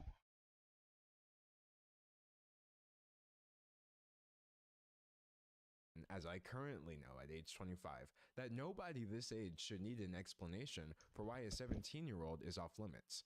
Because you remember being 17 too. Now, thankfully, Tana's personal experience with this isn't one of trauma. In fact, I've seen people defending you by saying, Tana said she doesn't care, so why should any of us care? But that's not exactly what she was saying. I don't associate or hold it with trauma because I am such a comparative person where I'm like, so many worse things have happened to me. And even if something isn't consciously internalized as an identifiable source of trauma, the body keeps the score. I know things manifest in ways other than me directly feeling them.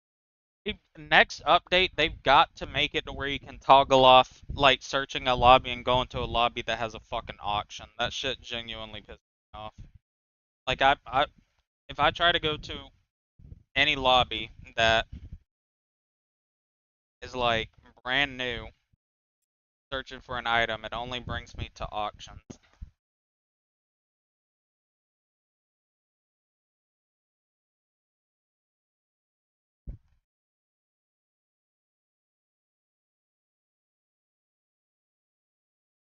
I don't know if I gotta start blocking the auctions or whatever, but Christ. I'm like, maybe I don't feel traumatized in certain aspects from certain things and other things I do.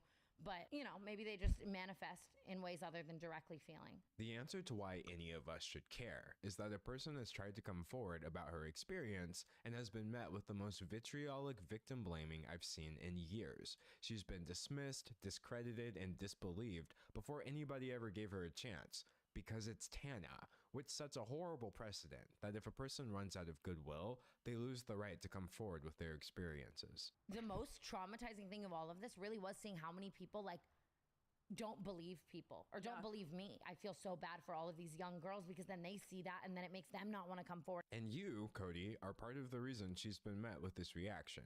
Your status as one of YouTube's golden boys has made it possible for you to ignore a situation that almost anyone else would have had to respond to by now. I know for a fact if you swapped out Cody Ko with someone that like people didn't like that much, Oh my I God. would be receiving so much more sympathy. I find your silence on the situation to be uncomfortable. Not defend him, but he also just got married and just had a child. So, I mean, that might also be a thing, but Because I know that if Tana's allegations are true, then silence would be your only option, since telling the truth would be tantamount to confessing to a crime, and lying would put you at risk of being contradicted by a witness. And like I told you at the beginning, I'm not accusing you of committing a crime, but even if what Tana says is false, your silence is still grossly incompetent at best. Why are you choosing the path that would be your only option if you were guilty? Now, some seem to think that you're not obligated to speak up, and maybe that's what people around you are telling you as well. But from one creator to another, you absolutely have an obligation to, at the very least, call out the misogyny, the victim blaming, and all manner of cognitive dissonance that's coming from your audience in the name of defending you against allegations that you're too cowardly to address. And to be clear, this is cowardice, because you demonstrate it whenever there's controversy afoot. Tana's further claims make it sound like you're terrified. I said something about it online and it was starting to surface, and he texted me like, "Are we good?" and was like, I said yeah, and like he was like, "My wedding's coming up." You do have a history of making bad choices when you're terrified of people finding things out, like your history of using slurs. 5, nigga, 6, nigga, 7, nigga, 8, nigga, 9, nigga. There's more clips. yeah. It was Vine. It doesn't count. What happens on Vine stays on Vine. Than that, but the reason most people are blissfully unaware of them is because you posted your vague apology not on Twitter, not on YouTube, but on Patreon, despite acknowledging in your apology that the clips were surfacing on Twitter. This is one of many examples of your poor handling of controversy. Not many people know that you've already lost fans over an eerily similar topic. You used to frequently feature and promote your college friend Colby Leachman in your videos, until it came out that during your school days, Leachman's university put him on probation for, as a United States District Judge would later put it, the non-consensual videotaping of a sex act with another student, showing the video to other people, lying to the police about the video, and behaving horribly to that individual and at least one other woman. To make matters worse, the woman in the video also alleged that Leachman drugged her before the recording and that she hadn't actually consented to anything at all. You had this man in your videos. You were telling us to follow him on Instagram, and at some point you did wise up, so he's no longer part of your content, but he still seems like he's very much a part of your friend group. From the continued hangout since then to inviting him to your wedding just last year, people are under the impression that you're best friends with someone who, at best, committed an illegal sex act and at worst is an alleged rapist. And no matter how many times people Better pray that that message you just put goes away fast on my screen, Jafet, because on my screen it still say he just liked me. Better pray that bitch hurries up and goes away. discover this information over the years, you refuse to say anything at all. You could clarify this, but you won't. But now your cowardice has reached a new low. You've tried speaking, and you've tried silence, and now you're choosing censorship. On your YouTube channel, where you've been pumping out content nearly every day now, I couldn't... No, I know that's not what you meant. I'm just saying, you better hope that this shit fucking, on my screen it still says it. That's what I'm saying, because I have it set to where YouTube messages go away after like 3 or 5 minutes, right? So I was just fucking around saying, you better hope this shit hurries up.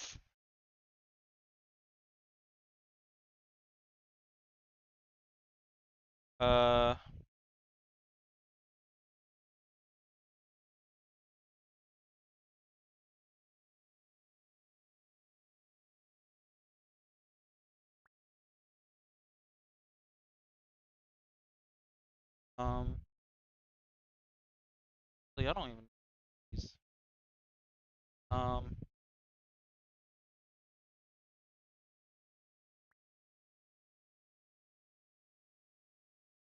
Find a single comment on your last video about this situation. Not even one. Comparing that to the comment section on your Instagram, where every single comment I saw was about this, it's clear that you're heavily censoring your audience on YouTube. But surely you must have realized the limits by now, since people have just transferred the conversation over to your wife's channel. The fact that her comment section is overrun due to your decision to stay silent about this should be all the proof you need that that decision was wrong. At this point, your silence and censorship are a response with disturbing implications. The only thing that I've seen this hidden portion of your audience asking for is the truth. So why aren't you telling it? And your silence isn't the only one that's bothering me either. All these Reddit threads, like if my name's on any thread, it's all getting deleted. I witnessed the heavy-handed moderation of your subreddit in real time as I researched this video. I would refresh the page and posts would suddenly be unapproved by moderators after racking up hundreds of comments, removed because they could, quote, instigate drama. No, I know. Which still doesn't help your fucking case. I don't know if you knew that. You know that that still doesn't fucking help you, Jafet.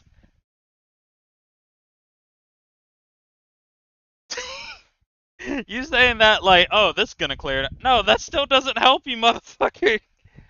You talk about saying the M word, you like, he just liked me. You fucking retarded. Or more commonly, just locked and or removed with no reason given whatsoever. I'm sure whoever is doing this thinks they're helping you, but you should probably tell them that they're making things look 10 times worse. But it's not just your moderators, it's your friends and fellow YouTubers too. It's no coincidence that with the exception of the H3 podcast, I haven't seen a single channel over 1 million subscribers do so much as acknowledge that this situation exists. And I'm not talking about channels that never would have discussed something like this either. I mean the same channels that were— Julia, you are the last person I need. Matter of fact, let's see if I still got this one in my fucking whatever. Oh, I still got it. It's just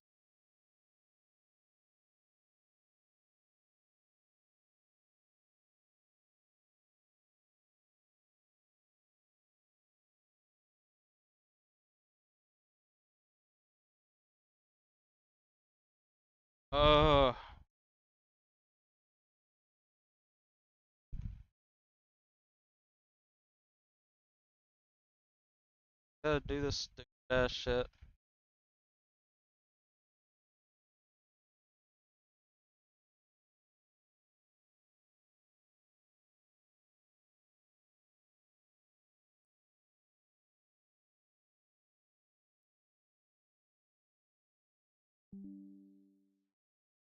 Can I join this other clan yet?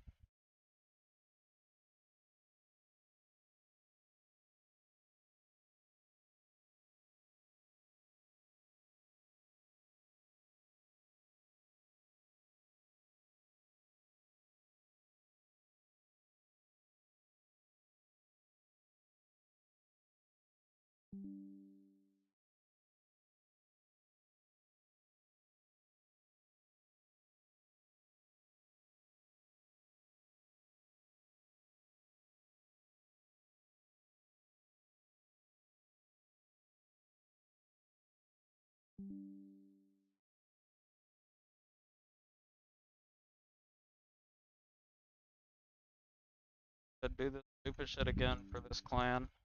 Fucking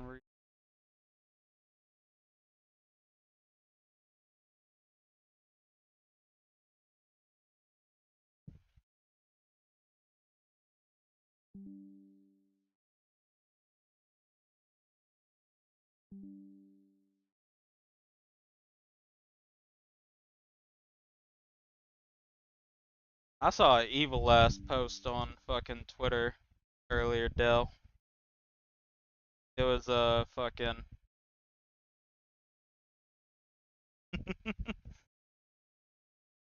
wasn't even about the Trump shit either. It was something not even about that that's even worse. And I'm saying this to you. Inshallah, the next girl you have sex with gets pregnant. Every man on the timeline, every man. Inshallah, the next woman you have sex with gets pregnant. Delete her. Inshallah. I'm putting that bad voodoo on you. Inshallah, that happens. For rightfully calling out people like Dr. Disrespect for texting a minor, which are the same channels that are now completely ignoring a scenario with an even bigger creator being accused of doing something much worse. You can't say it's because the allegations are unconfirmed, because the channels that I'm talking about discuss rumors all the time, and this video is all the proof you need that there's still plenty to discuss even without making definitive statements. The general public may not know about the situation, but I promise you, anyone who's online enough to run a YouTube channel does. The amount of people in this industry who like want to protect him and are like talking to me in a way where it's like they, you know what I mean? Like, or even just friends like, but I love him. The community's silence on this has been so staggering that people are now saying that commentary YouTube is a boys club, aka a male-dominated space that mistreats women while enabling and protecting men. And the truth is, Cody, whether you're guilty or not, you are being enabled to ignore this and protected from having to respond as an act of misogyny towards Tana Mojo. We both know that on our side of commentary YouTube, any man can easily elevate himself by dunking on misogynists in his content and espousing a generally feminist viewpoint. But if that viewpoint turns to silence, the moment a situation is no longer cut and dry, then that viewpoint was a brand strategy, not a belief. The misogyny that we should be discussing I believe all women should be paid more and have to work 3 times as much, honestly. is right here in the community, yet the only thing I'm hearing is a bitter, hollow silence, one that you have the power to end. I said it in the beginning, I said it in the middle, and I'll end with this. One person's testimony does not give me the right to accuse you of doing anything illegal, but I can point out the facts. It's a fact that you and Tana were around each other during the years she specified, as seen in your uncomfortable collab videos, which are still online. It's a fact that Gabby Hanna has made claims that seem to corroborate Tana's allegations against you. And it's a fact that you are suppressing your audience's knowledge of these allegations by censoring your YouTube comment section. These things may not prove Tana's allegation, but you better believe that they contextualize them in a way that you need to address. And you still have every right to address this, even now. If you have a side of the story that we're missing, then tell it. If I have my facts wrong, say something. Nobody should ever be denied the right to tell the truth, no matter what. I'm 6'1" and a fat retard, ladies. You'd say pussy ate and then go get some hot dogs out. I'm sure we can all agree that everyone should have the right to speak their truth, but that's exactly why I couldn't just sit here and watch the whole world tell Tana that it doesn't apply to her. Regardless of the truth of the situation, I'm just so disappointed either way. That is all. Goodbye, Cody. Bye, Cody. And a bomb to your house. Low key. Where the fuck is it? I just saw this video because it was uploaded like 3 hours ago, but I want to watch this video. The Ozempic Olympics. Hollywood is ruining our health. You may have heard about this thing called Ozempic. Influencers and celebrities been taking Ozempic. People hate on it because they want to do it. Be right back.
They make an Ozempic for your penis. My dick too fat.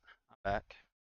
People who should be taking them aren't taking them. Everyone's like, a smaller portion. Like, shut the Shut up, ugly Zionist bitch.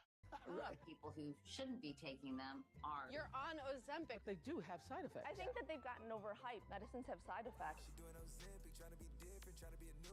And the people who hate it on the most, the people who are secretly doing it or pissed off that they can't afford it. If you have money, you can get your hands on Ozempic. Are you worried that because this has gotten so trendy, Excuse me, do you need sorry. some water? You won't be able to treat the people who truly need it? No, I need some Ozempic. I was thinking maybe we could talk about that.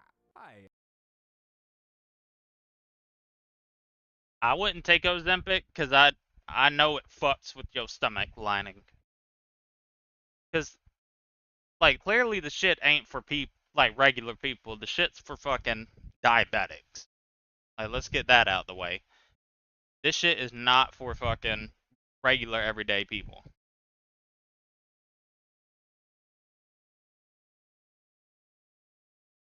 Ozempic is for diabetes. Ozempic, it's a diabetic medication that people with diabetes take. But the side effect of it is it makes you not hungry at all. Like, it makes you insanely not hungry. So what's happening is a lot of these celebrities are buying Ozempic or getting prescribed it by their doctors and losing weight, like hella weight. Like how Post Malone, big example, Post Malone. I mean, they're going to show more examples, but basically it's a medication that whenever you take, I don't know what it does specifically for diabetes, but the side effect of it is basically it makes your appetite zero.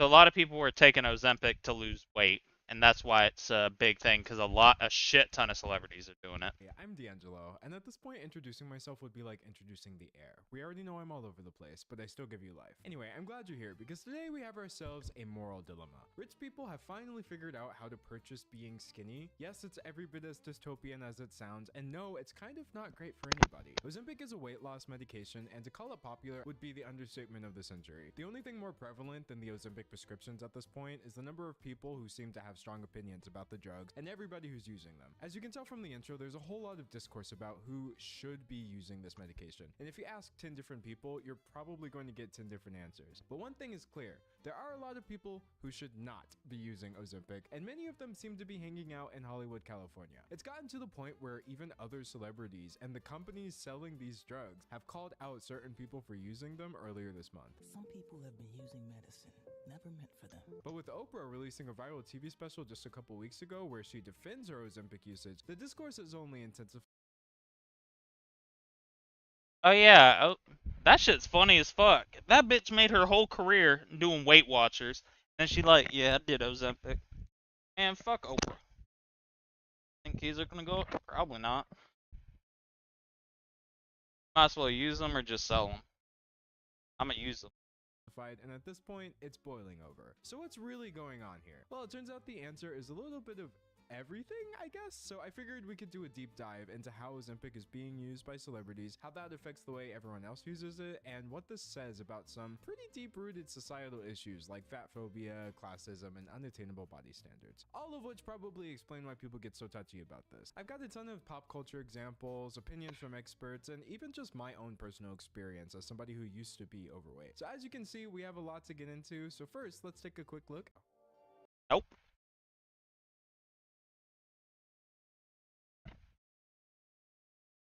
I gotta start using a macro for secret keys. Just to get my key mastery higher. Other shit.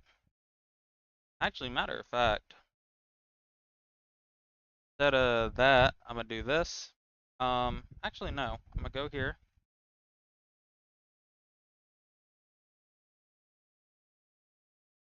As somebody that has been skinny and not skinny, Ozempic is appealing, I can't lie. Like, because a lot of the other stuff, a lot of the other medication that is supposed to, like, help you, or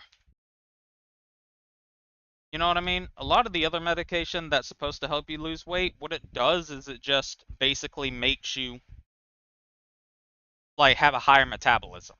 It doesn't really, you know, make you lose weight. It just makes you have a higher metabolism, so you still have to do shit. The thing with Ozempic now is that you don't have to do anything. It's just you aren't hungry at all, so you don't eat. That's literally it. All Ozempic is. It's just that, like, oh, I'm not hungry anymore. Cool. Anyway. It's been a big thing. Like I said, I assume in this video he's going to be showing a shit ton of people with it, or whatever. Or, not a shit ton of people with it, at least a shit ton of people that are using it. You'll see just, like, how insane it is. Like, specifically the amount of people using it, that is. Let me do this. Max 2. I guess I'll do that. I guess I'll get rid of that. That. Diamond.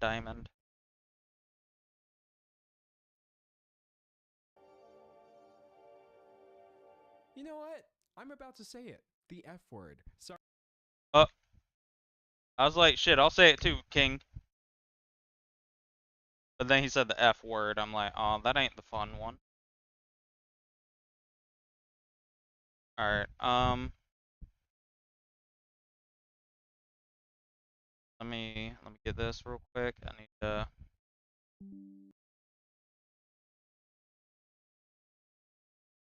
Oh, wait. Ooh, what? Got to go here.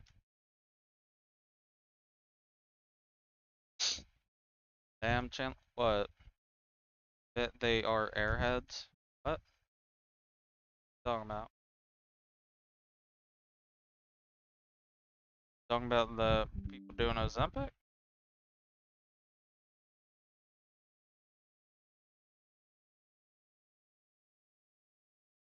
Sorry, YouTube. The word fat is not a slur. It's a neutral descriptor that should imply...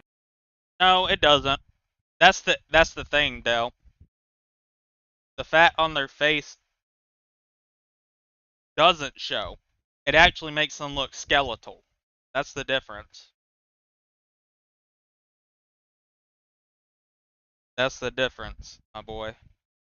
Nothing about a person's attractiveness or character, but unfortunately, we live in a society. We could talk until the cows come home about what fat should or should not mean, but it doesn't change the fact that the word still does get weaponized constantly, especially by people who are thinner. So personally, I will not be using that word to describe anyone, not because it's a bad word, but just it causes different feelings in different people based on their experience with it. But let's make one thing clear. If I'm talking about myself, I used to be fat. I have experience with obesity.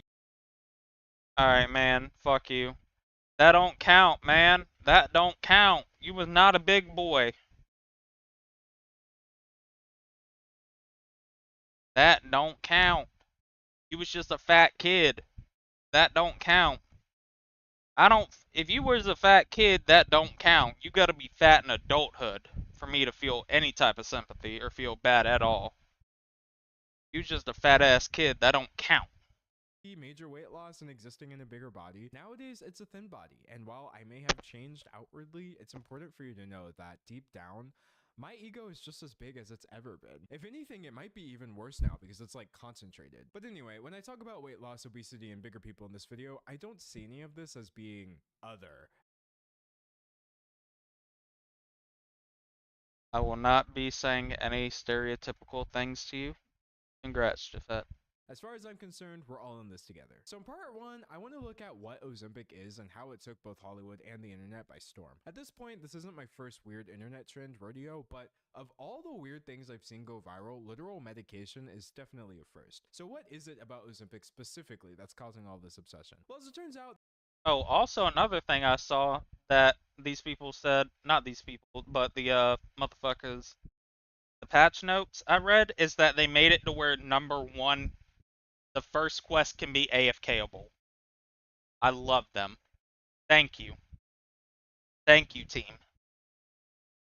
I love you.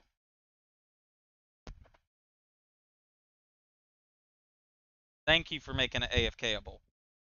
There's a lot of reasons, and it goes a lot deeper than just being the latest celebrity fixation. Have you noticed that recently a lot of people in Hollywood have gotten skinnier, seemingly out of nowhere? You might not have even noticed this trend because at first the cases seemed somewhat disconnected, but as more and more stunning celebrity transformation narratives started being spun back to back, people couldn't help but notice a couple common threads. These cases all seem to coincide with the rise in popularity of the drug Ozempic. Also, before we get into it, I just want No shot that's the commercial. Oh my god.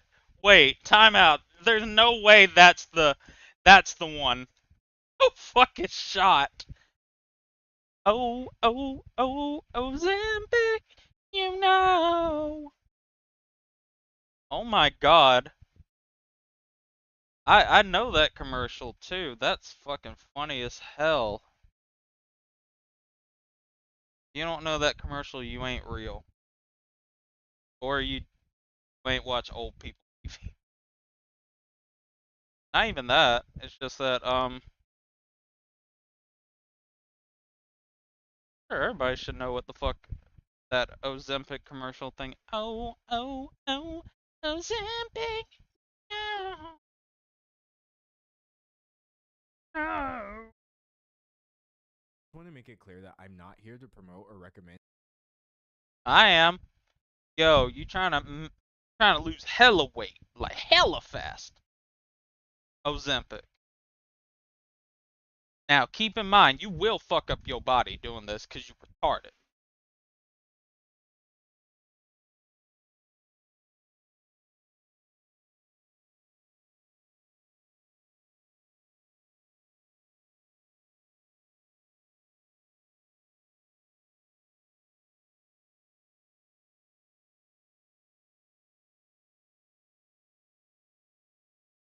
Oh, Ozempic. Wait, hold on. Oh shit, whoops.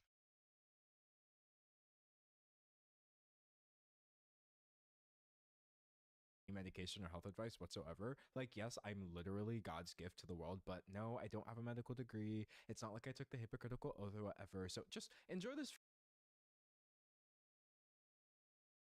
Oh, Ozempic.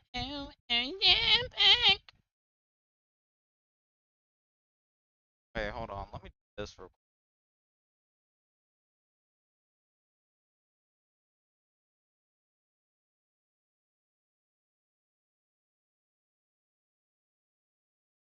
Auto hatch.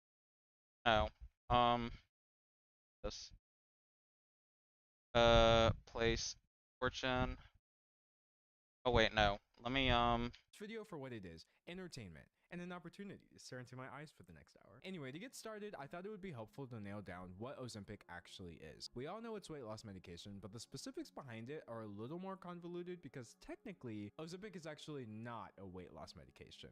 Except for when it is. So like, here's how it works. Ozempic is a name brand for a drug called semaglutide. This drug is manufactured by the company Novo Nordisk, and it's used to treat type 2 diabetes. When it was discovered that it also had the side effect of pretty major weight loss, doctors began prescribing it off-label for obesity. Off-label means even though the FDA approved it for one thing, it still works for the other thing, and so it's also being used for that. But then, Novo Nordisk started marketing semaglutide, the very same drug as Ozempic, under the separate brand name of Wegovy. And Wegovy, they were able to get approved by the FDA for the treatment of obesity. But it doesn't end there. In addition to semaglutide, there's a similar medication called tirzepatide. They work in slightly different ways, but they have mostly the same effect. So besides Novo Nordisk, there is another company called Eli Lilly, and they're the prime manufacturers of tirzepatide. Just like semaglutide, tirzepatide is effective for 2 major diseases at once. So Eli Lilly sells that drug as both Mounjaro.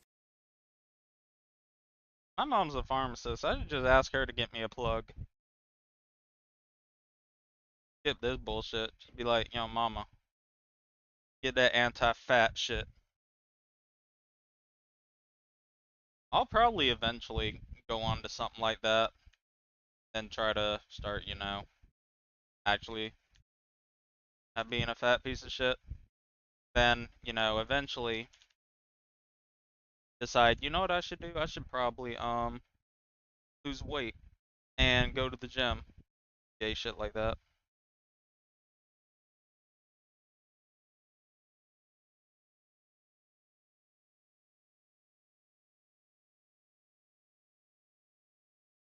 for type 2 diabetes, and Zepbound for obesity. But also, much like Ozempic, Mounjaro is frequently prescribed off-label for obesity as well. Got all that? So here's a recap. Ozempic is Novo Nordisk's diabetes medication whose generic name is semaglutide, which they also sell as Wegovy, a weight loss medication, even though both get prescribed for weight loss. Similarly, Mounjaro and Zepbound are the name brand of Eli Lilly's tirzepatide, which they sell for diabetes and obesity respectively as well, even though both get prescribed for weight loss. So basically, when someone says Ozempic, they may be referring to any one of 4 different medications, which are actually just 2 medications that both do the same 2 things that are made by 2 different companies, which market the 4 brand names in the same 2 ways.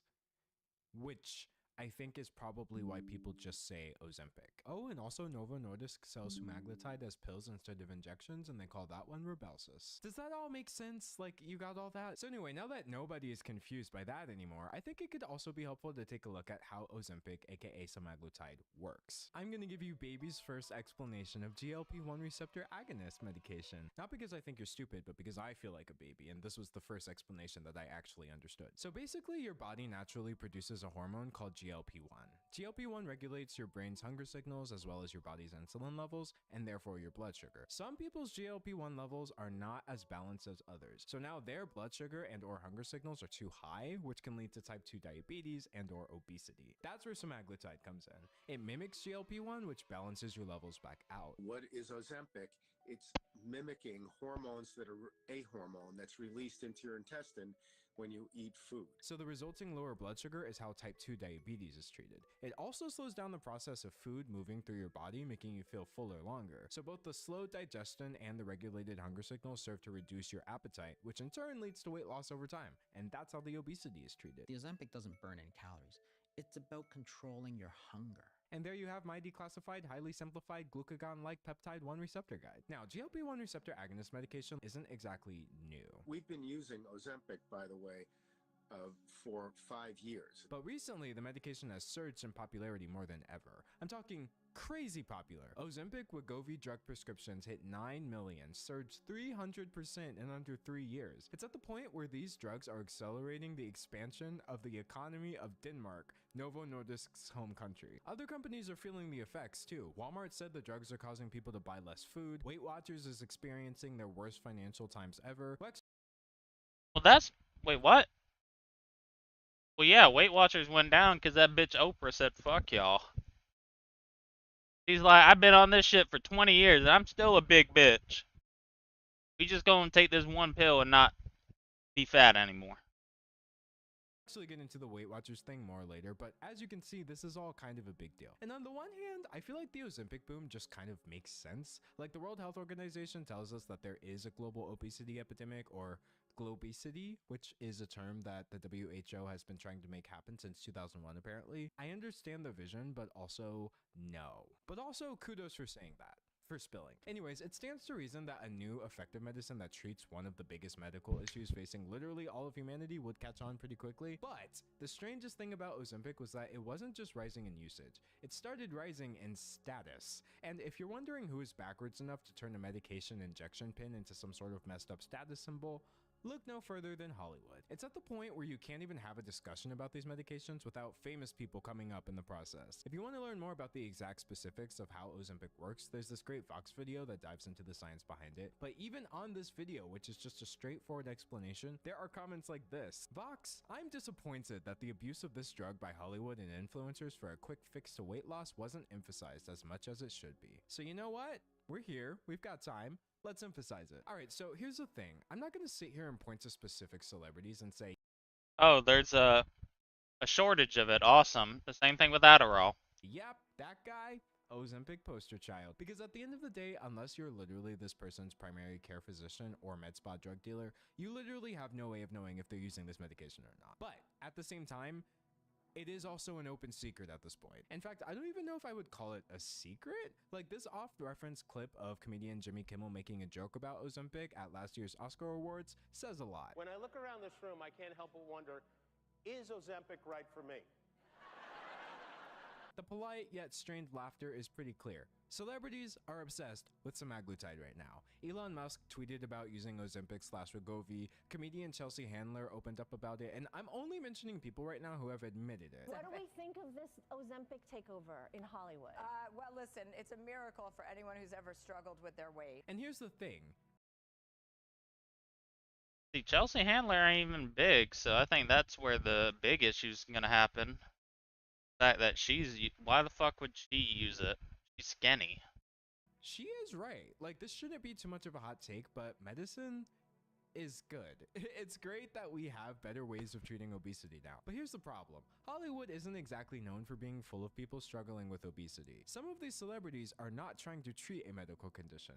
They're literally just trying to fit into their ever-diminishing red carpet outfits. Like, apparently, the drug is being handed out so willy-nilly that Chelsea didn't even know she was taking it. My anti-aging doctor just hands it out to anybody, right? I didn't even know I was on it. So here's the thing. While I would never shame someone with a medical condition for, taking medicine, I think it's pretty safe to say that that is a completely separate issue from this. She goes, if you ever want to drop 5 pounds, this is good. If you ever want to know what's really going on in Hollywood, look no further than the comedians. They are certainly part of the in-crowd, but they're a lot more likely to expose the open secrets of said crowd in order to get laughs from those on the outside. We laugh because it's confirming what we already know deep down. That these people are really, really weird. The joke functions not just as comedy, but as an insight into a truth hidden in plain sight. The whole phenomenon is best summed up by the poet Homer.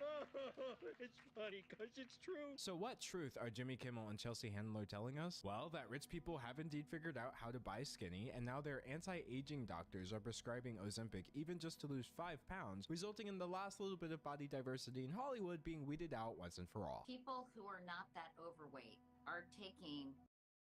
Here's my issue, or my love thing, right? If I done find out that this shit is like, it don't affect your body terribly, I'm about to get on Ozempic. Once I have money. That shit's gotta be expensive though, actually, never mind. These drugs to lose maybe 10, 15, 20 pounds. How a diabetes drug became the talk of Hollywood, tech, and the Hamptons. This is the Hollywood drug. Everyone I know is on it, says Patty Stanger of Bravo TV's The Millionaire Matchmaker. These weren't developed for cosmetic uses, but they're being used cosmetically because they're so amazing in their effect. It's like the new Botox, says Terry Dubrow, the plastic surgeon from the TV show Botched.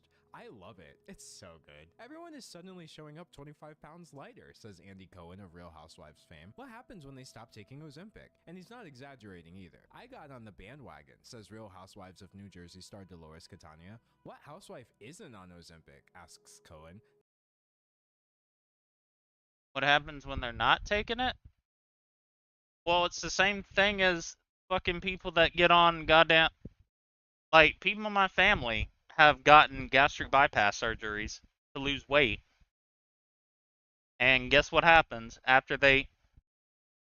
Like, the thing is, once you lose this weight, you have to decide mentally that you're gonna no longer fucking, like, be this fat piece of shit anymore. You gotta openly decide that you're gonna change. You can't just get the surgery and then just be like, yep, that's it. Don't gotta do anything anymore. Like, no.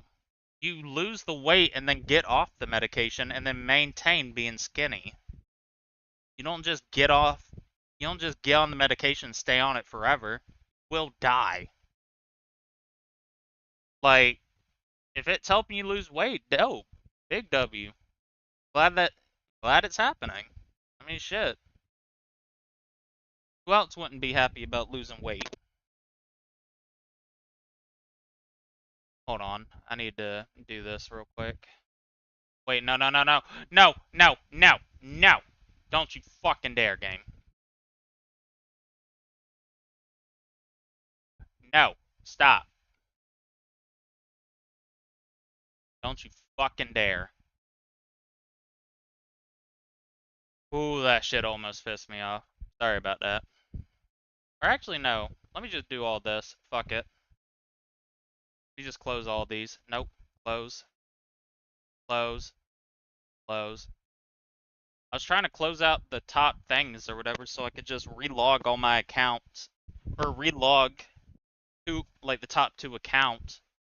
But then whenever I went to go click on the page that I have open for the whatever shit,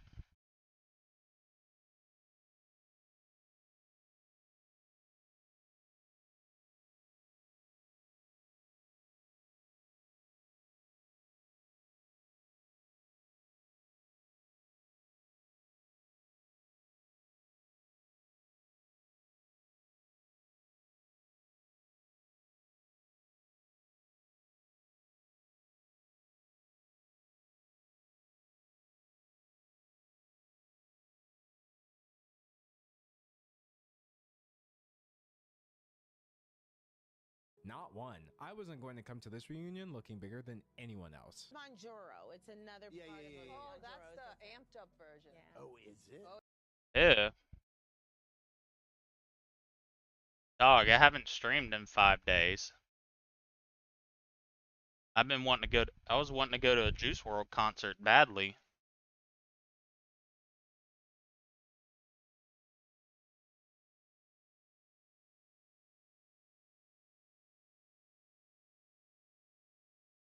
Oh yeah, yeah. That's the fast forward to Skinnyville. Like, if fast forward to Skinnyville doesn't tell you how casually these celebs are.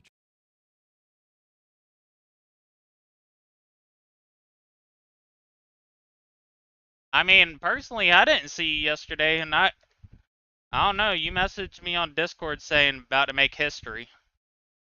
I don't know. I think we need to ask you where you were at, Dark. Still? What? Can a brother not tell the truth? I mean, I'm just being legit. I've not been good this past. Like, yesterday especially, I had one of my worst breakdowns ever. I ended up, I'm not kidding, at 5 a.m. this morning, I was calling my mom crying, ask her if I can go over to her house to sleep. And she gave me enough medication to knock out a fucking rhino. Because I was spazzing way too bad. Where the fuck?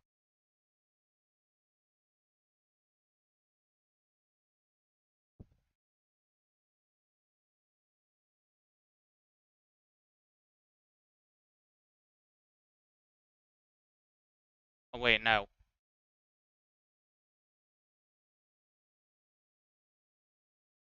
But no,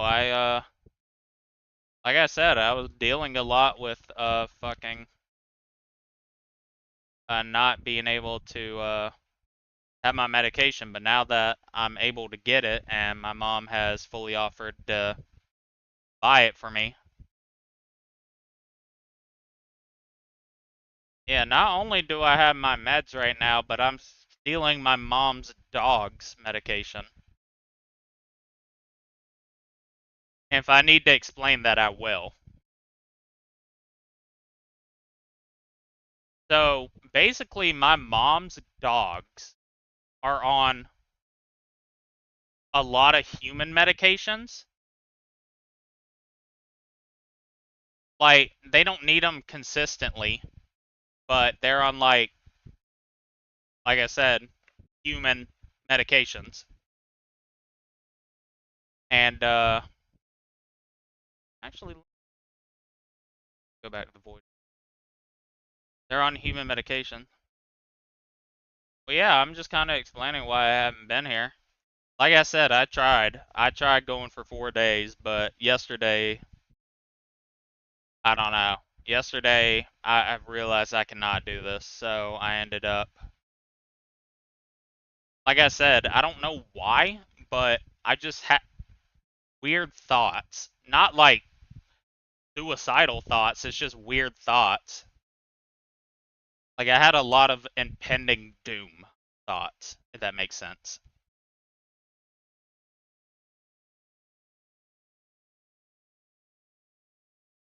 Okay, no, what am I doing? Started. But my mom's dogs, they take the same exact sleeping medication. Like, my mom gives them the medication as need be. Like, not every single fucking time, obviously. Let me go back to the other world. But yeah,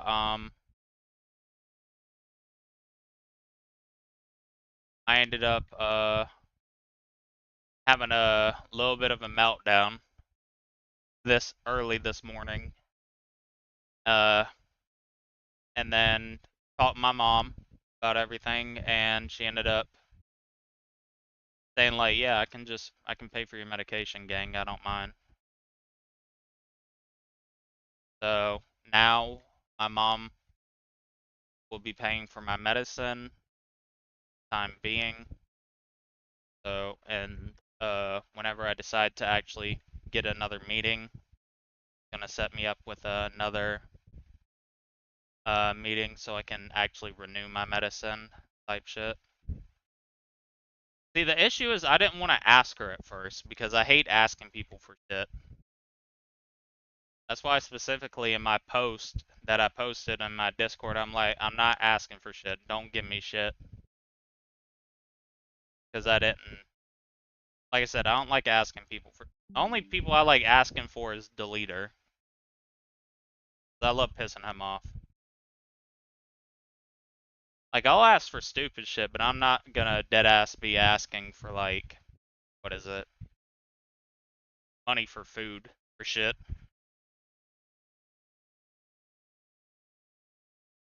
No one likes, I know, but I don't think you understand, Fortuna. Last month, I lost 25 pounds from not eating.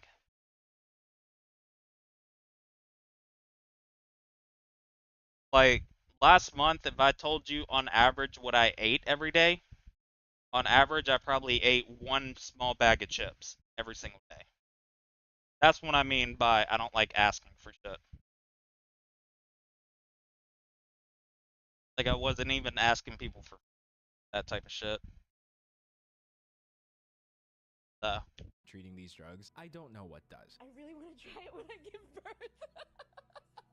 This is literally a joke to these people. Besides the fact that this is just dystopian in general, I have to point out that it's not only extremely unethical, but very dangerous as well. Medicine is tested on people who have medical conditions, not typically on those without. So taking drugs to treat something you literally don't have is just reckless because you have no idea what you're actually doing to your body. Ideally, what doctors are looking for is for a continued 1 to 2 pound weight loss per week, certainly not the 10-15 pounds in 1 week that people are claiming they've lost on these medications when they're using them in a non-prescribed, uncontrolled way. And putting yourself in danger just because you want to be sized. I want to ask, like, whenever I do go to the doctors, I want to ask my mom or ask my doctor about medication. Because I do want to lose, like I said, at my peak from whenever I was on Twitch, I was like 285. Dog. That's the reason I don't talk to y'all about shit. I know, get a job. Don't you think I've been fucking trying to get a job? That's why I had to ban that retard fucking Droz in my Discord. They're like, if you don't have money, get a job. It's like, wow, I wish I would have thought about that. Holy shit, why didn't I think of that? Do you think I haven't been applying? I don't think people understand. I cannot work a regular, like, job where I have to be in the public. I physically cannot. I will have a meltdown. Last time I did, I became an alcoholic. And I can see myself easily doing it again. Exactly, Fortuna. Like I said, like, this fucking... Let me pull up what this retard said. This retard pissed me off. I banned them before, like, in my stream anyway, so I don't care about them being gone now. But, like... basically, I said, you don't have, so first, they were like, hold on, let me see.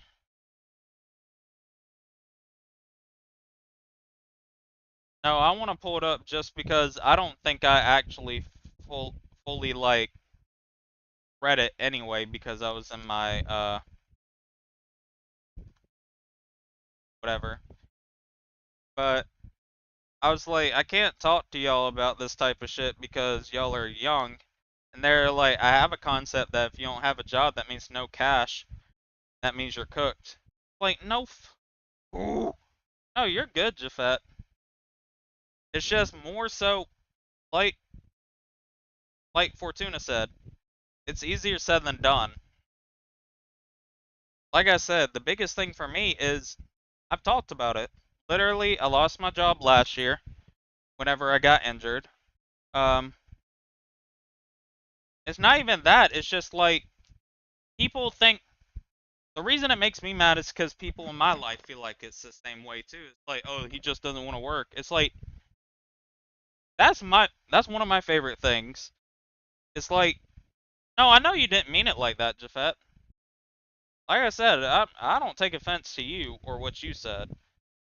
Because I know you have good intentions when you say it and not be a slick ass. But like, people are like, I just don't want to. Do you think I'm happy? Like, do you think I'm happy where I'm at without a job? Do you think I'm happy that I'm in my room most of the day? Like, do people genuinely think I'm having a fucking blast with this? Like, that's what was pissing me off about that retard. You think I enjoy this? You think I'm having, like, the time of my life sitting in my room?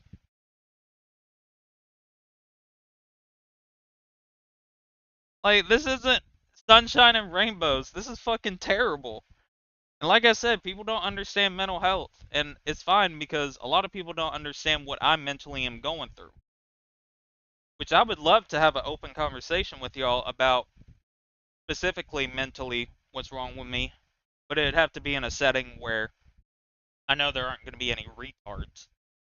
Because, like I said, I'm not ashamed or scared about why I have the, like, mental reasons I have. Or, like, the mental I have. It's just, like, I feel like there are, like, protractors out there that are going to be, like, try to use that to, like, shit talk. But, like I said, also another thing going through, like I said, fractured or hurt my ankle, was on workers' comp, then got fired after that. Waited 2 months after that, in August, September, to go back to work. My grandma says she's getting total back surgery.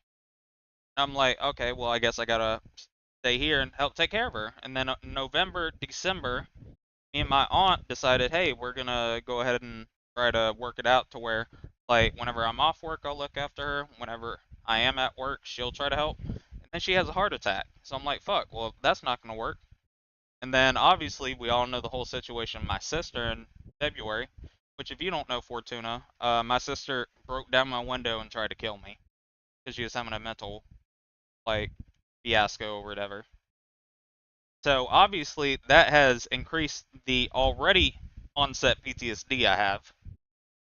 And then, like, after I got over that a little bit, and by get over that, I mean, like, living day to day. You know what I mean? And also, I apologize if I'm being too personal or anything.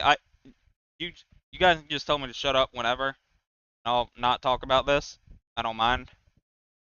But, like I said, day-to-day life, I can make jokes about it. But to, like, sit here and think and say that I don't wake up in the middle of the night screaming, thinking that somebody's coming through my door. Like, any single time you hear me pause the video and just not make any noise, is because any sound I hear, I get scared now. Like, it's those sort of things. And then, like I said, after that, I tried looking for a job, and then we obviously know what happened a month or two ago. My aunt fucking died in a car crash. And the reason that mentally is fucking me up more, besides her just passing away, is that the road I live on is the road she died on. So I'm scared to even drive out of my house because of that fear. So, like, but see, I can't tell that to, like, somebody like Dros or whatever that's retarded and thinks that, oh, just get a job.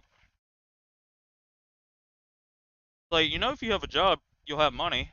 Like, huh, wow. If only I would have thought of that sooner. Like, no shit getting a job. But, like, I don't know. The reason they pissed me off most is they said, do remote work. Go ask your neighbors if you can wash their windows. I wanted to tell them to kill themselves immediately when I heard that. I'm like, I need you to die. I don't know what else to tell you. I want you dead. I know that sounds fucked up, but like, you are 16, 17 years old. You are not giving me the speech that old people give me. Oh, just go ask if you can mow somebody's lawn. What lawn? You know what I mean? Like I said, a lot of the mental things I deal with, I try not to tell y'all because I don't want y'all to feel sad for me. Or feel bad in general because I don't like that. I don't like people feeling bad for me. It makes me feel worse because I'm like... Because even then, I was like, random off topic, I was watching a video. It was a random one of Joe Bartolozzi where somebody messaged him, like, sent a donation saying, hey, me and my mom liked you, she had cancer, she actually passed away a couple days ago, we love you. And I've only had to deal with it once on my stream. But, like I said, the reason I say, hey, if y'all want me to quit talking about this, tell me, is because I'm going to tell y'all right now, if y'all ever come into my stream trauma dumping like that, I'm going to just ban you. I know that's fucked up and hypocritical. I've had one person do that. They came to my stream being like, dude, I just don't know if I want to live anymore. Everything just isn't working out. I feel terrible. I timed them out. I'm like, dude, don't do this. No, please, please no. Like I said, I didn't ask for you to tell me that. I'm sorry that's happening, but like I said, I'm not saying this stuff as therapy. I'm just letting y'all know about me. I can't handle when somebody tries to come in here and think it's therapy. I'm not here to help. I'm mentally dealing with my own bullshit. Anyway, let's watch about fat people. 0 instead of size 1 is one thing, but it gets even worse. These medications have been on the US government's drug shortages list for years at this point. Drug shortages aren't just bad for the obvious reasons of people not being able to get the help they need either. It gets more awful when awful people take advantage of people's desperation for this product by selling counterfeit Ozempic pins online, which resulted in serious side effects and sometimes even death. So these Dang, you should have slit your wrists the same as hers. Hollywood actors... Sorry. Dog, I see that type of shit in streams all the time. I'm like, some of these streamers, like, I'm nipping that in the bud. Don't you dare come into my stream talking about some... Whenever... Let me break it down for the younger audience as an adult, okay? Fortuna's gonna agree with me. You know what I mean? Here's some adult etiquette. If I ask you how you're doing, I don't give a shit how you're doing. Just say, it's going. I don't want to know how you're doing. I don't care. Don't tell me how you actually are feeling. I don't want to know. It's just common courtesy. I don't care what's going on in your life. Yeah, it's like, just say the old white people phrase. It's like, it's going. If a white person says it's going, they probably going home to kill their wife. Just know that. Like, people, like I said, I got the tism. I am not a therapist. Do not come to my stream looking for therapy. You looked at the wrong spot and I will not help you. And matter of fact, I'll make it worse. Which is why I don't come on here to be therapy. Like, looking for therapy. You know why? Because that's weird. I don't need to go online to random people to try to get help. That's why I always hated dating when I was younger, because I would always tell bitches, like, yo, if you ever need someone to talk to, just let me know. And then they'd actually take me up on that offer and they'd tell me their feelings. And all I could say is, damn, that's crazy. That's crazy. Damn, That's crazy. That I'm not good at helping people. If I see someone sad, like I said, I'm autistic. If like somebody's crying, I'm not comforting them. I'm walking away because you know what? I don't want to hear that noise. It's not. I don't even think that's more so being selfish as just being autistic as fuck.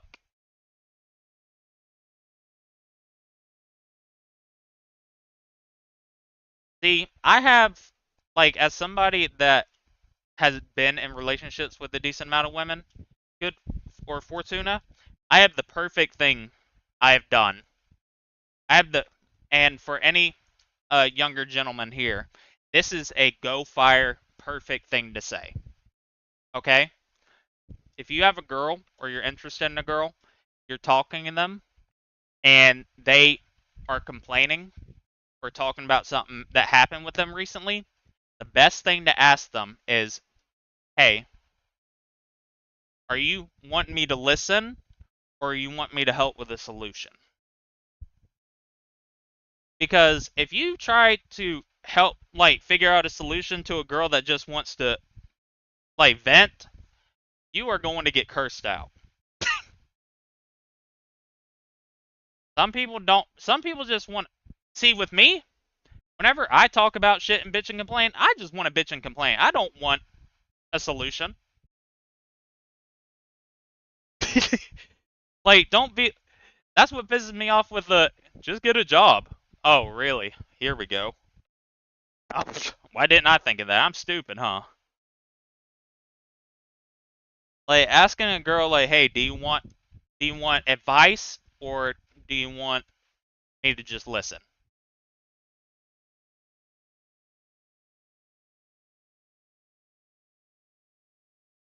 Like I said, just be like, do you want me, are you wanting me to listen to you or you want me to give you advice? Because I'd much, like I said, I'm autistic. I can't read signs. Like I said, men in general don't get signs, like don't get hints. I'm autistic. I will never get hints. If you are crying and complaining to me, I'm just gonna be like, damn, okay. Anyway. Like I said, if you want me to listen and actually help out with a solution, I don't mind. If you just want to complain to me, bitch, let's lay down. You can complain to me. I don't mind. Shit, I'll even be on your side in the conversation. I'll be like, yeah, that bitch really was trying you today, huh? That bitch really wasn't shit today. But like I said, you got to figure out if the person that you are getting comfort or comforting is looking for advice or they just need an ear. Because if you mistake one for the other, everything's going out the window. Ugh. Ugh.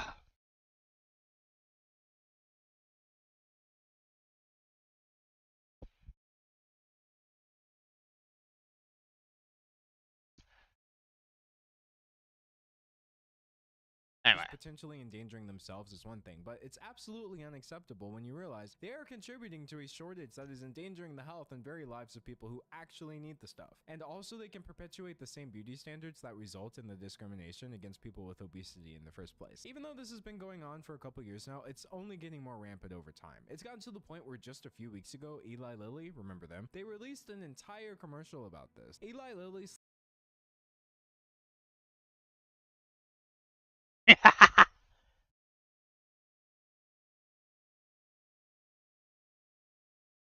You just drinking and smoking weed?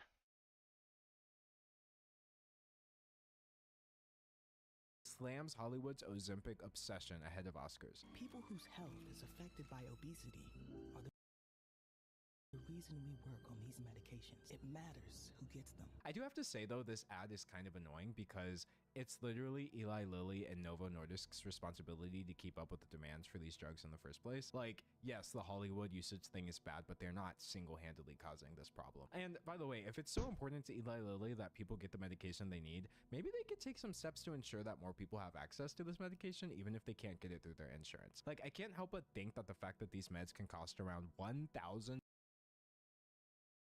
a month out of pocket, if not more, is probably part of the reason this turned into a class issue where only wealthy people have a 100% chance of acquiring it in the first place. But no, why work on any of that when you can just make a commercial about it, am I right? A commercial that, frankly, is just going to get even more people thinking, wait, you can use Mounjaro for cosmetic weight loss? And seeing as how big pharma companies are, at the end of the day, still companies, one has to imagine that this was a consideration.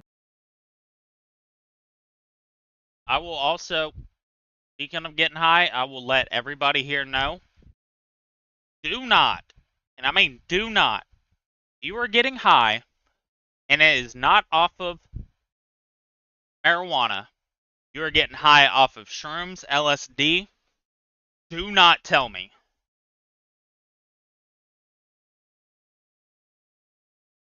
Do not tell me.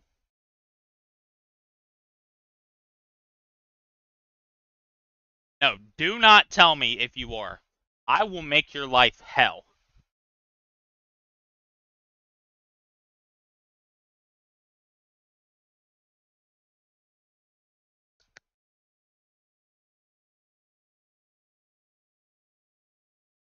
No, no, no, no. I'm not saying doing them is bad or whatever. Matter of fact, let me do this. I'm going to do this real quick.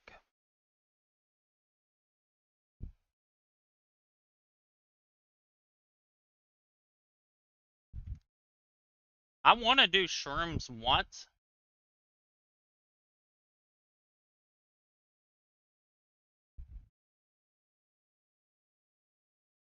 I'm just telling you right now, if you do that and you are going through that type of shit, do not tell me. That's all I can tell you.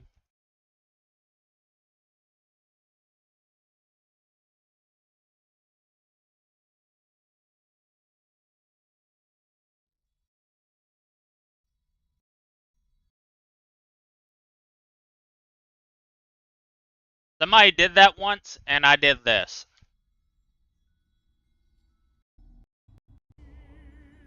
Nightmare! Nightmare! Nightmare! Nightmare!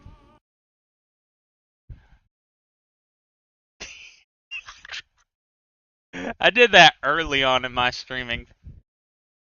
Somebody kicked... Oh. Why didn't y'all tell me I had all the same strain?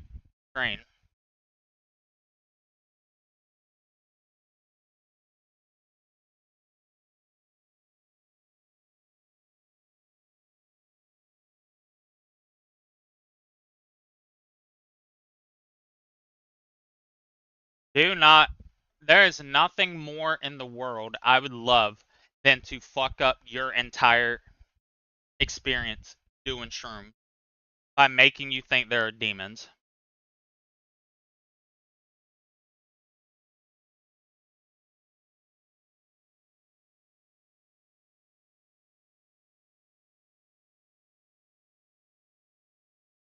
Yeah, I just realized that he was, his face said that, the shit was tripping him out. I'm like, what's going on?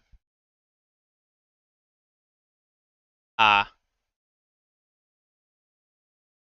But yeah, if there's one evil... Here's the thing, I love being a dickhead. I'm sorry. Being a dickhead, being evil and a dickhead is one of my favorite things on earth. So, anybody even allowing me to know they're doing either or, do not tell me. I will ruin your trip, and it will be funny to me because it doesn't affect me. a factor behind making this ad campaign in the first place. But you know, while many people still do deserve to be called out over this, there is a major caveat here. Just because someone is a rich celebrity does not mean that they're exempt from health issues. There are actual people in Hollywood with obesity or even type 2 diabetes, and clearly this drug has helped them. Actor Anthony Anderson has diabetes and was one of the most prominent voices calling for this trend to stop. And while you can certainly acknowledge how wealth, class, privilege, and all of this play a huge role in making it way easier for a celebrity to obtain this medicine as opposed to the average person, you can't just point your finger at any celebrity who has lost weight in the last couple of years and blame them for a national drug shortage. Again, we don't know if they used Ozempic, and even if they did, some people really do need the medicine, even if said people have offshore bank accounts. And this finger pointing trickles down too. Some people seem to think that anyone at all who takes Ozempic for weight loss is just some kind of bad person, and while I primarily blame the celebrities' frivolous usage for this misconception, it's really just rooted in misinformation. Yes, Ozempic may have started off as diabetes medication, but off-label drug prescription by doctors is not like against the rules. The FDA literally has a whole article about how this is a thing that happens. It's not abnormal. You can't say some medical conditions deserve treatment more than others. And these diseases have a lot of overlap anyway. Really, your ire should be directed towards the right direction. People in Hollywood who do not have obesity, who do not need this medicine, and who are using their immense wealth and privilege to access it anyway for vanity reasons, resulting in shortages that affect people who actually do need it. And also Big Pharma. Big Pharma is literally always the problem. And while you can't decide from looking whether or not someone needs Ozempic, it's safe to say that Hollywood is handing it out so recklessly and for such small amounts of weight that there is some serious misappropriation going on. Besides the obvious harm caused by these celebrities who choose to use this medicine unnecessarily, it's also reinforcing dangerous beauty standards by focusing on rapid weight loss and encouraging everyday people to use it unnecessarily as well by turning it into a trend, further contributing to the shortages that are endangering people who do need it. We'll explore the beauty standard side of things in part 3, but as for the effects of turning Ozempic into a trend, one has to look no further than everybody's favorite clock app. Oh, TikTok, how do I love On TikTok, look like they all know Ozempic. Let me count the ways. With over 84,000 different videos under the Ozempic hashtag and over 1.5 billion views between them, it's safe to say Here we go. that TikTok has had an outsized influence on the way All the work I've done today to not be in that same mindset I was earlier. Just be wiped away now. Aaliyah.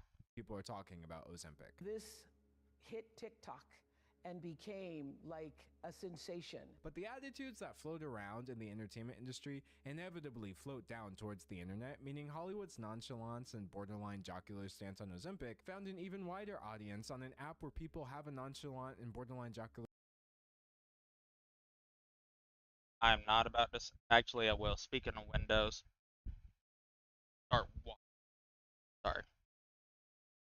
What I should do. Honestly, I should just quit being depressed. Andrew Tate says you're a pussy if you're depressed. Keemstar said that I just gotta drink a couple sips of beer, honestly. Stance on pretty much everything. People started doing the Ozempic hand challenge. This one has about 10 million views, where basically people show the before and after results of the weight loss on their hands. This of course turned into a joke where people started posting other people's hands as their after picture. People often talk about Ozempic face, even though medically speaking it's literally not a thing. It's just a misnomer for something that a lot of people experience with or without weight loss medication. But anyways, this of course turns into Ozempic face makeup with a cool 2.8 million views. As you can imagine, Ozempic often results in its users eating smaller portion size. Honestly, I'm glad these people are doing Ozempic and not doing that stupid ass cheekbone thing they were doing. See, I tried doing that, Fortuna, but then I spiraled and became an alcoholic for 2 years. I tried though. Yeah, let me get on Ozempic, get down to 180. Make it to where I drink 2 beers. I'm gone for the rest of the night. And of course, this turns into a joke as well. 2.4 million views, because of course it does. And if it turns into a joke seems to be a common theme here, then you're understanding exactly how TikTok works. Not even the Ozempic theme song is safe at this point. Oh, oh, oh. No. The only reason I know about that commercial is because my grandma watches fucking westerns. And obviously, TV channels got ads catered to their audience. So, all the old people channels, all their ads are just for medication. Yeah.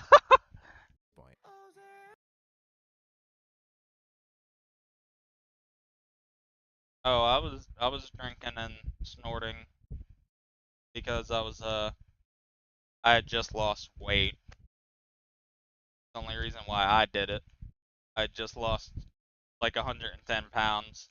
I'm like, now, because for some reason at that point I was still dumb in the head. I'm like, I lost weight, now I can get pussy. And bussy. Without realizing, yo, you could still like pull women, it's just you gotta not be a loser. So many fat people that got good looking women. Waiting on Deleter to finally have that happen now.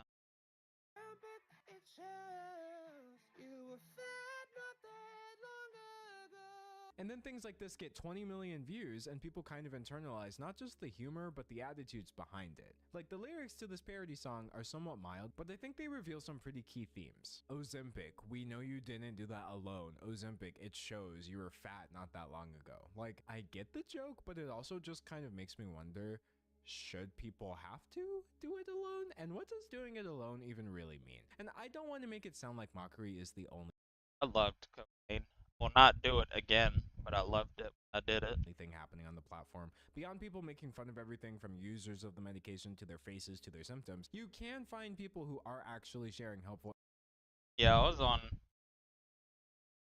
doing 3 different things at the same time. I was doing I was drinking, doing coke, and then well, yeah, drunk me can have a little cigarette as a treat. I don't smoke cigarettes, but drunk me, it just feels right. I would drink, I would do coke, and then a decent bit of the time, I would also use blue chews. Information. Because I was such a gooner as a teenager, it ruined my drive. About Ozempic and its counterparts. There's actually a whole side of TikTok just dedicated to people on these medications. Oh, I got the huge? Oh, bad. Big dub. When did I get that?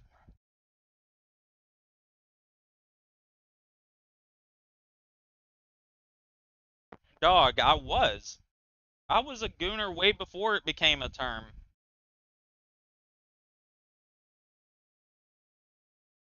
Like, it sounds funny, but it was sadly true. Like, literally, it was bad. That's all I can say, really.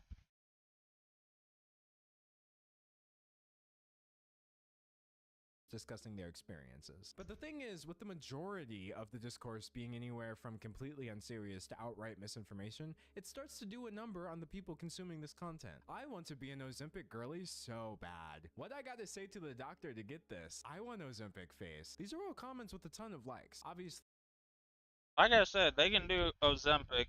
I'm just glad they ain't doing that fucking cheekbone removal bullshit anymore. Hold on. I need to look back at my stream. When the fuck did I just get that? Hold on. Quality. Yep.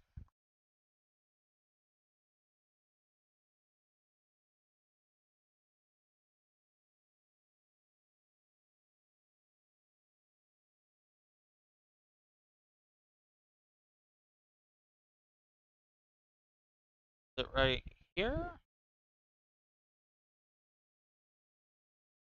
Wait, hold on.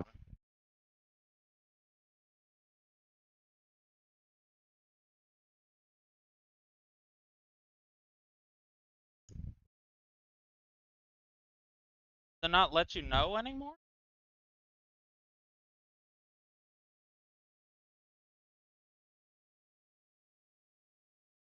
What the fuck? I used to love that part. Oh wait, was it right there? Wait, no, it wasn't. Dog, when the fuck did they change it? It used to immediately tell you whenever you got a, Like, it would show the thing. Or whatever. I don't know. Oh well. A joke is a joke at the end of the day, but it's all just a bit jarring to see this ticket to Skinnyville sentiment repeated ad nauseum here, just like it is in Hollywood. And guess what? The misplaced anger is alive and well, too. One person was just sharing their experience with side effects, specifically vomiting, and someone says, "Good. Hope it happens to more Ozempic girlies like you. Y'all deserve it." First of all, using the term Ozempic girly in what is undoubtedly a hate comment is just unhinged. But secondly, no, I said it once and I'll say it again. There is nothing wrong with taking this medication if you need it, and you cannot tell if someone Sooner. Basically 24/7 as a fucking teenager, I jacked off. To put it lightly, I guess. Simple terms.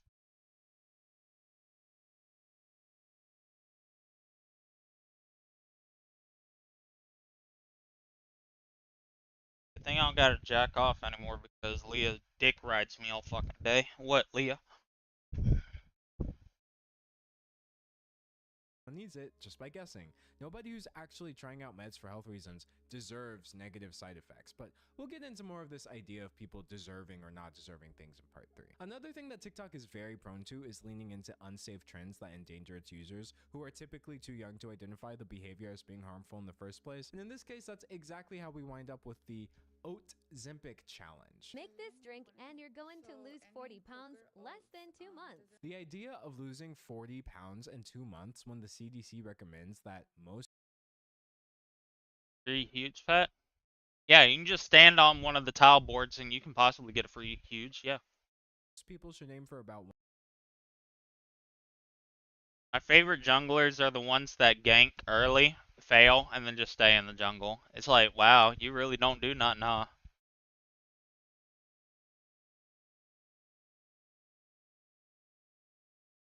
$1 to 2 pounds a week is horrifying, and telling people that this completely unrealistic goal will definitely happen if you just make this one weird drink is super irresponsible. We are officially on day 5 of lose 40 pounds in 2 months diet. But don't worry, this guy in particular only has a combined 8 million views across his Ozempic videos. What the hell? Mi gente, this here is working. And that's just this guy. Alright, now I gotta see what he does. Let's see if we can tweak to it.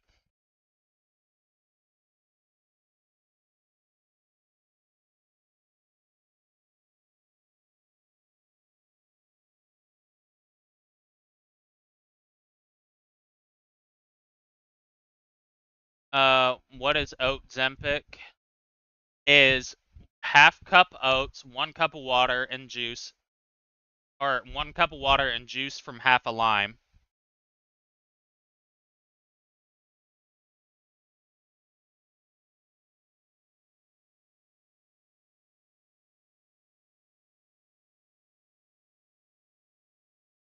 What? I don't get it.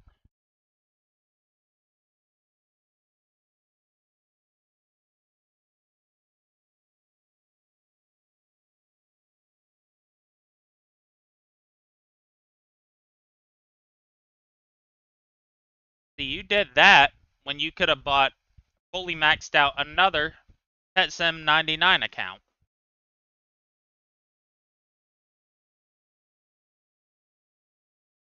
And unfortunately, things like this taking off is just par for the course on this platform. But of course, it gets worse than that. Now, for the love of God, I hope that there is nobody who is just drinking this and not eating anything. Because I did see quite a few comments in the video that I was tagged in that said you should try a water diet. A water diet, also known as literally not eating. I hate it here. Please don't do, please. See, the funny thing about my diet now, or not even diet, but forced not being able to eat, is that now whenever I do eat, my body immediately has to go to the restroom. It's awesome.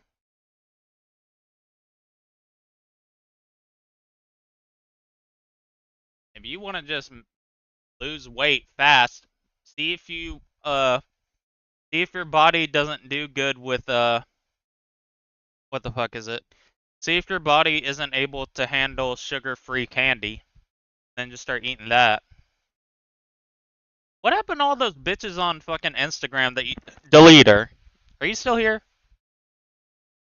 I have no other words except for don't. And in typical TikTok fashion, all of the videos I've just referenced are still publicly available on the platform with no sort of warning attached whatsoever. But don't worry, because they did start taking down content, except the content in question was from the people I mentioned earlier, who were literally just talking about their experiences with the drugs so they could help other people. I think there's several people that would like this answered, and no matter what I say, it's getting taken down. So let me get this straight. Targeting harmless small creators is more important to TikTok's trust and safety than addressing viral trends that are potentially encouraging children to literally starve themselves.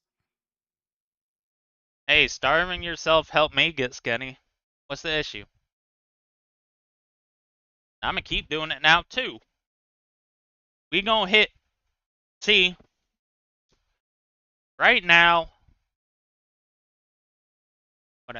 I think right now I'm like 259, 258.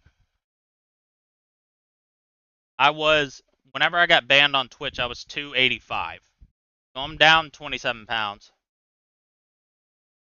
The Gift Hunter enchant? Fuck is that?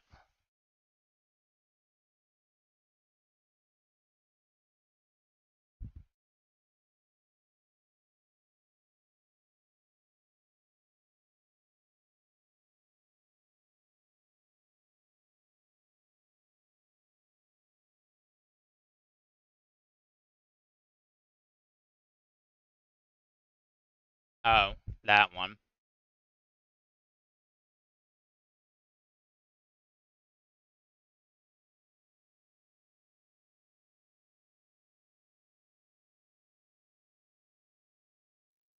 You know what? I think this section's good.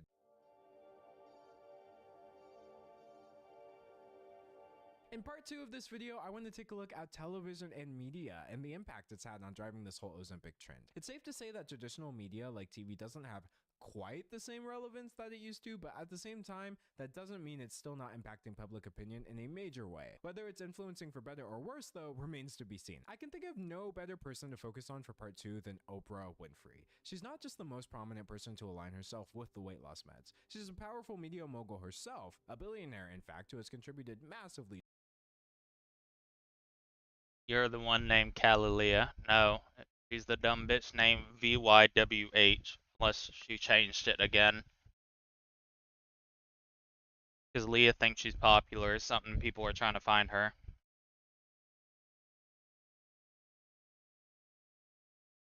Dog.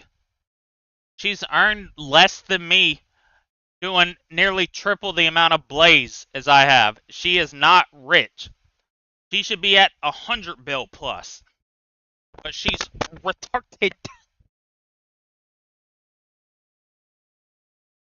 At 4chan, at 4chan. Towards shaping public opinion through her television show turned media empire. And a lot of said public opinion involves weight loss. It's not just something she's talked about a lot over the years. At one point, Chandler, jealous? I almost have double your net worth and I haven't played in 5 months.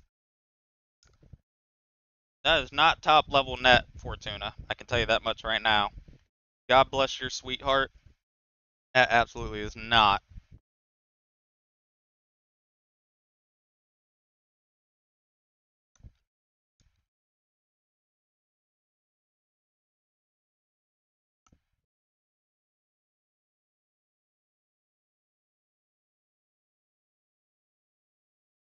Wait, what? What's that? Oh.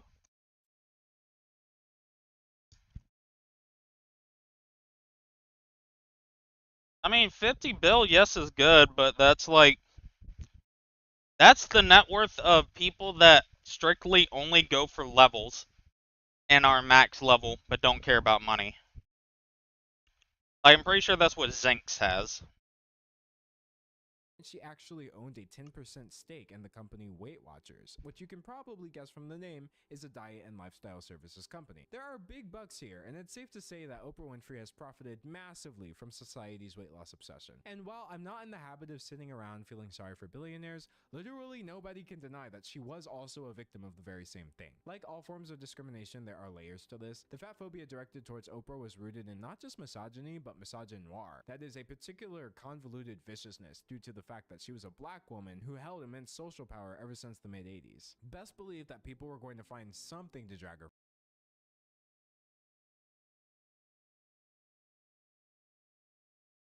You don't need to do that. Fortuna, just buy my Skyblock account, please.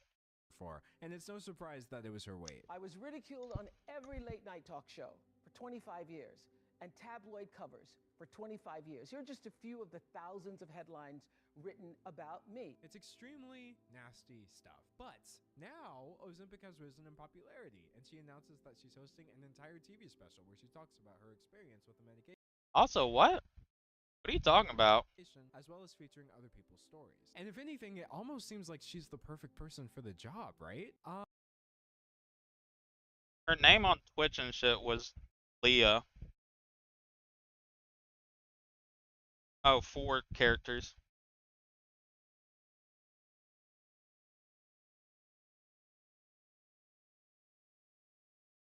$7K. Fortuna. I was actually looking for exactly half Fortuna. I'm not looking for 7,000. I'm looking for like 3K, 3.5.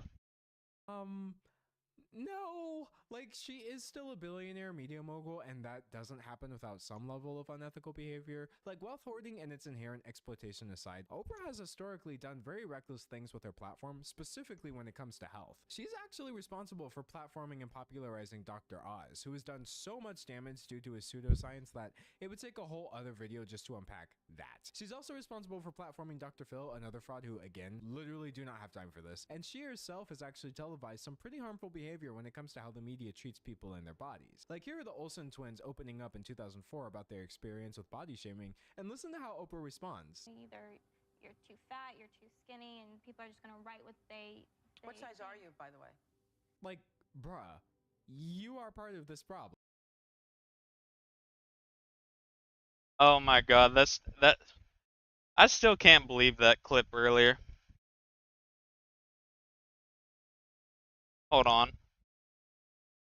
I gotta pull this video up again not even the video, I just need to pull this clip up real quick. You don't even have to see it, but basically the video is a deep dive into Shane Dawson and like all the terrible shit he did, right? And this is one of the funniest things ever. So basically, hold on, where the fuck is it?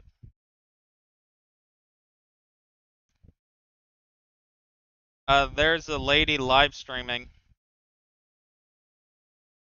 Hold on. Oh my god. You are his instead. Oh my god, listen to this. So, this killed me, okay? I need y'all to listen real quick, okay? Let me see if it's, Listen to this. This killed me. This was the funniest shit I've ever heard. So basically what happened is, long story short, Shane Dawson, a woman saying she exploited him, or he exploited her, and listen to this. Instead. As a victim of abuse myself. Oh my god.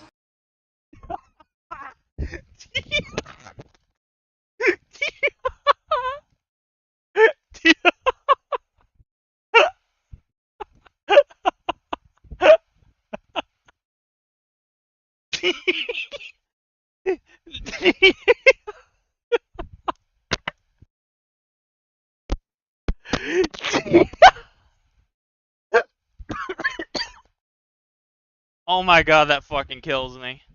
And proceeds to bring up his instead. As a victim of abuse myself. Oh my god. As a victim of somebody that got sexually assaulted. Oh, here we go. This bitch again.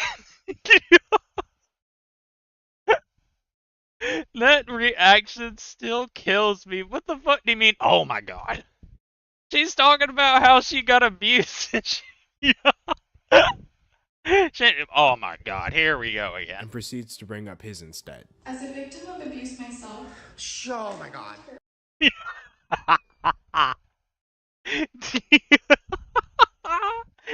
Oh, here we go. This bitch again. Like, why would you say that?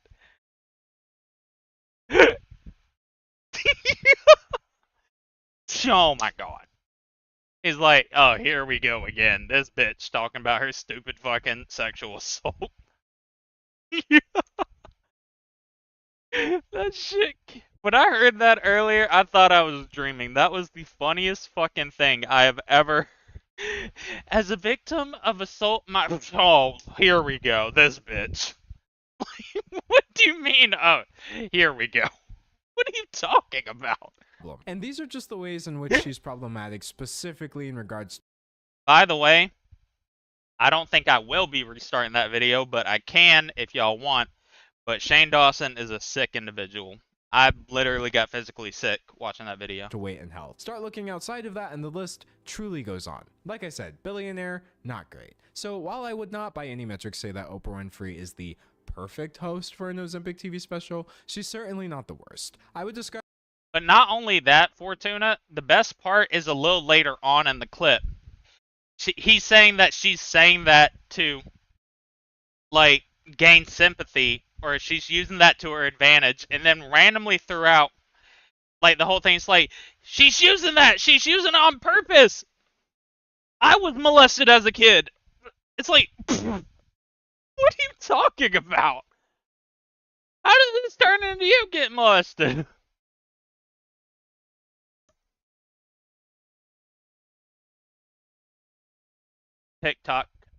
TikTok brain has affected another end. As we can see, young Japhet is having to wait an hour instead of 30 minutes to sell his item. So now, it is a problem.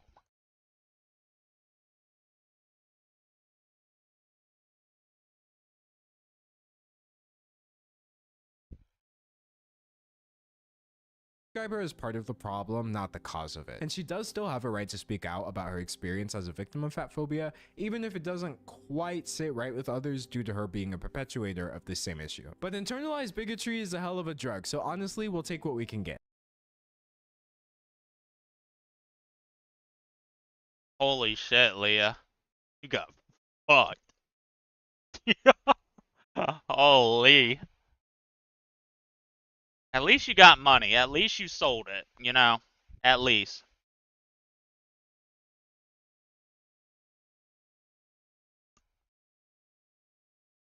Hold on, I gotta play it one more time. Sorry, it's a banger. I'm sorry. Proceeds to bring up his instead. As a victim of abuse myself.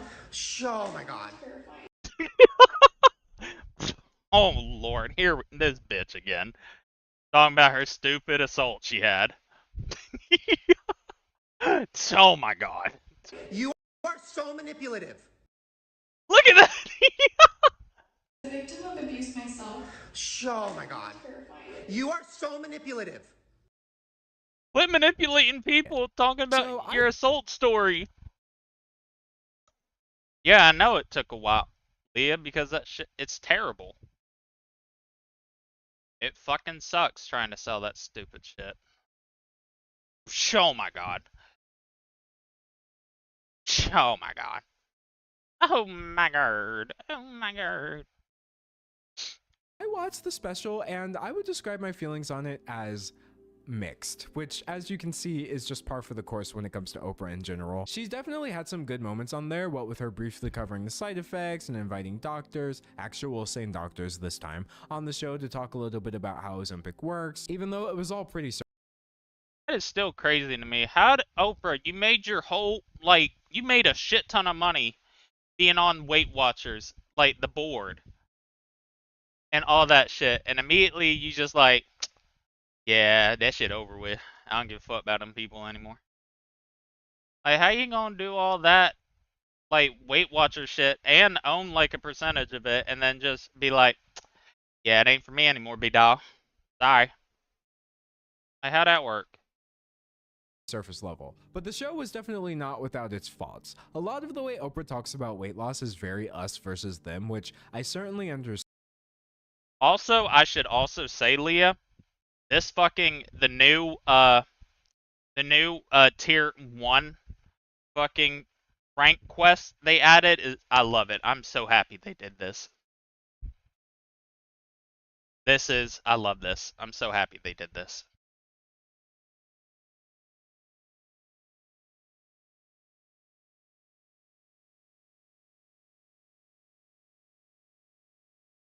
Oh my god.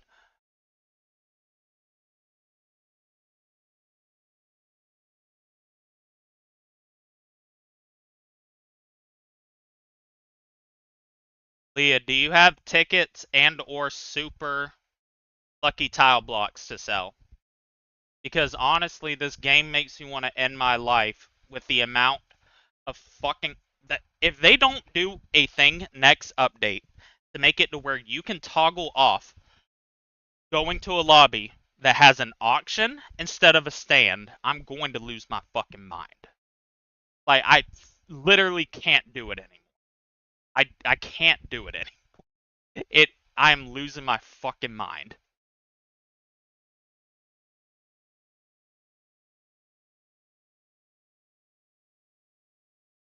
Also, I should also say another thing. Everybody that's playing Pet Sim get VIP because of another cool thing. I don't know if y'all saw in the update. Let me check. Oh yeah.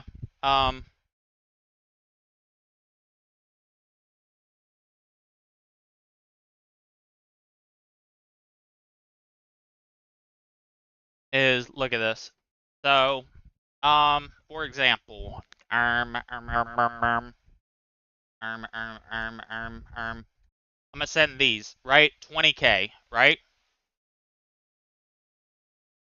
It no longer goes up if you have VIP. It only costs 20K every single time forever.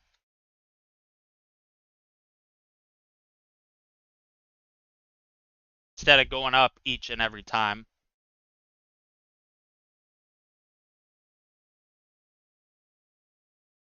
If you have VIP. Or it was funny, they said you either had to have VIP or had to be a be a creator for Pet Simulator 99. Which I'm like, dog, if you actively play this game and rep this game and you don't have that, that's funny as fuck, I can't lie.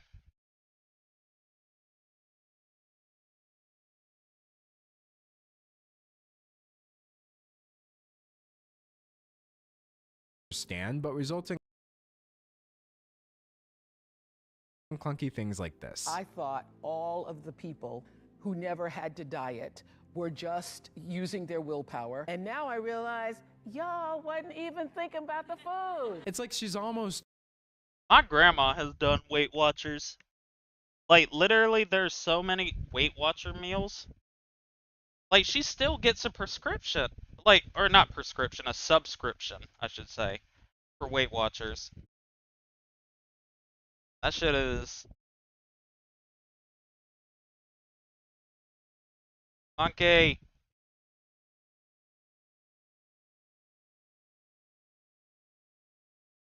I was just shouting out Leah. I didn't want an actual pet. There. Like... Dog, VIP is already good. What are you talking about? Not mistaken. Hold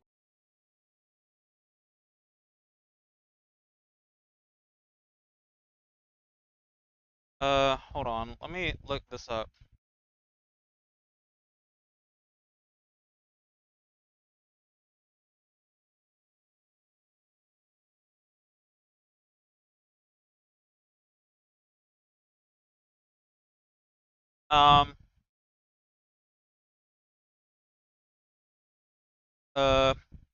Booth and hoverboard get gifts every 6 hours, chat name tag, and you get You get chests that give you shit in an area that spawns small diamond breakables.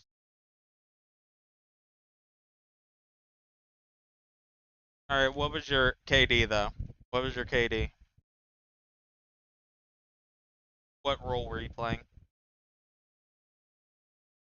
Like, no, obesity is not a willpower issue by any means. We're actually going to go over that a bit in part 3, but at the same time, saying people who never have to diet, i.e. thin people, never have to think about food isn't really a helpful framing either. Like, food noise is pretty catastrophic, as I know from personal experience, but making sweeping generalizations about other people's relationship with food and what they may or may not experience is kind of the exact thing we're supposed to be avoiding in the first place here. She also keeps repeating the fact that obesity is a disease, which, yes, it is defined by the World Health Organization as, quote, a...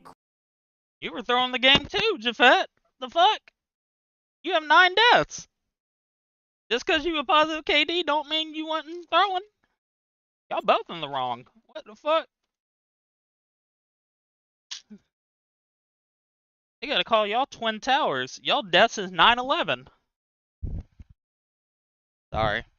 That's my fault. That's my fault. Sorry. Chronic complex disease defined by excessive fat deposits that can impair health. But Oprah's definition more so seems to be obesity is a disease where if you have it, you're destined to remain obese forever, until Ozempic came along. If you have the disease of obesity, you're always going to go back. The only way I could literally be like somebody that is fat. Oh, so your whole team threw. That's what that mean. The whole game fucked up.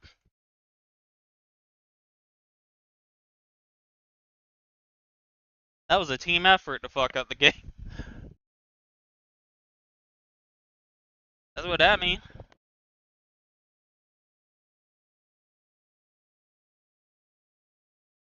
Back to that set point. Definitely super not true at all. Like, obesity itself is not a life sentence that's dooming you to a life of having excessive body fat. The condition just refers to the excessive body fat. If you don't have it, then you can diet, lose weight, exercise, all of the things that we've heard over the years. Now here's the thing, it is a multifactorial. Jafet, off of that one statement you just made, I know what type of league player you are.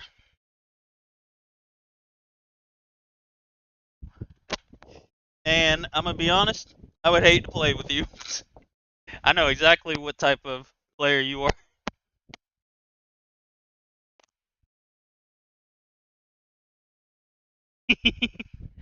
I know what type of player you are now. What I mean? Your team gets in a team fight, or, yeah, your team gets in a team fight, an enemy on their team is really low, so you rush in to go kill the person that was on like 10 HP, you die, and then you type in chat worth. I guarantee that's how you are. I bet money that's the type of person you are, especially because you play Darius. Especially because you play Darius. Disease, meaning it can be caused by so many different things, and a lot of those factors routinely do drive your weight up over time despite your best efforts, even if you are conscious about your diet and exercise. But that's certainly not the case for everyone, and so I think saying point blank, if you have obesity, you're always going to go back to that set point is a bit misinformed. Like, she keeps almost getting there, but then also super missing the point at the same time. And you know, I hate people like that too. Those people genuinely make me angry. Because, like, it's like, yeah, man, I'm glad you got a kill. The guy that has the same amount of kills and deaths, and you're in the double digits. I'm glad you got another kill for yourself to not help us. Just so. Now the other player with a lot of fucking, that they need to get a lot of kills so they can win, just got another kill. I appreciate you, man. I hate those people. Those people piss me the fuck off. It's like, it was not worth. I'm not saying you're doing this. I'm just saying in general. Like, I'm not talking about you right now. I'm talking about in general. I hate those people. It's like, dude, that was not worth. You gave the enemies another kill. and you got a kill. And guess what? You have 12 kills and 12 deaths. You are not helping us. You are actively fucking us over.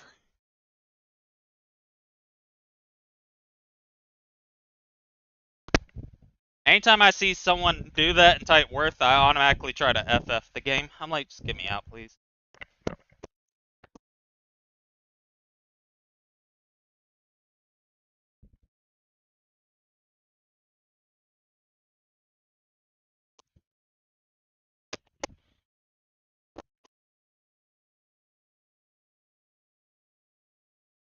What's your KD? Average. You're gonna say like 1.2, and I'm gonna beat the fuck out. The Ares players are just not known to be passive players, is what I'll say. This would all be well and good if she was just like shooting the breeze with a friend or whatever, but it's maybe less well and good seeing as she's Oprah Winfrey spreading misinformation on a TV special. When I tell you how many times I have blamed myself, this is obvious. Bitch, quit crying.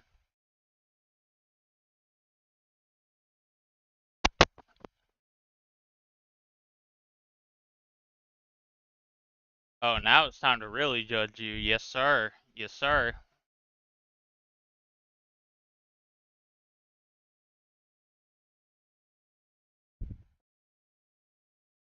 Gold 3, okay.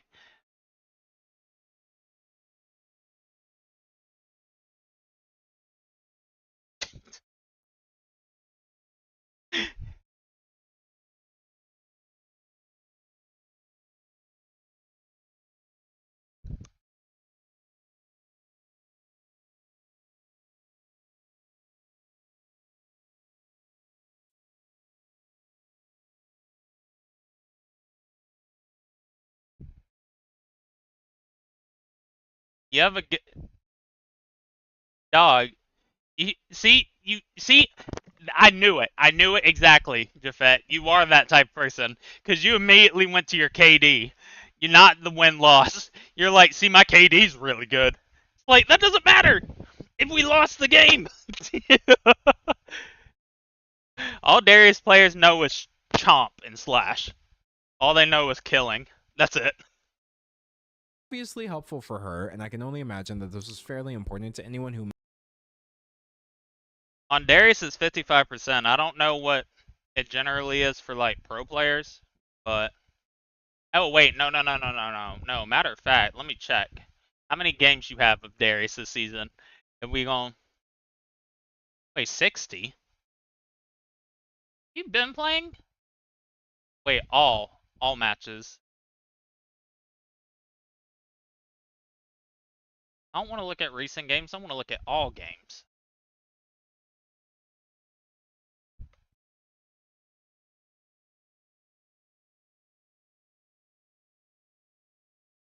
May not have realized the complex nature of obesity, and that it's not something you should blame yourself for, nor should anyone be blaming you for it. But instead of tackling the...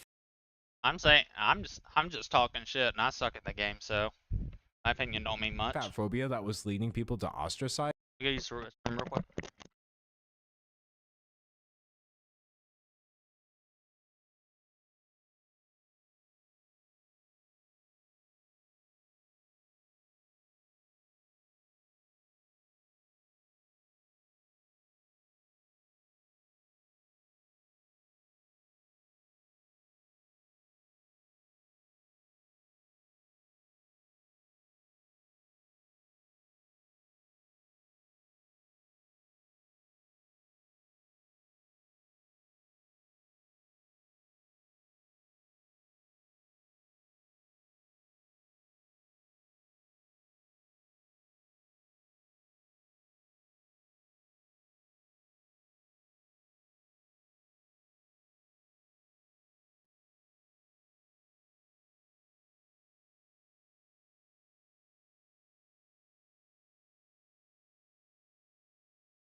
I'd be right back. I had to go shit.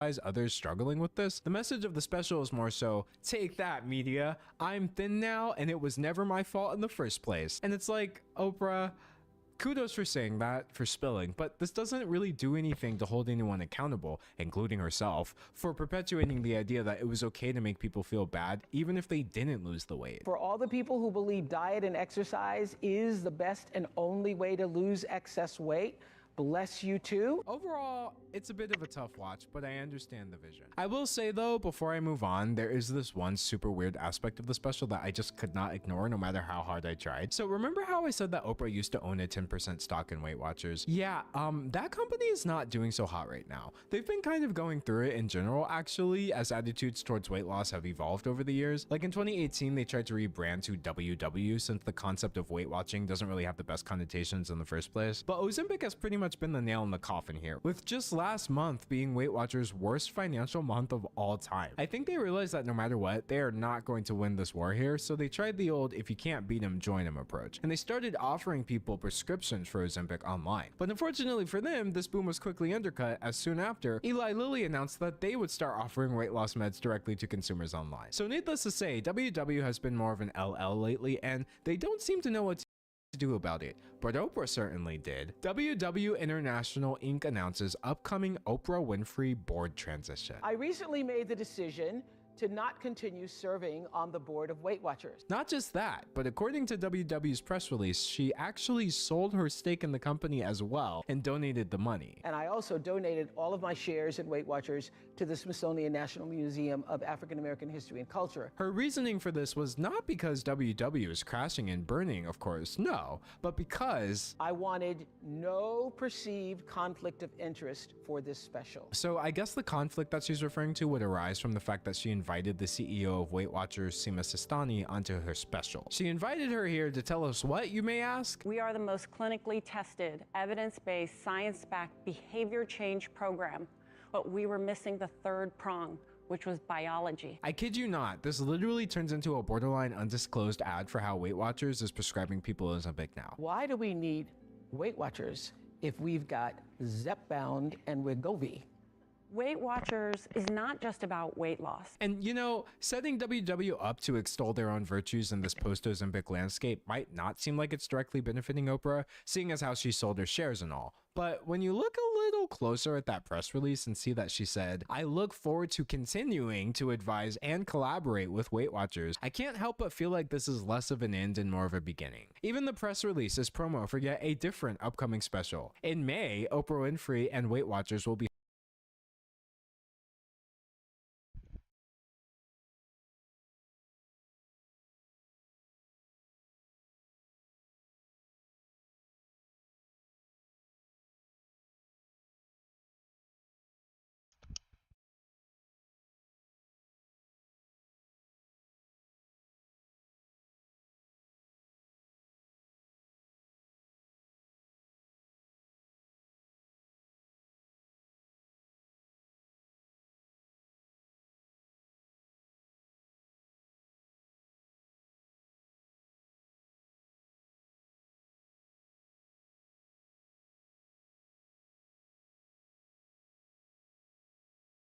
Oh, see, I can get Ozempic. It's just gonna cost $1,000 a month.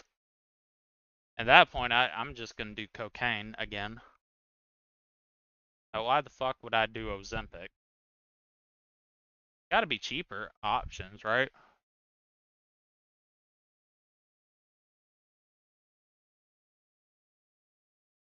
hosting an event on weight health. Between all of that and the fact that she also had representatives from both Eli Lilly and Novo Nordisk here as well, and a show dedicated to hyping up their medication, I think at the end of the day you can probably sum all of this energy up in one word: billionaire. Based off of some of the valid criticisms that Oprah brought up in her special, I think we should take a look at how the media has historically talked about celebrities' weight and how that's contributed to this mess we're in right now. While she was a very prominent example of this issue, it's even sadder to say that she wasn't the only person who experienced it. Before more socially conscious attitudes started to creep into mainstream media, it was just seen as par for the course to pick apart every aspect of a celebrity's body. It's why Oprah asked the Olsen twins what size they were on national television. This was obviously much worse for women, but it was pretty universal across the board, like snapping paparazzi photos of action stars and saying, look, their bodies are different now, is like an age-old Hollywood special at this point. And clearly those socially conscious attitudes are not creeping quickly enough, because this is still happening. I remember just a couple years ago, Jason Momoa was in the news cycle for not looking like Aquaman 24/7, which is literally absurd. I'm actually going to talk more about Jason Momoa in part 3, but the point is, people are obsessed with Hollywood's bodies. Now here's the thing. Part of this is cyclical. Hollywood is obsessed with specific body types, which in turn fuels everyone's fixation on bodies in general, and then this spills out and affects people in Hollywood even outside of their job in moments when they are not working hard to look unattainable. This in turn completely skews. It's even worse to be fat and gay. Or like men and be fat. Dog, the amount of... Like, I would ask out of my own morbid curiosity, like, with any of the people I was with, like, dudes. And I'd be like, if I was fat, would you have slept with me? They'd be like, hell no. Dog, I don't think people realize just how bad gay people hate fat people. It's bad. Everyone's idea of what normal looks like in the first place, and it's just like a big catch-22 where everyone's a victim. But I think it goes even deeper than that though. Like, yes, body standards explain some of this, but I think the heart of the issue is just that people are obsessed with the concept of transformation in general. There's just something innately human about wanting to see something change. Think about how many YouTube videos featuring some sort of crazy transformation are insanely popular. When it comes to things like, say, caterpillars with no riz turning into dripped out butterflies, or a house getting renovated from a literal dump into a modern masterpiece, I totally get it. But when this transformation obsession manifests itself as photographing celebrities without their consent and then picking apart the pictures to prove that they gained weight because they don't look like they do in a photoshopped or highly contrived photo shoot or video, it's safe to say that it's more of a negative in this case. I also want to talk about the flip side of this issue. Celebrity weight obsession doesn't somehow become better when you're talking about weight loss instead of weight gain, right? We seem to have at least figured out for the most part that someone's body getting bigger should not be a news report, but nobody seems to have gotten the memo about the reverse. There are so many articles anytime a celebrity dares to look somewhat smaller than they did the last time we saw them. And it neatly fits into our transformation mania. It's not as overt as outright fat shaming, and then people start doing a bunch of annoying speculation into how they did it and what they're eating, and it's just a lot. It is actually crazy to think how accepted it is for people to write entire articles dedicated to celebrity weight loss. Like, you're still commenting on people's bodies. You do get that, right? Often when the people in question are not doing so themselves. I'd also like to point out that weight loss is not always good. Who remembers the show The Biggest Loser? I remember I used to watch the fuck out of that show with my parents, my mom and shit. I remember, like, watching it. Because, like, that was when my mom lost all her weight when she got a gastric bypass. I remember watching that show with her. I always loved the finales. That shit was always funny. I remember there was a dude that was so goddamn big on that show, he was there for 2 seasons. Do you know how fucking big as hell you have to be there for 2 goddamn seasons? Like, he was so fat, he lost like 200 pounds in the first season, but he was so big, he ended up qualifying for the second season. I'm like, you know how big? I certainly do. Y'all got 5 seconds to take these fucking DMs out my chat. I literally remember watching this show as a kid and thinking, wow, this is awesome. And then I wonder where this obsession with transformation comes from, right? But this show is a prime example of weight loss that is completely disconnected from health. Yes, the pretense of getting healthier is there, but frankly, the whole idea of rapidly losing weight so you can win a cash prize isn't something that should be encouraged under any circumstances, when again, gradual weight loss has been shown to be more sustainable over the long term. And that's not even getting into the multiple other issues with that show and the unhealthy behavior that they were promoting. It's not a great sign when your Wikipedia page has risks and criticism as a section. But anyway, besides that, Where the fuck do I do? What the fuck you just say to me? Discord DMs, motherfucker. There are so many medical conditions one can get where the side effects include rapid weight loss. And in this case, losing weight is actually kind of awful. And frankly, unless I'm having 10-minute conversations between each other, 10-minute response time because Leah's slow in the head. responding 20 minutes later because you ain't on your job. Someone tells you, you have no idea of knowing how they lost that weight in the first place, nor is it any of your business. You can't know if someone is healthier just because they are now smaller. You're not really celebrating their health, you're just glorifying their image because it happened to change to fit into your standard. But we'll get more into that when we start talking about the fat phobia of it all. And you know, I personally think there is a fairly straightforward answer for how the media should be commenting on people's bodies going forward. Basically, they shouldn't. That's it. That's the solution. Notice how I haven't actually made any comments about anyone's body in this entire video, thin, bigger, or otherwise. It's not hard to do, even in a context where I am constantly talking about weight loss and weight loss medication. A concept that I really strove for, and not just this video, but my personal life as well, is body neutrality. WebMD defines it simply as the act of taking Dia, take it to the DMs before I beat the shit out of you. Taking a neutral stance towards your body, both emotionally and physically. That means not supporting the hatred towards your body's limitations or investing the time in. Dog, I've been told you this. I don't need side combos in my fucking chat. When people chat, I'm excited because I want to be able to engage. But then whenever I notice, oh, it's just these two retards talking to each other, take it elsewhere. Energy to love it either. Literally, your body is just your body. Like, it's not this holy temple that should be worshipped, and it's also not something to be despised. It is genuinely just there, and it is doing its absolute best to persist, and honestly, that can be enough. Learning how to let that be enough was a huge thing for me.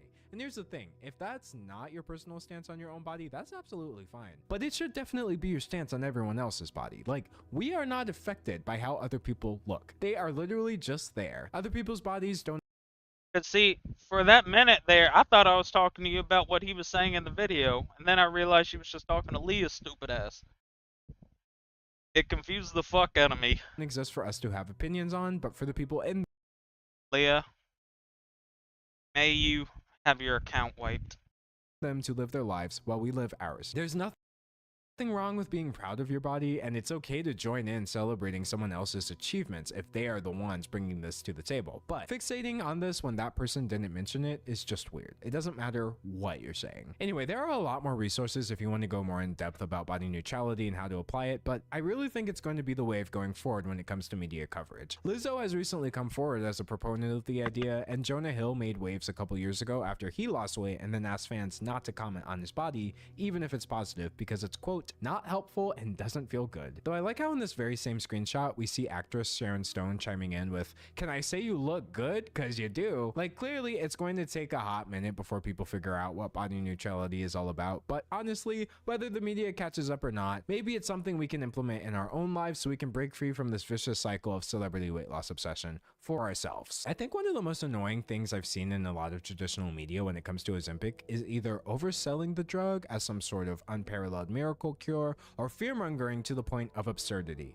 Or sometimes even both. It's usually both. And with the overselling, I'm not exaggerating with the miracle thing. Are these drugs a miracle moment? I would be very hesitant to say that anything with obesity is a miracle. Semaglutide is obviously a huge advancement, and it's clearly working better for a lot of people than previous attempts at treating obesity. But at the same time, not every medication is right for everyone, and so I think positing this as some sort of wonder drug is not only misleading, but potentially disheartening for people as well. We are still learning what is the best way to give patients these medications, follow them on it.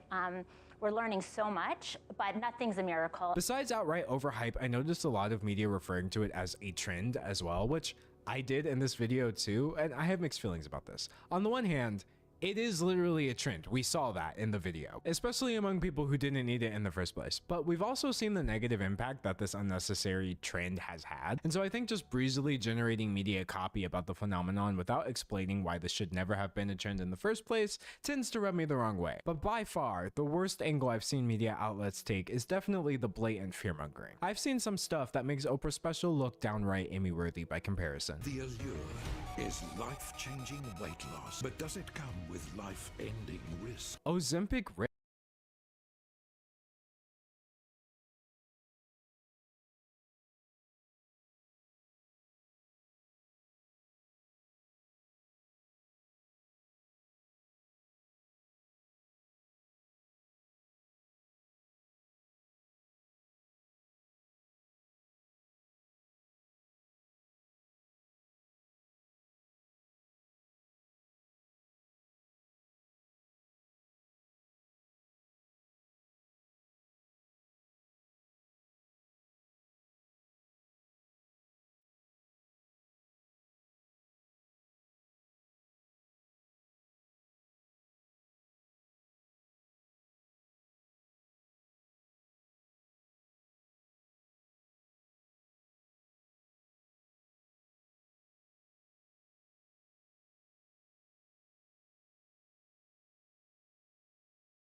risk. Could weight loss injections be fatal? Productions like this always follow the same format. They hype up the drug, again, seriously overselling it, and then they try to make it sound like the medicine is secretly super dangerous, and this whole phenomenon is a threat to humanity as we know it. They focus on cases of extreme side effects or sometimes even unrelated things that just happen to people on Ozempic. And speaking of side effects, there are two reasons I think that the discourse around them is completely overblown. A, the side effects make perfect sense, and B, none of them are a secret. So again, kind of thinking back to this medicine and how it works, i.e. slowing down your digestive process beyond its natural rate. It kind of tracks that the majority of side effects in that case are related to digestion. Nausea, diarrhea, vomiting, constipation, stomach pain, etc. If Wegovy was like causing people's hair to fall out or turning their nails brittle or something, I think it would be pretty natural to question why this is happening, but it's pretty clear that that's not the case here. And also, if you're wondering where I'm getting this list of symptoms from, it's literally the website for Wegovy. Like, I don't get why some people treat the side effects like they're a secret or proof that the medicine is evil. Even the one side effect, which is the most serious, has a prominent section on the website. These drugs do carry a black box warning for a rare type of thyroid cancer. Do not use Wegovy if you or any of your family has ever had this type of thyroid cancer. I don't think it can get any more specific than this. Not everyone who brings up the side effects is doing so to scare people off. I do believe that this is valuable information. Sharing it is not inherently bad.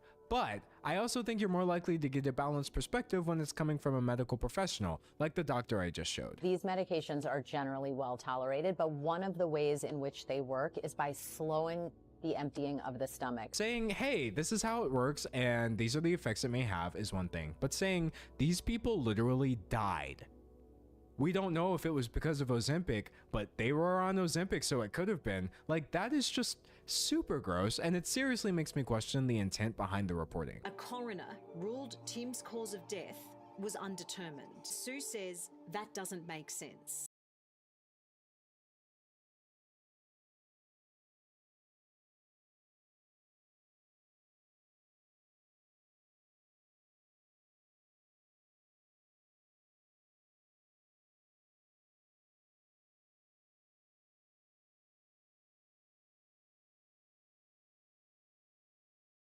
Obviously, it is tragic, and I feel nothing but sorry for the people in this special who have lost their loved ones. But to the 60 Minutes execs that have spun this into a "Does Ozempic kill people?" TV special, that is just unhinged behavior, and nobody responsible for this is seeing heaven. And speaking of feeling sorry, I don't want this to sound like I'm blaming people for their side effects, by the way. Actually, you know what?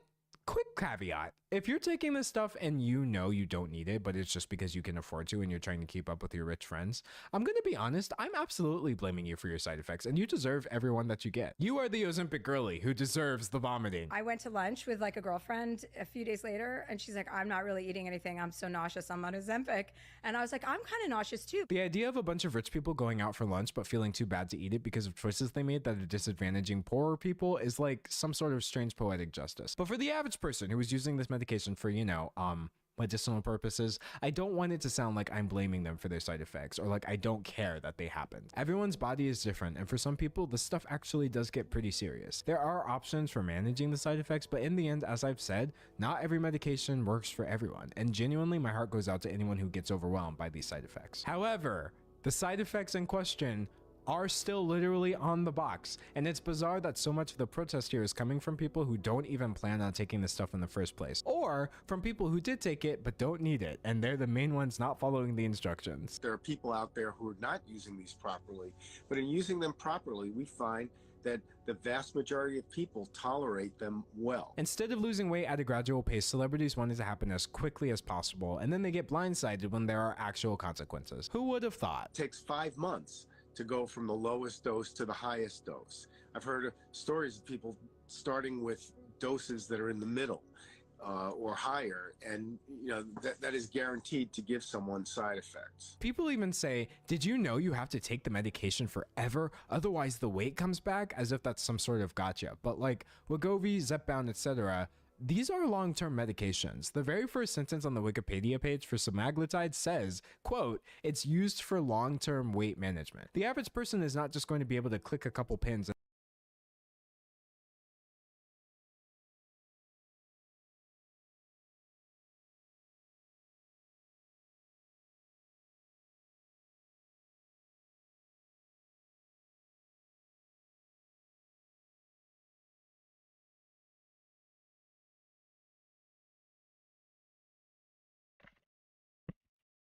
my fucking lord. Oh my god. I was just trying to call my mom because my mom got me some multivitamins and some new medication for me to try. Because if you don't know, my mom's a pharmacist, right? Dog, when I tell you I tried to get off the phone the past 7 minutes. Oh my god. I have to rewind this. I don't even know what any of this said. I was trying to listen to it, but I couldn't because it kept fucking, like, dog. She would not stop talking. Because I asked her real quick about, like, Ozempic, and she listed everything, talk about it, and she's like, yeah, we're actually working on it in the lab. And then she started talking about the whole Trump thing. And then she said that Elon Musk paid a couple $1 million, and they're going to be putting shit in Coke now. I'm like, okay, Mom, it's time for me to get off the fucking phone. I'm like, get me off the fucking phone. I can't listen to this anymore. Like, yes, Mom. Yes, I know. Yeah, Elon Musk is putting shit in the Coke. Yep. Yes, Mom. Like, I was just trying to ask you if I can take this medicine right now.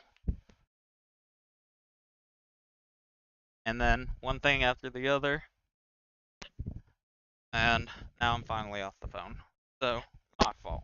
Some stuff that makes Oprah Special look downright Emmy-worthy by comparison. The allure is life-changing weight loss, but does it come with life-ending risk? Ozempic risk. Alright. I didn't listen to any of this part because I was on the phone with my mom. But why would they show a video of a guy that's clearly 70?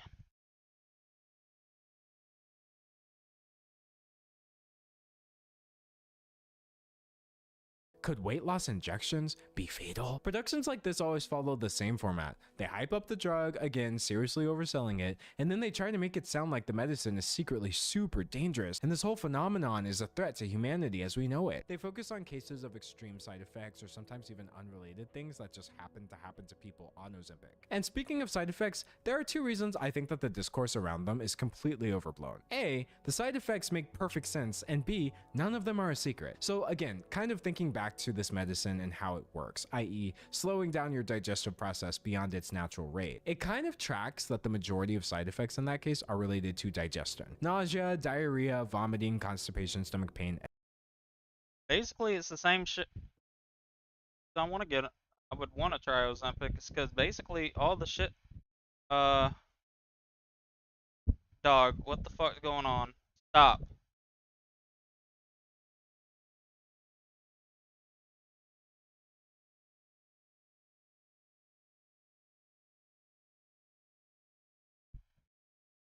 Etc. If Wegovy was like causing people's hair to fall out or turning their nails brittle or something, I think it would be pretty natural to question why this is happening, but it's pretty clear that that's not the case here. And also, if you're wondering where I'm getting this list of symptoms from, it's literally the website for Wegovy. Like, I don't get why some people treat the side effects like they're a secret or proof that the medicine is evil. Even the one side effect, which is the most serious, has a prominent section on the website. These drugs do carry a black box warning for a rare type of thyroid cancer. Do not use Wegovy if you or any of your family has ever had this type of thyroid cancer. I don't think it can get any more specific than this. Not everyone who brings up the side effects is doing so to scare people off. I do believe that this is valuable information. Sharing it is not inherently bad. The thing with what I feel like the thing with Ozempic is, though, is like it is not. Like I said, the biggest issue I see with people that are gonna try to use it to lose weight is they're thinking that this is a end all for everything. Like, once they get this, that's it. They'll be skinny forever and they'll just be able to keep taking the medication. Like, no, man, you aren't supposed to keep taking it.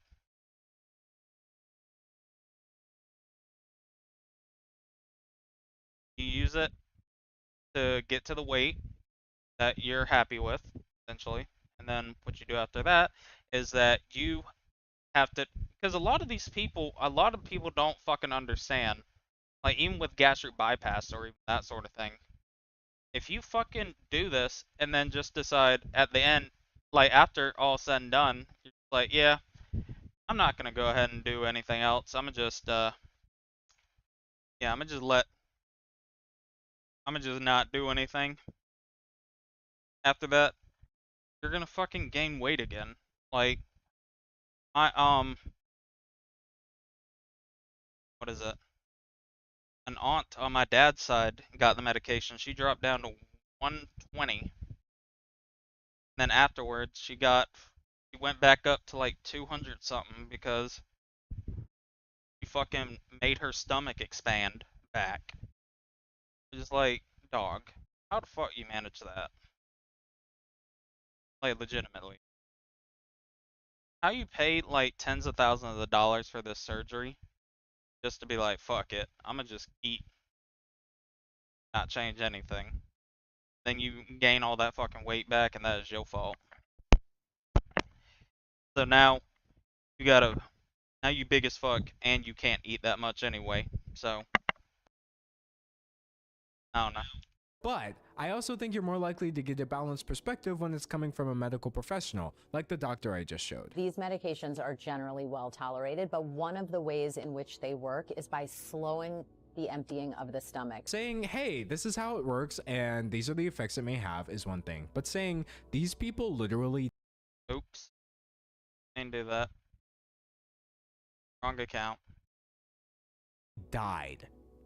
We don't know if it was because of Ozempic, but they were on Ozempic, so it could have been. Like, that is just super gross, and it seriously makes me question the intent behind the reporting. A coroner ruled Tim's cause of death was undetermined. Sue says that doesn't make sense. Obviously, it is tragic, and I feel nothing but sorry for the people in this special who have lost their loved ones. But to the 60 Minutes execs that have spun this into a "Does Ozempic kill people?" TV special, that is just unhinged behavior, and nobody responsible for this is seeing heaven. And speaking of feeling sorry, I don't want this to sound like I'm blaming people for their side effects, by the way. Actually, you know what?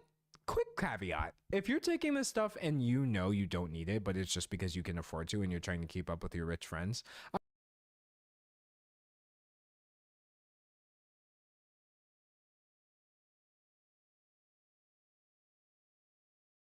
Wait, what?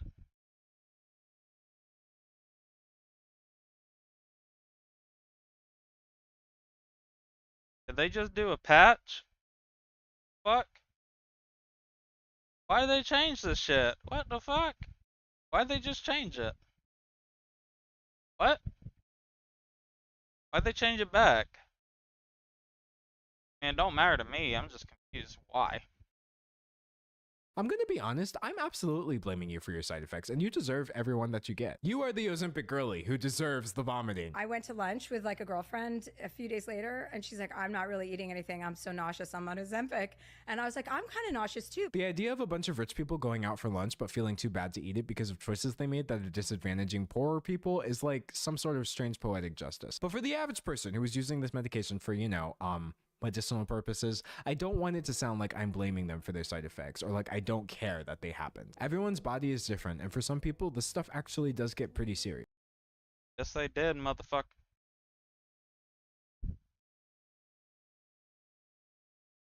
Oh. What the fuck? That's gay.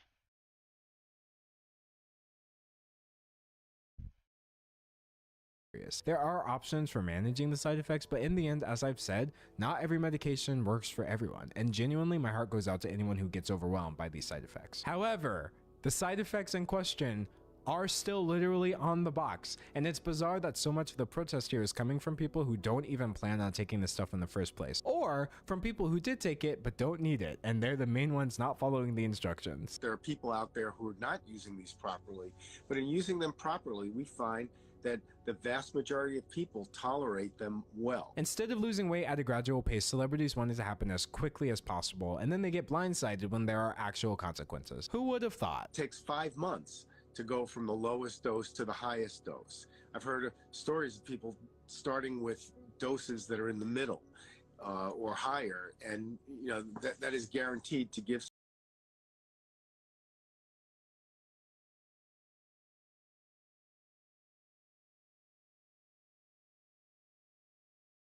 The leader.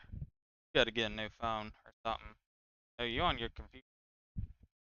You gotta fix your typing. Because most of your sentences give me a stroke.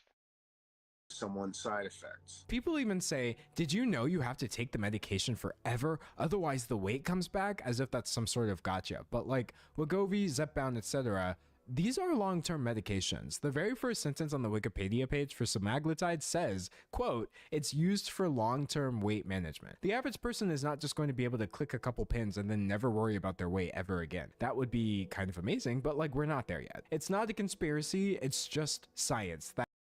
I'm not strong with typing. Dog, just say you're retarded. Same thing.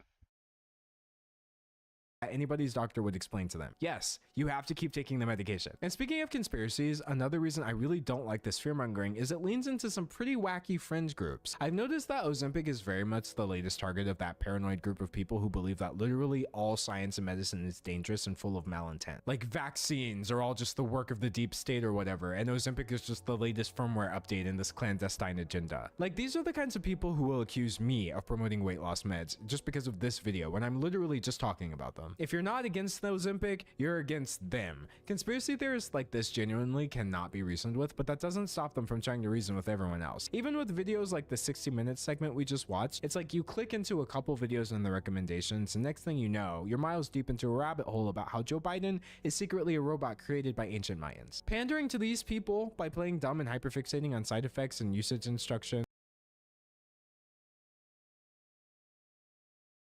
Need to find that fucking...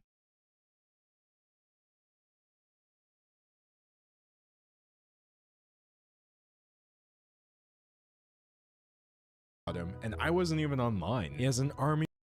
Andrew Tate knew exactly how it was going to end from the very beginning. And I think that if we start at the beginning, we might just be able to...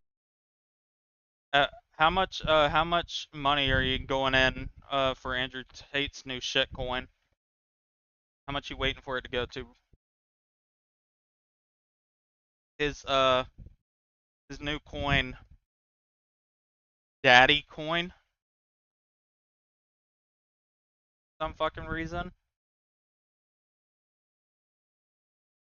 I love looking at people trying to get you to buy their coins. Because they don't give you anything new that I haven't already heard before.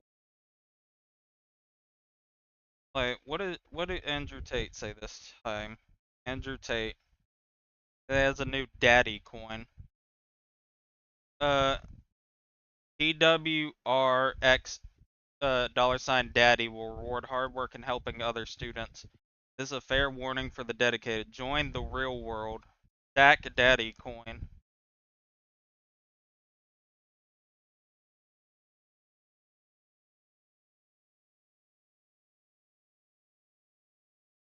To figure out how we got into this mess in the first place. Hi, I'm a random person.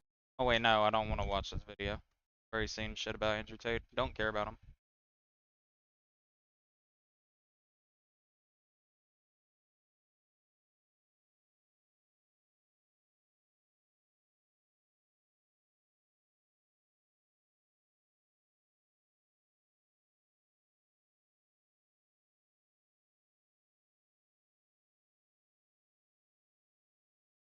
Hold on.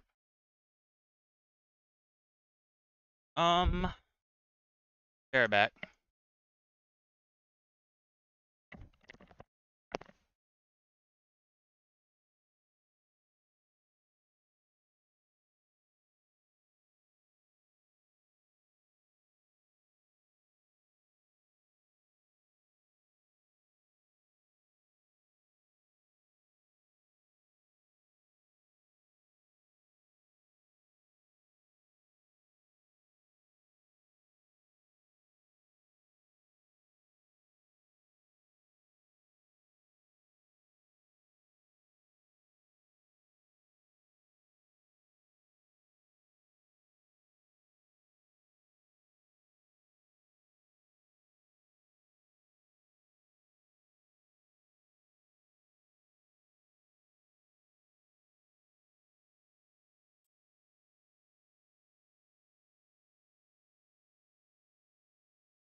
I hope it sells, but you lose the money.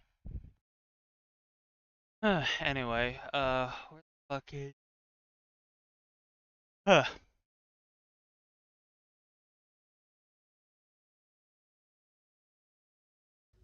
Think of facing public. You're fake crying. You are.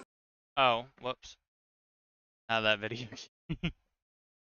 Believe it or not, there are some YouTubers that even I enjoy watching. But one of them just shared a hot take that is so questionable, not even his own fans are buying it. Throw in the fact that he's responding to someone who's basically known for being questionable, and yeah, I have a few hot takes of my own. Hi, I'm a random person on the internet. You're a random person on the internet. And together, we're here to talk about Penguin Zero and iDubbbz. Now, hear me out, because at first glance, this actually seems kind of convoluted, right? Like, I'm reacting to this huge YouTuber named Penguin Zero, aka Charlie, who just put out 2 videos reacting to this huge YouTuber named iDubbbz, aka Ian, who just put out 1 video apologizing for a... I'm bored. When's round 2 happening?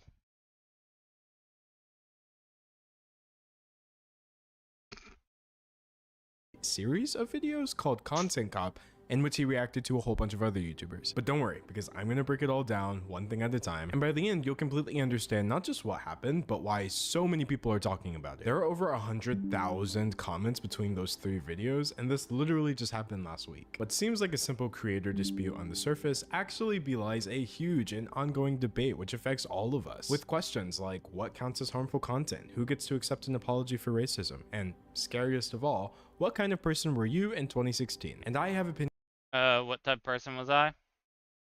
I was definitely not. I was not a Leafy was here watcher. I'm blessed in being able to say that.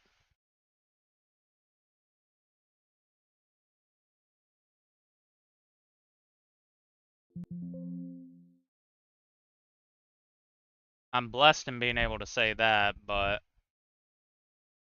I did watch iDubbbz. Not even really for the whole whatever his shtick is, or what it was, saying the N-word or whatever. It wasn't even really because of that, I just...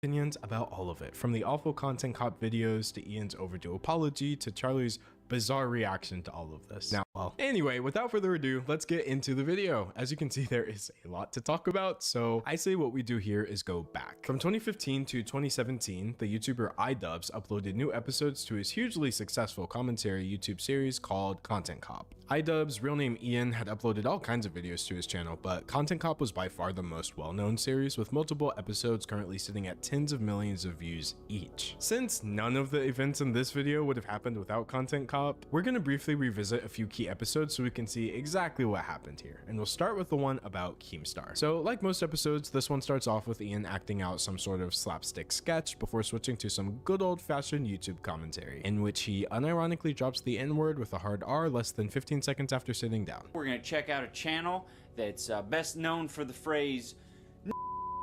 He then quotes something else using the word once again, and that's not even bleeped, by the way, that's all me. So dropping racial slurs just to prove that the person you're talking about also drops racial slurs is definitely a shaky start, but Ian actually does have some real points in this video. This dude is the most sensitive man on the planet. See, Content Cop episodes were almost exclusively made on bad actors on the platform, people who actually did need to be called out. Ian was giving the people what they wanted and making plenty of good points as well, but the problem was for every good point, he had to throw in something like this. That way you never forgot that it was an iDubbbz video. Even though I have 1,000 videos on the internet of me saying I'm gonna cry over this video. That was the third one, by the way. So this mismatch of valid criticism with a complete lack of regard for delivery resulted in decent digs like this. He has no filter, he'll just do it. And this has resulted in countless examples. See, I never watched popular MMOs. I tried to start watching Sunday whenever he was doing that prison that Minecraft Prisons video, but then he just stopped doing it when Among Us came out or something. It was some game like that, right? That came out, and after that, I was like, I don't really care for him anymore. Leafy, I never watched him. Like I said, you were the age of somebody to watch him, Jafet. I was an adult who realized, oh hey, this guy is fucking retarded. All he does is just bitch and complain. Like, literally, you could sum up a Leafy video like this. A person that's autistic. Boom. Dude, literally, like, what the fuck is going on? Dude, literally can't. Literally can't. That's it. That's all it was.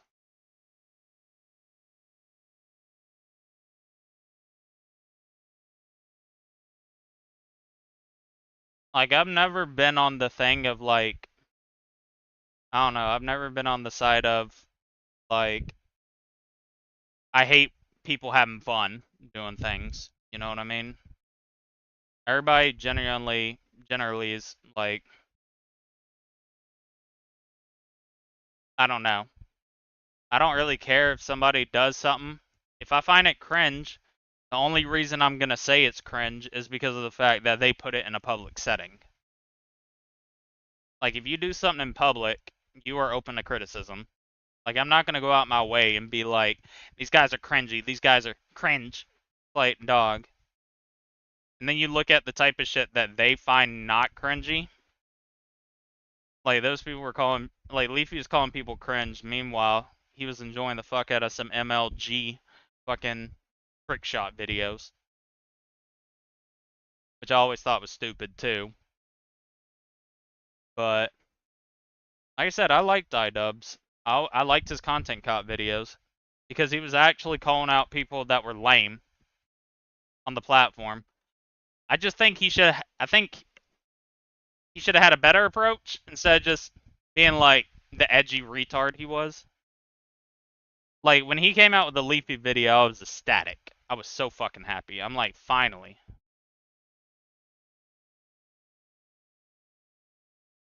Somebody's getting this retard out of here. Of him saying really regrettable Mixed in with completely terrible things like this. I've never said this, unironically, but I think this will be the first time. Oh, I don't agree with D'Angelo here. I agree with iDubbbz here. I don't agree with D'Angelo. I agree completely with what iDubbbz said right here. I actually say it unironically and mean it. Kill yourself. So, yeah, how many views could you get in 2016 YouTube by making a few good but blatantly obvious points, throwing around racial slurs like it's nothing, and then telling the subject of your video? I mean, I don't agree with the part where he's like, blatantly obvious things. If people were actually watching these people's content back in the day like this, apparently it wasn't blatantly obvious and some people had to get it fucking thrown in their face. Like, people were actively watching Keemstar, and this was before he, like, the big, like, a bunch of the bullshit he was involved in happened. This was, like, way, way before. This was a good video to put out against him, because fuck that retard. To literally kill themselves? By the way, Jafet, you know you and Keemstar are the same height, right?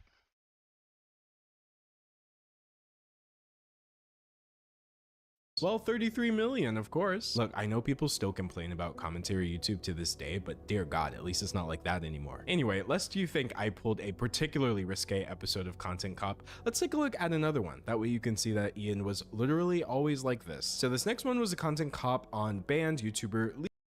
I can't believe this one got taken down off of YouTube for bullying. Like, I know he eventually got rid of most of the Content Cops anyway. But the fact he got rid of this one, or this one he didn't even take down. It got taken down because of bullying. I think that's funny as fuck. Because that's all it was. It was bullying. And it was good bullying. It was bullying. It was justified bullying.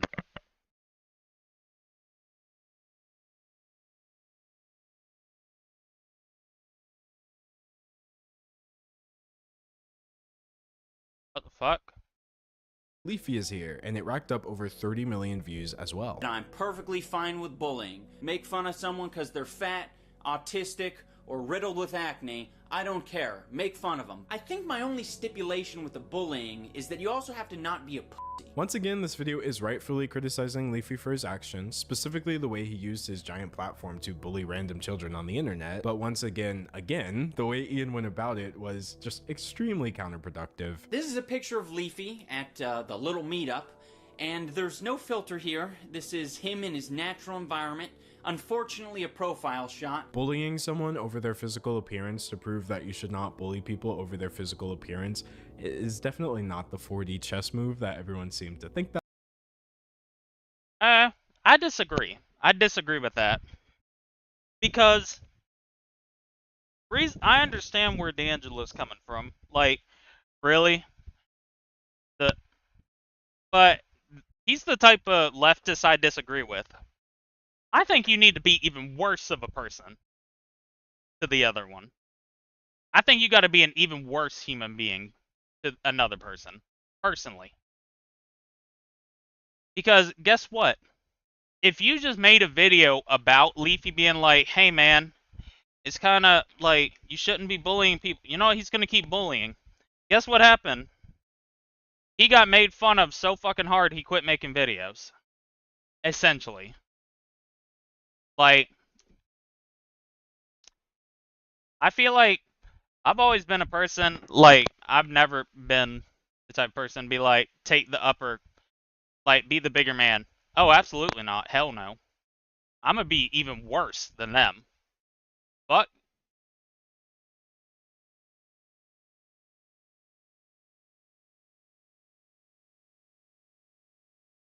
nice. That it was at the time. Nevertheless, Ian persisted, even going so far as to involve random strangers. Someone disappeared, huh? No, it's just his chin disappeared. Oh, Put the OK sign on the chin, just like that. Looking back, I would actually say the main point of this video gets kind of lost in the sauce, as Ian seems like he spends more time talking about Leafy's chin than he does talking about actual valid criticisms against him. This is what a normal human skull looks like. This is what Leafy's skull looks like. Groundbreaking stuff, really. And YouTube treated it as such too, until they somewhat inevitably deleted the video in 2019 for being a pretty blatant breach of their bullying and harassment guidelines. I got a chin, it's just under some fat right now. We gonna get back to it, baby.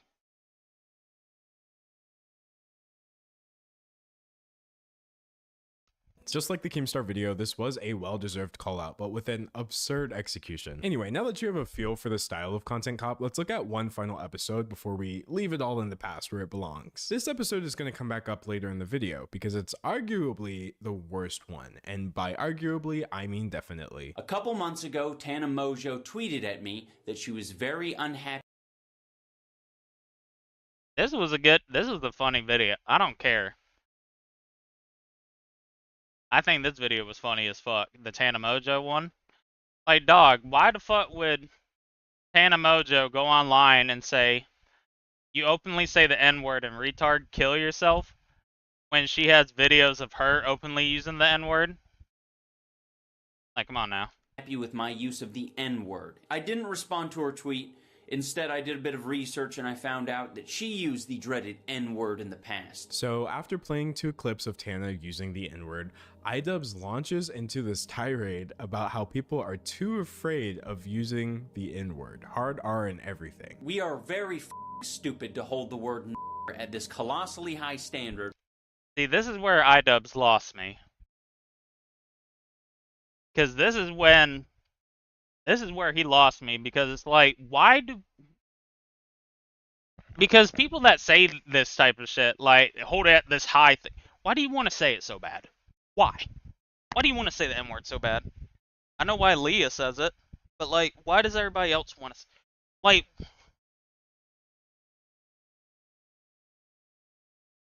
well, hold on. Well, let me rewind it a little bit so I could tell you what I said about it, Dark. Because he talked about, well, first off, he talked about the Keemstar one. And then he talked about the Leafy one. He's like, the Leafy one didn't even seem like valid criticism. It just felt like making fun of Leafy for how he looks. I'm like, yeah, that's the perfect response. Like, what?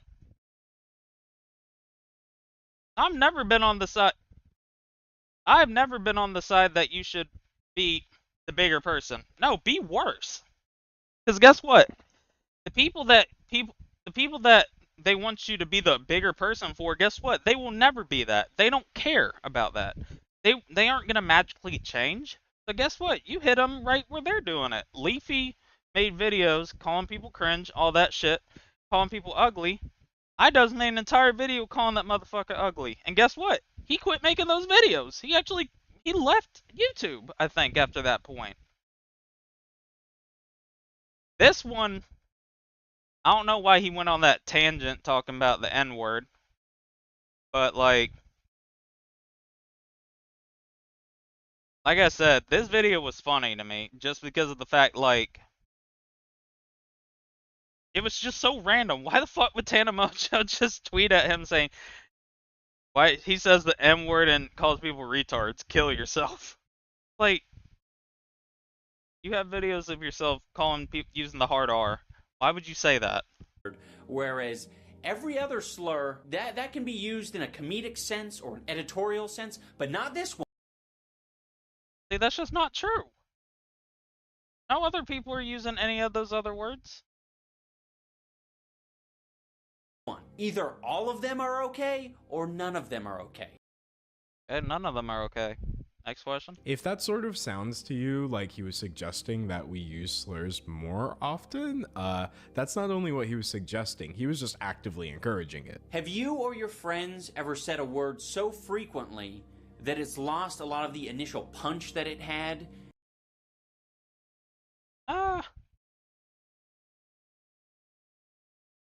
That's how I am with Deleter. He used the N-word so much, I just don't even notice it anymore. And eventually it just lost all meaning entirely? A video in which someone with a large platform goes on a rant about how using slurs is good actually is just already such an L in and of itself, and yet he just couldn't stop. All of you people out there who hold these words at such high esteem, you are giving it the power that you so desperately want it to not have. Blaming you people for slurs is not just stupid, it's pretty backwards as well, since the whole idea is never say it. That slurs have been historically used against people who wouldn't have had enough power to speak out about how wrong they were in the first place. Besides that, Ian gets mad that Tana called him racist. Yeah, once in a black moon, but you don't even call it a black moon. What do you actually call it, Dell? Once in a what moon?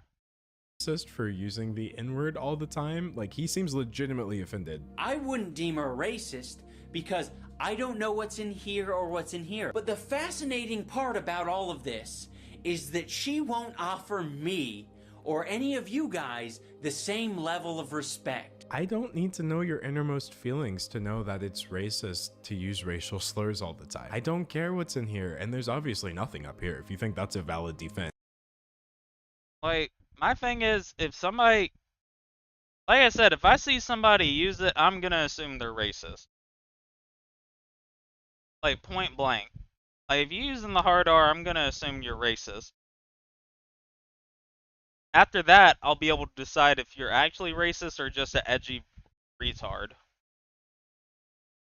There are hella edgy retards that use the word too. Like Deleter.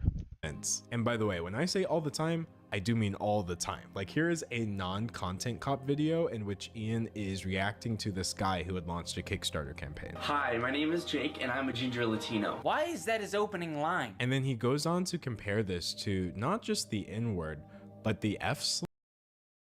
Alright. I'm gonna have to call an L on this D'Angelo already. Even though it still wasn't cool, there's a reason he used the N-word F-slur. Because he got called that. Slur as well? Hi, my name's Ian, and I'm a I kinda said it like I was autistic, like I had Tourette's. That is obviously racist, right? As well as homophobic. In fact, Ian strung those two words together that they pretty much... I think it's like 2,400. So like 20... $5 maybe. Just became his catchphrase that he would repeat in multiple videos over and over and over. Just get a load at how perfectly the word nigger is written in this letter. And over. But why stop there when you could make fun of trans and disabled people as well? I'm a wibbly wobbly transgendered queer autistic. Last semester I drowned my cat in a bathtub and I felt nothing. iDubbbz tried so hard to create all of this pseudo-intellectual context for why he should be allowed to spread hateful content, but that wasn't enlightenment. That was just an excuse for some.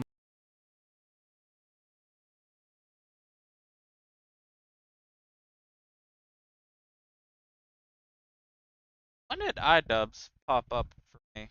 When did the first, what was it, Hair Cake? I think that was the first video I ever saw iDubbbz in, right? Hair Cake.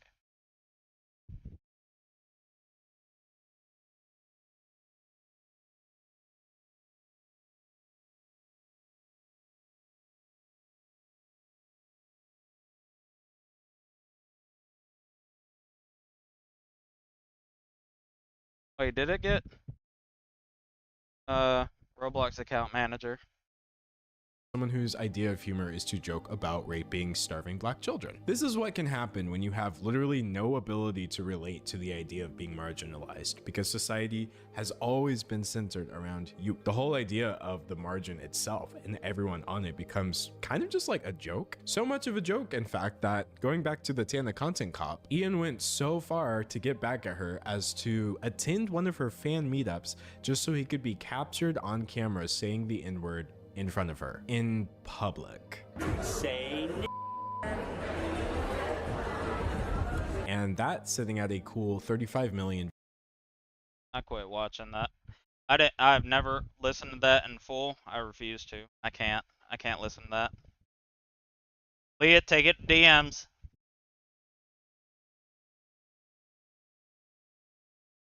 Views to this day is the Tana Mongeau Content Cop. Now, if this is your first time hearing about the series, then I really hope the numbers paint the picture here. This wasn't just some fringe series living in a dark corner of the internet, right? These videos were all over YouTube. There are like 100 million views between just the 3 videos we looked at today. For better or worse, Content Cop is pretty much ingrained into YouTube history due to its timeliness and reach. People still reference it to this day. Heck, I even did a parody of it in one video a few years back. But for any positive impact that Content Cop had in furthering the commentary genre on YouTube, it's just really obvious how large the setbacks were as well when it comes to fostering a positive environment on this platform. The negative impact of Content Cop is pretty much impossible to measure due to the uncountable number of impressionable ears that were all too willing to accept Ian's busted mantra that slurs are the solution. And this harm has largely gone unaddressed by Ian because everyone kind of just moved on, I guess. Largely unaddressed, that is, until last week. 6 years after the Tana Content Cop, iDubbbz has decided to apologize. And personally, I think this might just be the most interesting apology I've ever reacted to. For a while, I felt like if I changed my content over time, that people would see that as a reflection of who I am and what I value. But I'm starting to realize that that is a very weak and passive way to run my channel and live my life. So in the years since Content Cop, Ian did in fact change his content. Like I said, the series only went from 2015 to 2017. And in the years since, he's tried his hand at a variety of content styles, but the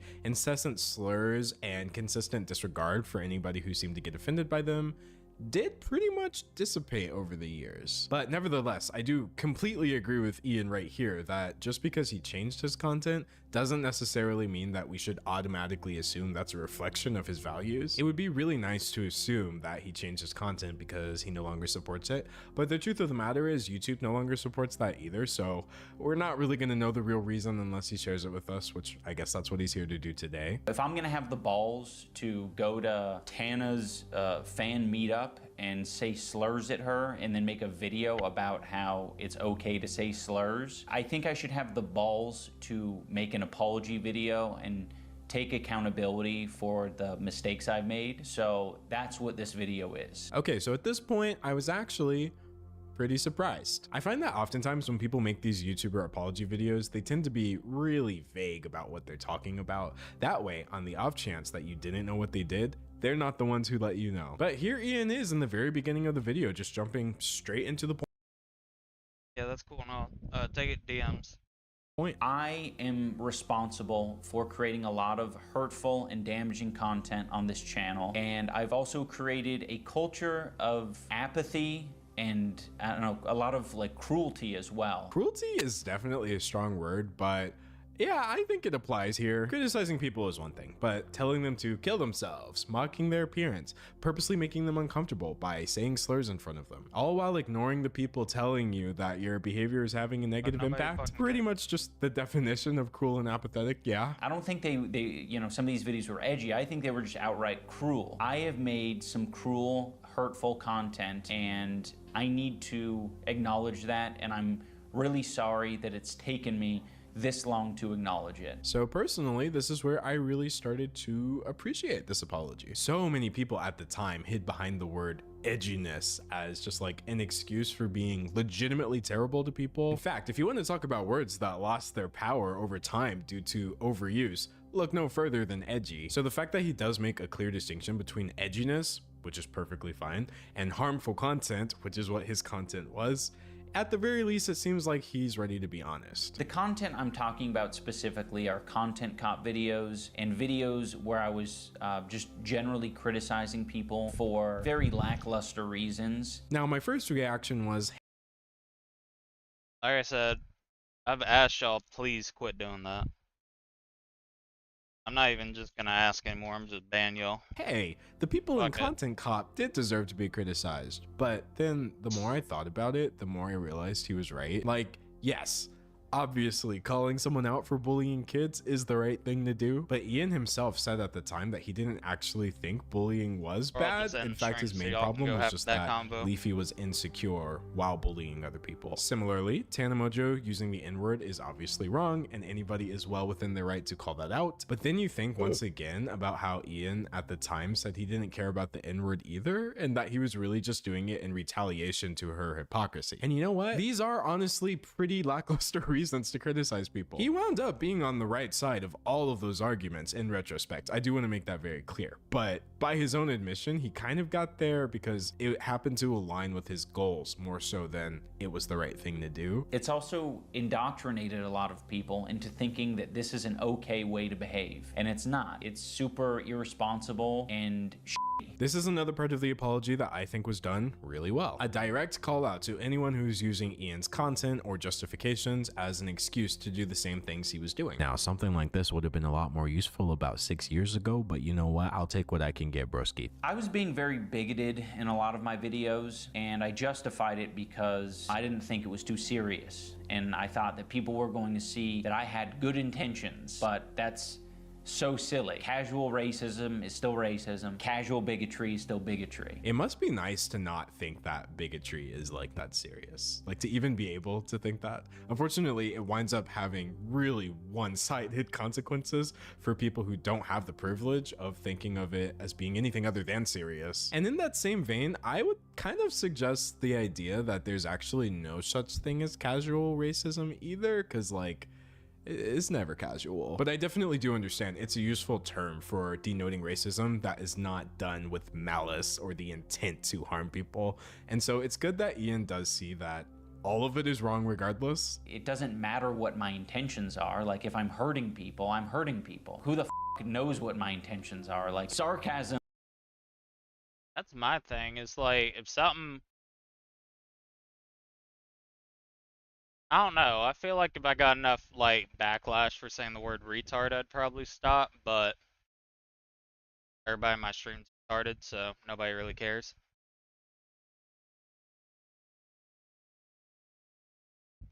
I just never understood the whole wanting to say the N-word thing. Like feeling like they have the right to say it.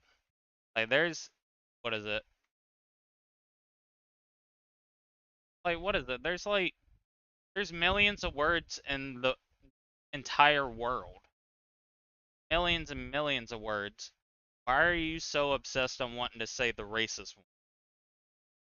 It never made sense to me. It's like, what is your hang up, dude? Why, what is the reason you want to say the N-word so fucking bad? Like, legitimately.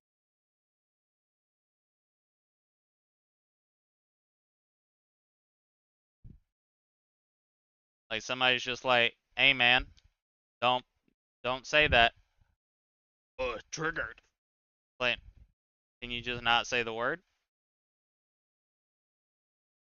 All I see it as is people not like being told what to do. That's all I could really think of why people would want to say it so fucking bad. They don't like being told what to do. Feel like they got free control or stupid shit like that, because that's the only reason I could really think why somebody would be so adamant on wanting to say the N-word. And jokiness and jokey tone only goes so far, especially over the internet. Even in real life, that's like an impossible thing to know with 100% certainty. He's definitely come a long way from getting mad at Tana for calling him racist for being racist. If you are having the exact same impact as a bigot, then truly, what difference do your intentions make in the first place? I'm really glad that he's no longer fueling that stupid guessing game that people try to rope you in with when they don't really want to acknowledge that what they're doing is racist. I am absolutely responsible for my audience. I've clearly done a lot of damage. These videos have been up for a long time and have accumulated millions of views. I shouldn't be able to just make an apology video and walk away from it. This is something that I should live the rest of my life with. Interesting that he brings that up. So you may have noticed that I have personally been very receptive to this apology so far. But to iDubbbz's point, one 17-minute apology video is not really gonna undo years of damage. And like, whereas I so far totally accept the apology or what I've seen of it,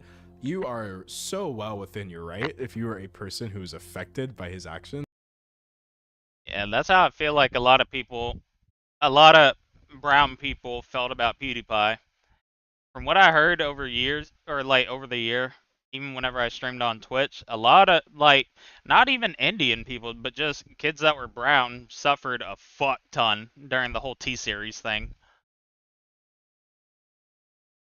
To not want to accept his apology for any reasons that you may have. But anyway, since actions do speak louder than words, Ian details some actions that he's planning to take. I am running ads on this video, and any revenue generated from this video I'm going to match and donate to an organization that would have been particularly affected by the type of rhetoric that I've been spewing on this channel. He also explains that he'll be unlisting Content Cop, which means the videos will still exist online, but they can't be promoted by the algorithm in any way. I personally really appreciated that, because it would have been a lot harder for me to do the Content Cop review with you earlier if Ian had just nuked it from the web. And that's also kind of why I believe deleting things that are bad is not actually always the answer, so I support it. For anyone who liked those videos, I want this video to be And this was the beginning of the fucking incels against iDubbbz.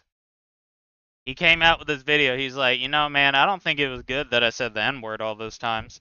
And everybody's like, he's a cuck. His girlfriend does porn. He's a shit liberal. An example and a lesson for you. You can like content, but you can also think that it's irresponsible and it's hurting other people. I think there are a lot of people who like Content Cop because of the genuinely good points, or the parts that were actually funny, right? Or just the chaos that ensued every time he uploaded one of these videos and someone's career fell apart in real time. And honestly, there is truly nothing wrong with liking content that also happens to have problematic aspects, as long as you're aware of them and that others may have different opinions due to those aspects. But like, this is crazy though, because I don't think I've ever listened to a YouTuber apology and been like, yeah, that sounds right. Like, I keep waiting for the other shoe to drop and for him to just say some out-of-pocket stuff, but so far he's kind of been on point. I'm sorry to everyone that— See, my thing is, if I ever had to do a YouTube apology video, it would be short and simple. It'd probably be like a minute and a half.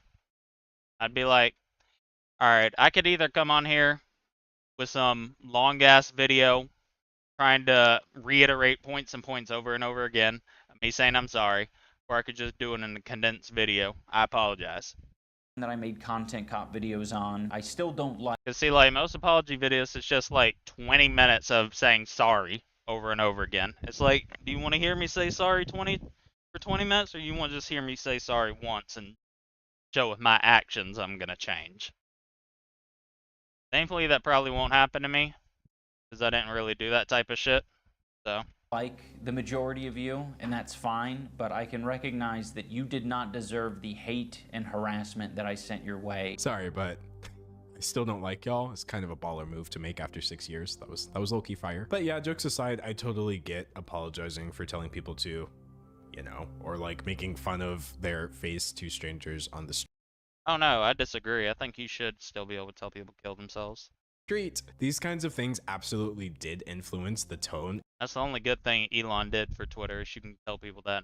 And content of the quote-unquote criticism that his fan base would give to these people, which often wound up having nothing to do with their actual actions that should have been criticized. I particularly want to apologize to Tana. Tana, I'm sorry. I should have never made that video. I harassed Tana in person and then harassed her online, and that's deplorable behavior. Escalating any sort of online beef into an in-person confrontation is just so unhinged, and in retrospect, it's actually pretty weird that everybody was celebrating that at the time. But you know what, that was like the height of epically owning or like debating anybody who disagreed with you on literally anything. So I think it was just more so everybody was like, I think more so everybody was hype at the time. Just cause like, how the fuck are you calling somebody out for saying the N-word when you are on video saying the N-word? And then blank, oh my god, deleter, are you still here? Oh my god, I just realized something. Holy shit, I just realized something. Holy, that's big news. I just realized that fucking, Hannah, her excuse for using the hard R was that she grew up in Las Vegas. And she, I swear, her excuse was she grew up in Las Vegas and that's what they said in Las Vegas. That's how they talked. I completely forgot about that. Tana was just like, yeah, that video of me using the hard R, it's because I grew up in Las Vegas and that's how they talk here.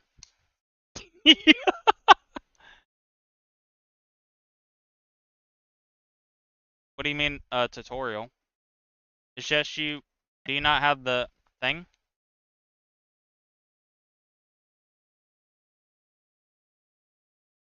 Do you not have the downloaded thing? So, dark times. I'm also sorry to all the black viewers and minority groups who had to put up with that video and put up with the phrases. I said either it's all okay or none of it's okay. And that's just so dangerous. Alright, so whenever you open it, you make a password. And then whenever you have it, what it should say is add account. You add the account, basically you'll log in and then you'll have that. I mean, there should be a tutorial on YouTube. No, she's from Las Vegas. I remember that. I remember the video specifically because her excuse for using the hard R was that that's how people in Las Vegas talk. That's how she grew up around people using that. It's like, it makes sense now why Leah's racist as hell.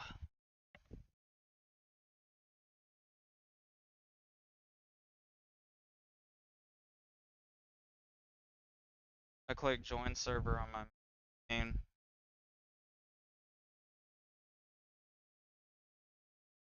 You gotta use the,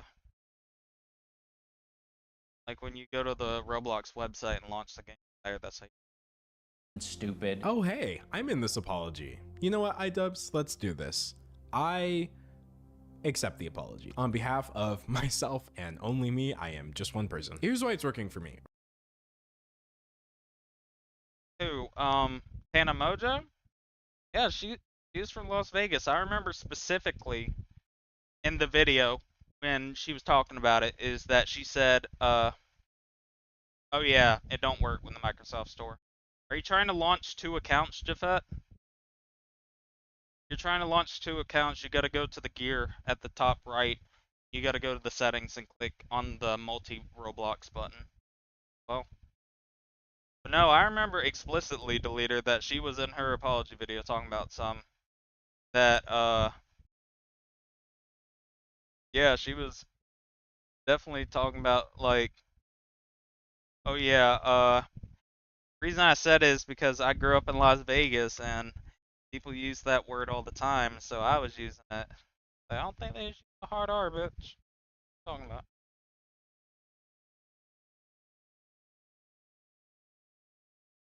Right, because so far he's acknowledged what he's done wrong, why it was wrong, the impact that his wrongdoing had, the actions that he's taking to just sort of undo some of that impact, and he's doing all of this while realizing that none of it can actually force anyone to forgive him. I feel like I have a much clearer understanding of what his stances are now, and I personally believe that if he wasn't being genuine, it would be kind of hard for him to hit all of those talking points without missing a beat. So I personally see this as like a really good example of just growing as a person. Anyone who thinks that I should be shouting the N-word from the rooftops, I don't want to be your cup of tea. There are, without a doubt, racist people in iDubbbz's audience to this day, because that's just what happens when you consistently foster the kind of environment that he did.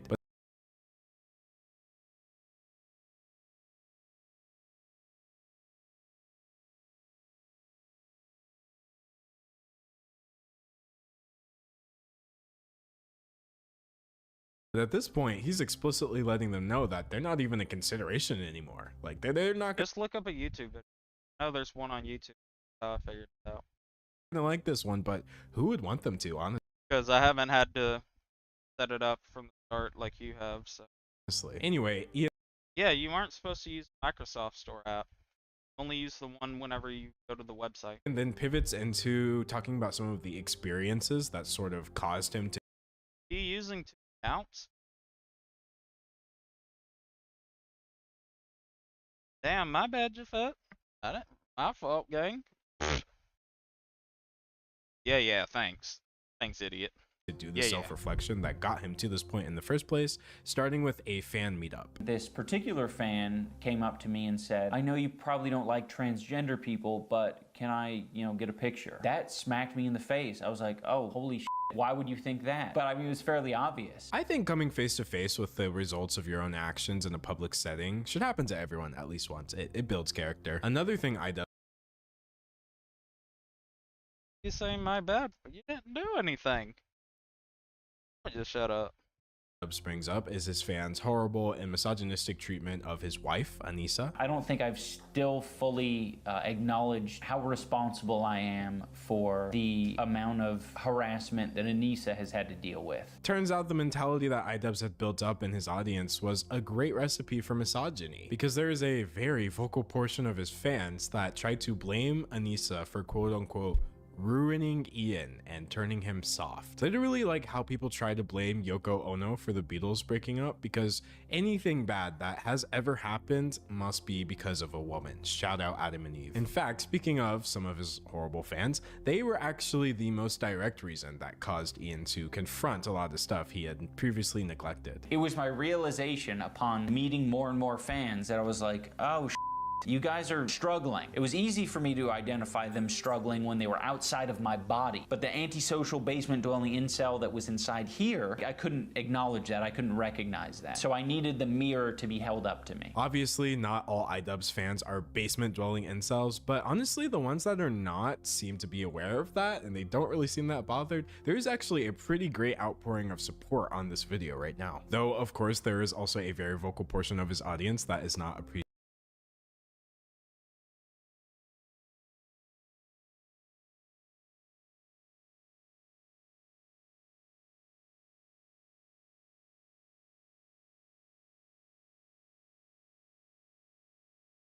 Appreciative of his new changes at all, and I wonder why. It sounds really pathetic to say at the age of 32 I've acquired empathy, but I have, and I've realized it because I just can't help myself but feel for other people's pain and suffering now. I think this just comes down to a fundamental difference in how people approach things that don't affect them. When someone brings something to you that you have never personally experienced, you could either just reject it outright, or you could attempt to see it from their point of view. I think that realizing that things can be and are real for other people without you ever having to see or experience them is actually just a huge part of being an accepting and genuinely decent-ish person. I don't know, it's what I try to do at least. I just want you guys to know that you can unlock ability empathy if you experience more life. It might take you getting hurt a little bit, but it's worth it. It is so worth it. And with that, iDubbbz closes out what is, to be honest, in my opinion,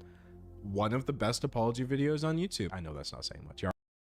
Yeah, I mean, video was really good. Like I said, do I think he needed to apologize for his content cop videos? Abso-fucking-lutely. Absolutely. I can't lie. The bullshit that he was getting a bunch of incels riled up over, like you even see to this day, just because of the fact these retards are just like, oh my god, my king, it's over. My king is no longer racist because he has a girlfriend.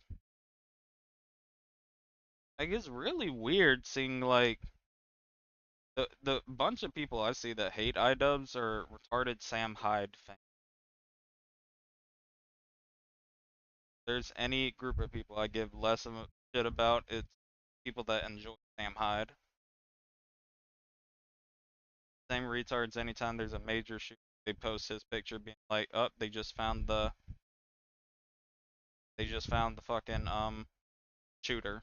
You are gonna clown. No, hold on. At this point, I too would be impressed with even the bare minimum, okay? But this feels like more than that to me. It's not just sorry. It's like a look at his current perspective from every single angle, but without making a single excuse. Now, of course, many people were chiming in on this, which I think only makes sense since one of the most prominently problematic people in 2016 just very publicly disavowed his older content. And I think a lot of these responses were perfectly fine. But then came one response that left me so baffled, so blindsided, that it's actually the reason I'm here making this video today. I kind of want to go over this whole situation because I have a lot of thoughts on the I fucking hate Charlie, can't lie. One of those people that I'm like, people enjoy him, cool, but I just can't stand him. One of those people. Everybody has that one person or that one creator that they're like, I don't know why, I just don't like them. And I kind of know why, but for the most part, I don't fuck with him because he's like most boring fucking content. He gets praised. Like, what does he do? Looks up recent topic, shows clips of it, makes shitty jokes, and then gives the most like basic opinion. Like the opinion that everybody in the public agrees with, that's the opinion he gives. Like, this isn't really anything at all. It actually fucking sucks. What? Like, there's a video of like a guy going in a school shooting kids, and he'll come on here and make a video. It's called, I can't believe I'm having to say this. Then his video will just be like, hey man, I think shooting kids is bad. Like, yeah, no shit, retards. But he gets hailed as this, like, superior person. And, like, the pinnacle of all hope. What I've seen. Like, he gets praised as, like, one of the greatest YouTubers ever. Like, the reaction YouTube. I don't know. It's kind of funny to me how the tides have turned. How back in 2016, people that reacted to shit were shit talked. And now all the biggest content creators are just reaction channels. The topic, not only as it pertains to iDubbbz in particular, but just in the general creator space. So for those of you who don't know, that was Charlie, aka Moist Critical on Twitch or Penguin Zero right here on YouTube. A man of many names, a man of many videos. I've watched a lot of Wallahi, mashallah, inshallah you lose everything. Charlie's videos. A lot of people have watched a lot of Charlie's videos. In fact, there is a pretty big chance that many of you here fall into that category. If you don't, I'll give you a quick rundown. Charlie's pretty much one of the biggest commentators on the platform. The main reason I watch him is because I find that generally he offers pretty reasonable takes on. He doesn't though. He doesn't offer good takes. He offers the most basic takes. Like, he offers takes that are just like, yeah, you know, good thing good, bad thing bad.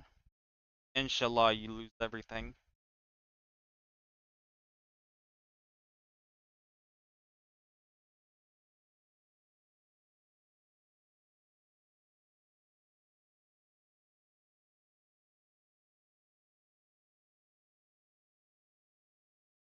Hey, do I have any, how many Robux do I have on this?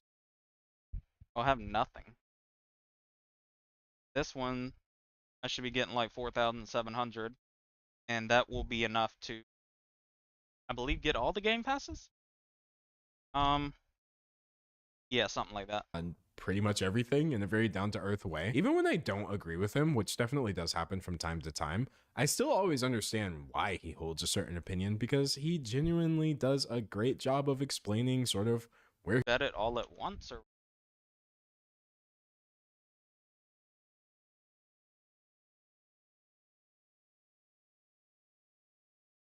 he's at with things. So I guess when you look at it that way, a video that misses the mark this hard is definitely sure to stick out like a sore thumb in a catalog of mostly reasonable content, because that's exactly what happened when Charlie decided to weigh in with the following video response to iDubbbz's apology. I'm sorry to immediately come in here with the Phoenix Wright objection, but I completely disagree with the sentiment that it's weak or passive to change your content and expect people to see that as a reflection of yourself. By changing the content over time, you're changing the audience over time as well, obviously, right? You can just make different stuff and go in that direction where you're happier. let's cue back your messages like 50 months ago. Or whatever, where you're like, I'm not, no. Not making, no. Dumb gay. Without ever really needing to come forward and really lecture on why. So right off the bat, Charlie's coming in and disagreeing with Ian's personal feelings about how he was running his channel and living his life, I guess. But even at that doesn't really make any sense, right? Like, what Charlie is describing is definitely logical. And the cycle starts.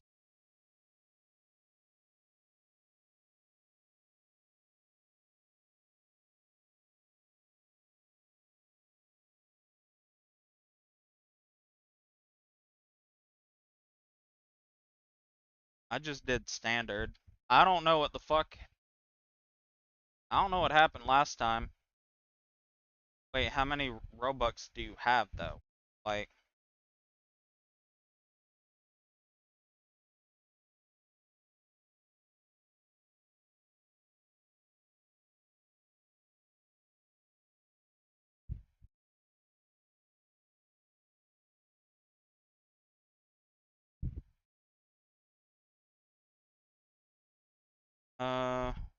fuck. Yeah, so recently, like last time I chose to withdraw like 5,000. On Friday, it took out 88, 50, and then 2,500, and then 2,360. I just started a withdrawal yesterday, and it already minus 1,000 is already going towards my account. I don't know what they've started doing, but Logical, but I would say it applies more so to a change in content than a change in values. Even I've changed my content multiple times over the years, and no, I don't think that ever needed an explanation or anything like that. But Ian didn't go from like a car review channel to a movie review channel. The change he made is that he no longer wants to promote the normalization of racist and bigoted content. I definitely think that could use a lecture on why, so to speak. He wasn't happy with the content he made or the person he was, and now he's trying to apologize for the videos he made. And I, once again, have to completely disagree with the way he looks at it. I feel like his perspective on it is very warped by the way the internet has evolved over the years. The way he talks about this content makes it sound like he used to murder puppies for these videos, which it was never that extreme. So this part is low-key crazy to me because did we watch the same video? Ian was so very clear about what he was apologizing for, like right in the beginning, which was saying slurs and telling people that it's okay to say slurs. Moreover, in many ways, what iDubbbz did was pretty extreme, but at the same time, I don't think he was making it sound like he was murdering puppies or anything like that. That's such a weird way to present Ian's statements, and so early on in the video too. I very much would consider it edgy. It was 2016 edginess in all of its glory. That was entirely the brand. And for its time, it lived peacefully. You know, all 4 nations, water. It didn't live peacefully. What is this retard on about? None of this shit was peaceful if you were white, like me and you, Charlie. It was not peaceful for every other race. Earth, fire, air live together in harmony with all this edginess going on. All right, now this is where Charlie started to lose me. It's absolutely tragic that Ian went out of his way to specifically indicate that his content was not just edgy, it was harmful.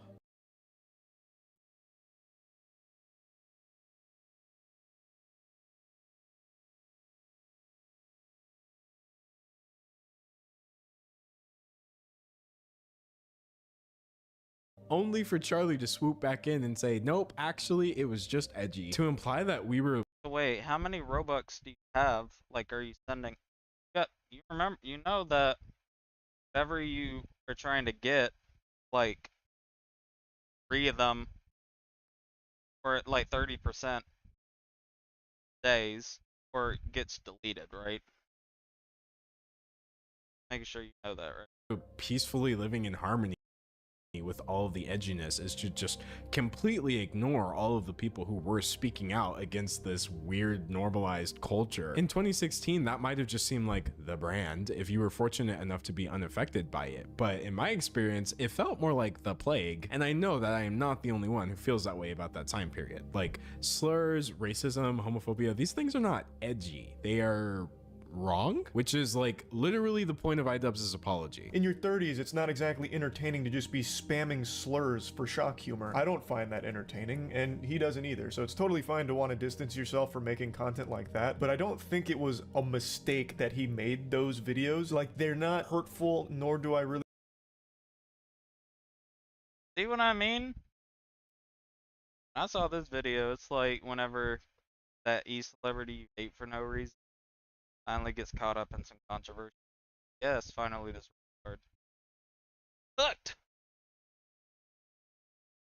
I really think they're damaging. Okay, now I know we're not talking about the same video.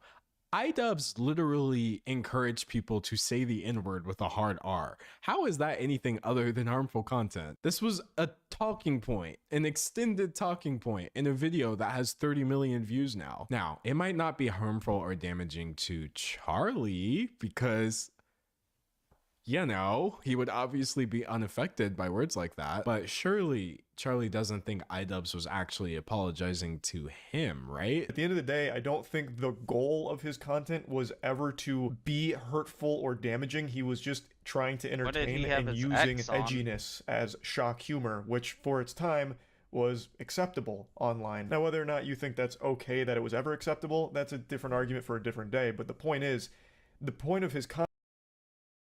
So take your Robux, right? Take your Robux and times it by 0.3. And that's how many Robux you should be getting.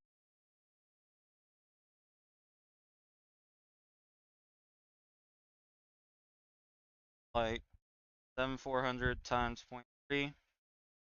So 74. If you cash that out like fully right now, you should get 5K. Yeah. God, it already does that. content wasn't to be hateful. It's not a different argument for a different day, Charlie. It's the argument. Now, it is the argument. It's what we're talking about. Like, this is sort of the point, that this was never at any point really acceptable. It was just prevalent. The reason it went unchecked, which might be a good word for it, is that the people who were being affected by this did not have the same platform to speak up against the people who were normalizing this sort of harmful behavior. But though it was more frequent, I really hope we don't get it twisted. This was not acceptable. These words were still called slurs. People were... Dog, have they made this shit worse? Like, am I losing my mind? They've made this area like 10 times fucking worse.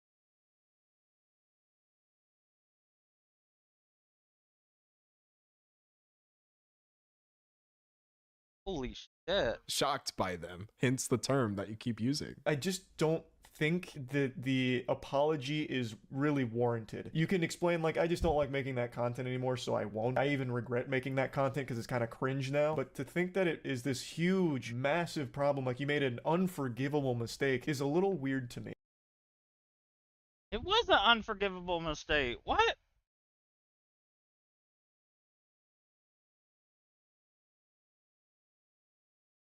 This is the part where I was like, hold on. You really just heard iDubbbz say, I apologize to black people for being racist, and then you got on your channel and said, I don't think the apology was warranted? Broski. He also apologized to Tana Mongeau and other subjects of his content cops as well, but like nowhere in this apology was anything directed towards anyone like Charlie. How are you going to reject an apology to me before I have time to accept it? Like, what is happening right now? You shouldn't have to apologize for criticizing someone or something. Voicing your opinion on a subject... I don't think that's what he's... Stupid! I loved when I'm like, finally I can hate this. Is a totally natural thing to do, and to try and vilify the idea of criticism being evil, I think is a little dangerous, because then you just create these echo chambers and no one ever really grows from that. I think it's totally fine if you regret the way you criticize. Really? No more. People are just buying them out, huh? Dog, there's no way these are getting bought out. Things, the way you approach the subjects, if you regret how you handled it, that's okay. However, I wouldn't necessarily say that you were picking apart people for lackluster things. Whether you like it or not, you did make good points and good arguments against people who did deserve criticism. I totally agree that you should not have to apologize for criticizing. Yeah, 5,000 regularly is $50. Yeah, that is. Things. I would surely hope so, or I have a lot of apologies to do. But like, that being said, nobody was saying that though. Like, yeah, it's dangerous to insinuate that, but who insinuated it? iDubbbz is not vilifying the act of criticism itself. He is very obviously doing the thing you said of like regretting the way you went about it and how you handled the subjects. Why are we so intent on proving that iDubbbz didn't need to apologize when the apology was for racism? Like, why is this even a video? Why is anything at all ever? You can of course still say that it's unacceptable that he was using slurs for shock humor. That's a totally fair perspective to have, but it's still, I think, a little ridiculous to make it seem like it was this big of a deal that it warranted a whole apology video in which he makes it seem like he'll never truly find forgiveness and he'll never forgive himself. I'm really glad that Charlie thinks it's a totally fair perspective, that I think being racist and calling it humor is not acceptable. And again, with this unwarranted apology, listen, iDubbbz used a lot of slurs in his videos, dude. Like, ones I've never even heard of, and I probably need to just scrub from my brain. But despite that, I don't feel like even a single one of them was directed at any groups that Charlie is in any way. Like, of course you don't see this as a big deal, but if iDubbbz is making it seem like such a big deal, and you do know that these words affect real groups of people, then like, you could do the math. That's what I'm gonna do whenever my next whenever I finally get another set of 2,400 Robux on my third account. Hope this person dies. I'm not buying that. math and figure out that to real groups of people, this might be a big deal, right? Now, I have no doubt that his audience did cultivate some weirdo losers that probably were real racists somewhere in there that didn't really care about his message and just liked that he was saying the N-word. But I don't think that was his goal, and there's always going to be weirdo losers. His message was literally use the N-word though. Like yes, Content Cop, fun series, many points. That was not the only message, and I am not trying to make it sound like that. But again, like, there's always going to be weirdo losers. If by weirdo losers you mean racists who agree with you that it's okay to say the N-word, that's only going to happen if you tell people it's okay to say the N-word, Charlie. I promise you, this is not a situation that your average creator would be in. I do think this is exceptional enough to warrant an apology. The vilifying of your own audience in your previous content, I don't think is the right way of even looking at the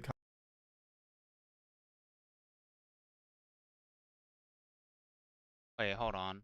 Mouse. Please don't fuck up.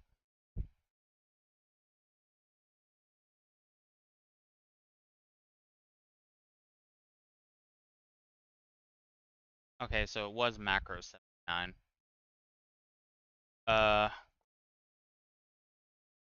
content you used to make or the audience that you had. Of course there were bad actors in there, but not everyone was. And to make them feel like they were if they liked your content is a little weird. And I don't think that's the goal of this video by any means, but it does come across that way. Okay, but hold up. How is he vilifying people who like Content Cop if he says in the video, it's okay to like Content Cop as long as you understand that parts of it were irresponsible? I feel like we are putting words in mouths at this point. Now, if we are referring to the basement dwelling energy that iDubbbz was referring to, I don't feel like he has to follow that up each time with, but not all of you guys. Either he's talking about you or he's not, and you know. I watched Content Cop, and when he said basement dwelling incel, I didn't even move. I know he's not talking about me. He better not be. You didn't create a army of racists and bigots. The content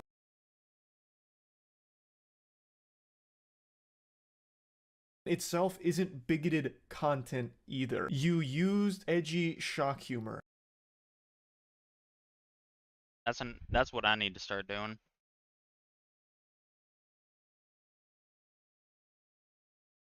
Sell this chess mimic book. Buy fruit. And I don't think that makes you a bigot that you're going to... Nope. Nah, bitch, you're the one that sold all your shit. Good job, idiot. Idiot. have to atone for those sins for the rest of your life over. I can't even overstate how counterproductive it is to listen to a person genuinely apologize for being bigoted and then come on your channel with 13 million subscribers and say, no, actually, you weren't being bigoted. We've made just a modicum of progress since 2016. But even that, you have to come back and remind us that actually it can all be waved away in a single word, therefore no apology is warranted. What is happening? Next, Charlie mentions iDubbbz' donation, but not without letting us know that he didn't think it was necessary. Anything charitable, I'm always for. Though I don't think it was necessary or anything, I still think that's a nice gesture regardless. But he uses the word rhetoric here. And that again makes it sound like these videos were coming from like a legitimate racist, which I don't think They might not have came from a legitimate racist, but they definitely were helping legitimate racist. Like, they for sure was happy as hell about they these were. videos. I really don't. At least I don't want to believe that iDubbbz used to be a racist and he was using that to try and propel his beliefs forward. I'm really glad Charlie let us know that he didn't think it was necessary for iDubbbz to donate to charity. That was a really solid addition to what is already a very strange video. But anyway, notice how Charlie is doing the exact thing that Ian mentioned in his video, aka struggling to say without a doubt that Ian wasn't racist because we don't know his intentions. That is literally the point of the apology. Not that Ian is some crazy racist, but that he was behaving in a way indistinguishable from one and therefore wound up contributing widespread to the normalization of racism. I didn't even realize that this point could be missed, let alone missed this entirely. He tells a couple anecdotes about going to conventions and meeting fans and it being kind of like this mirror held up to him that he didn't like the reflection of. So this is the weird part.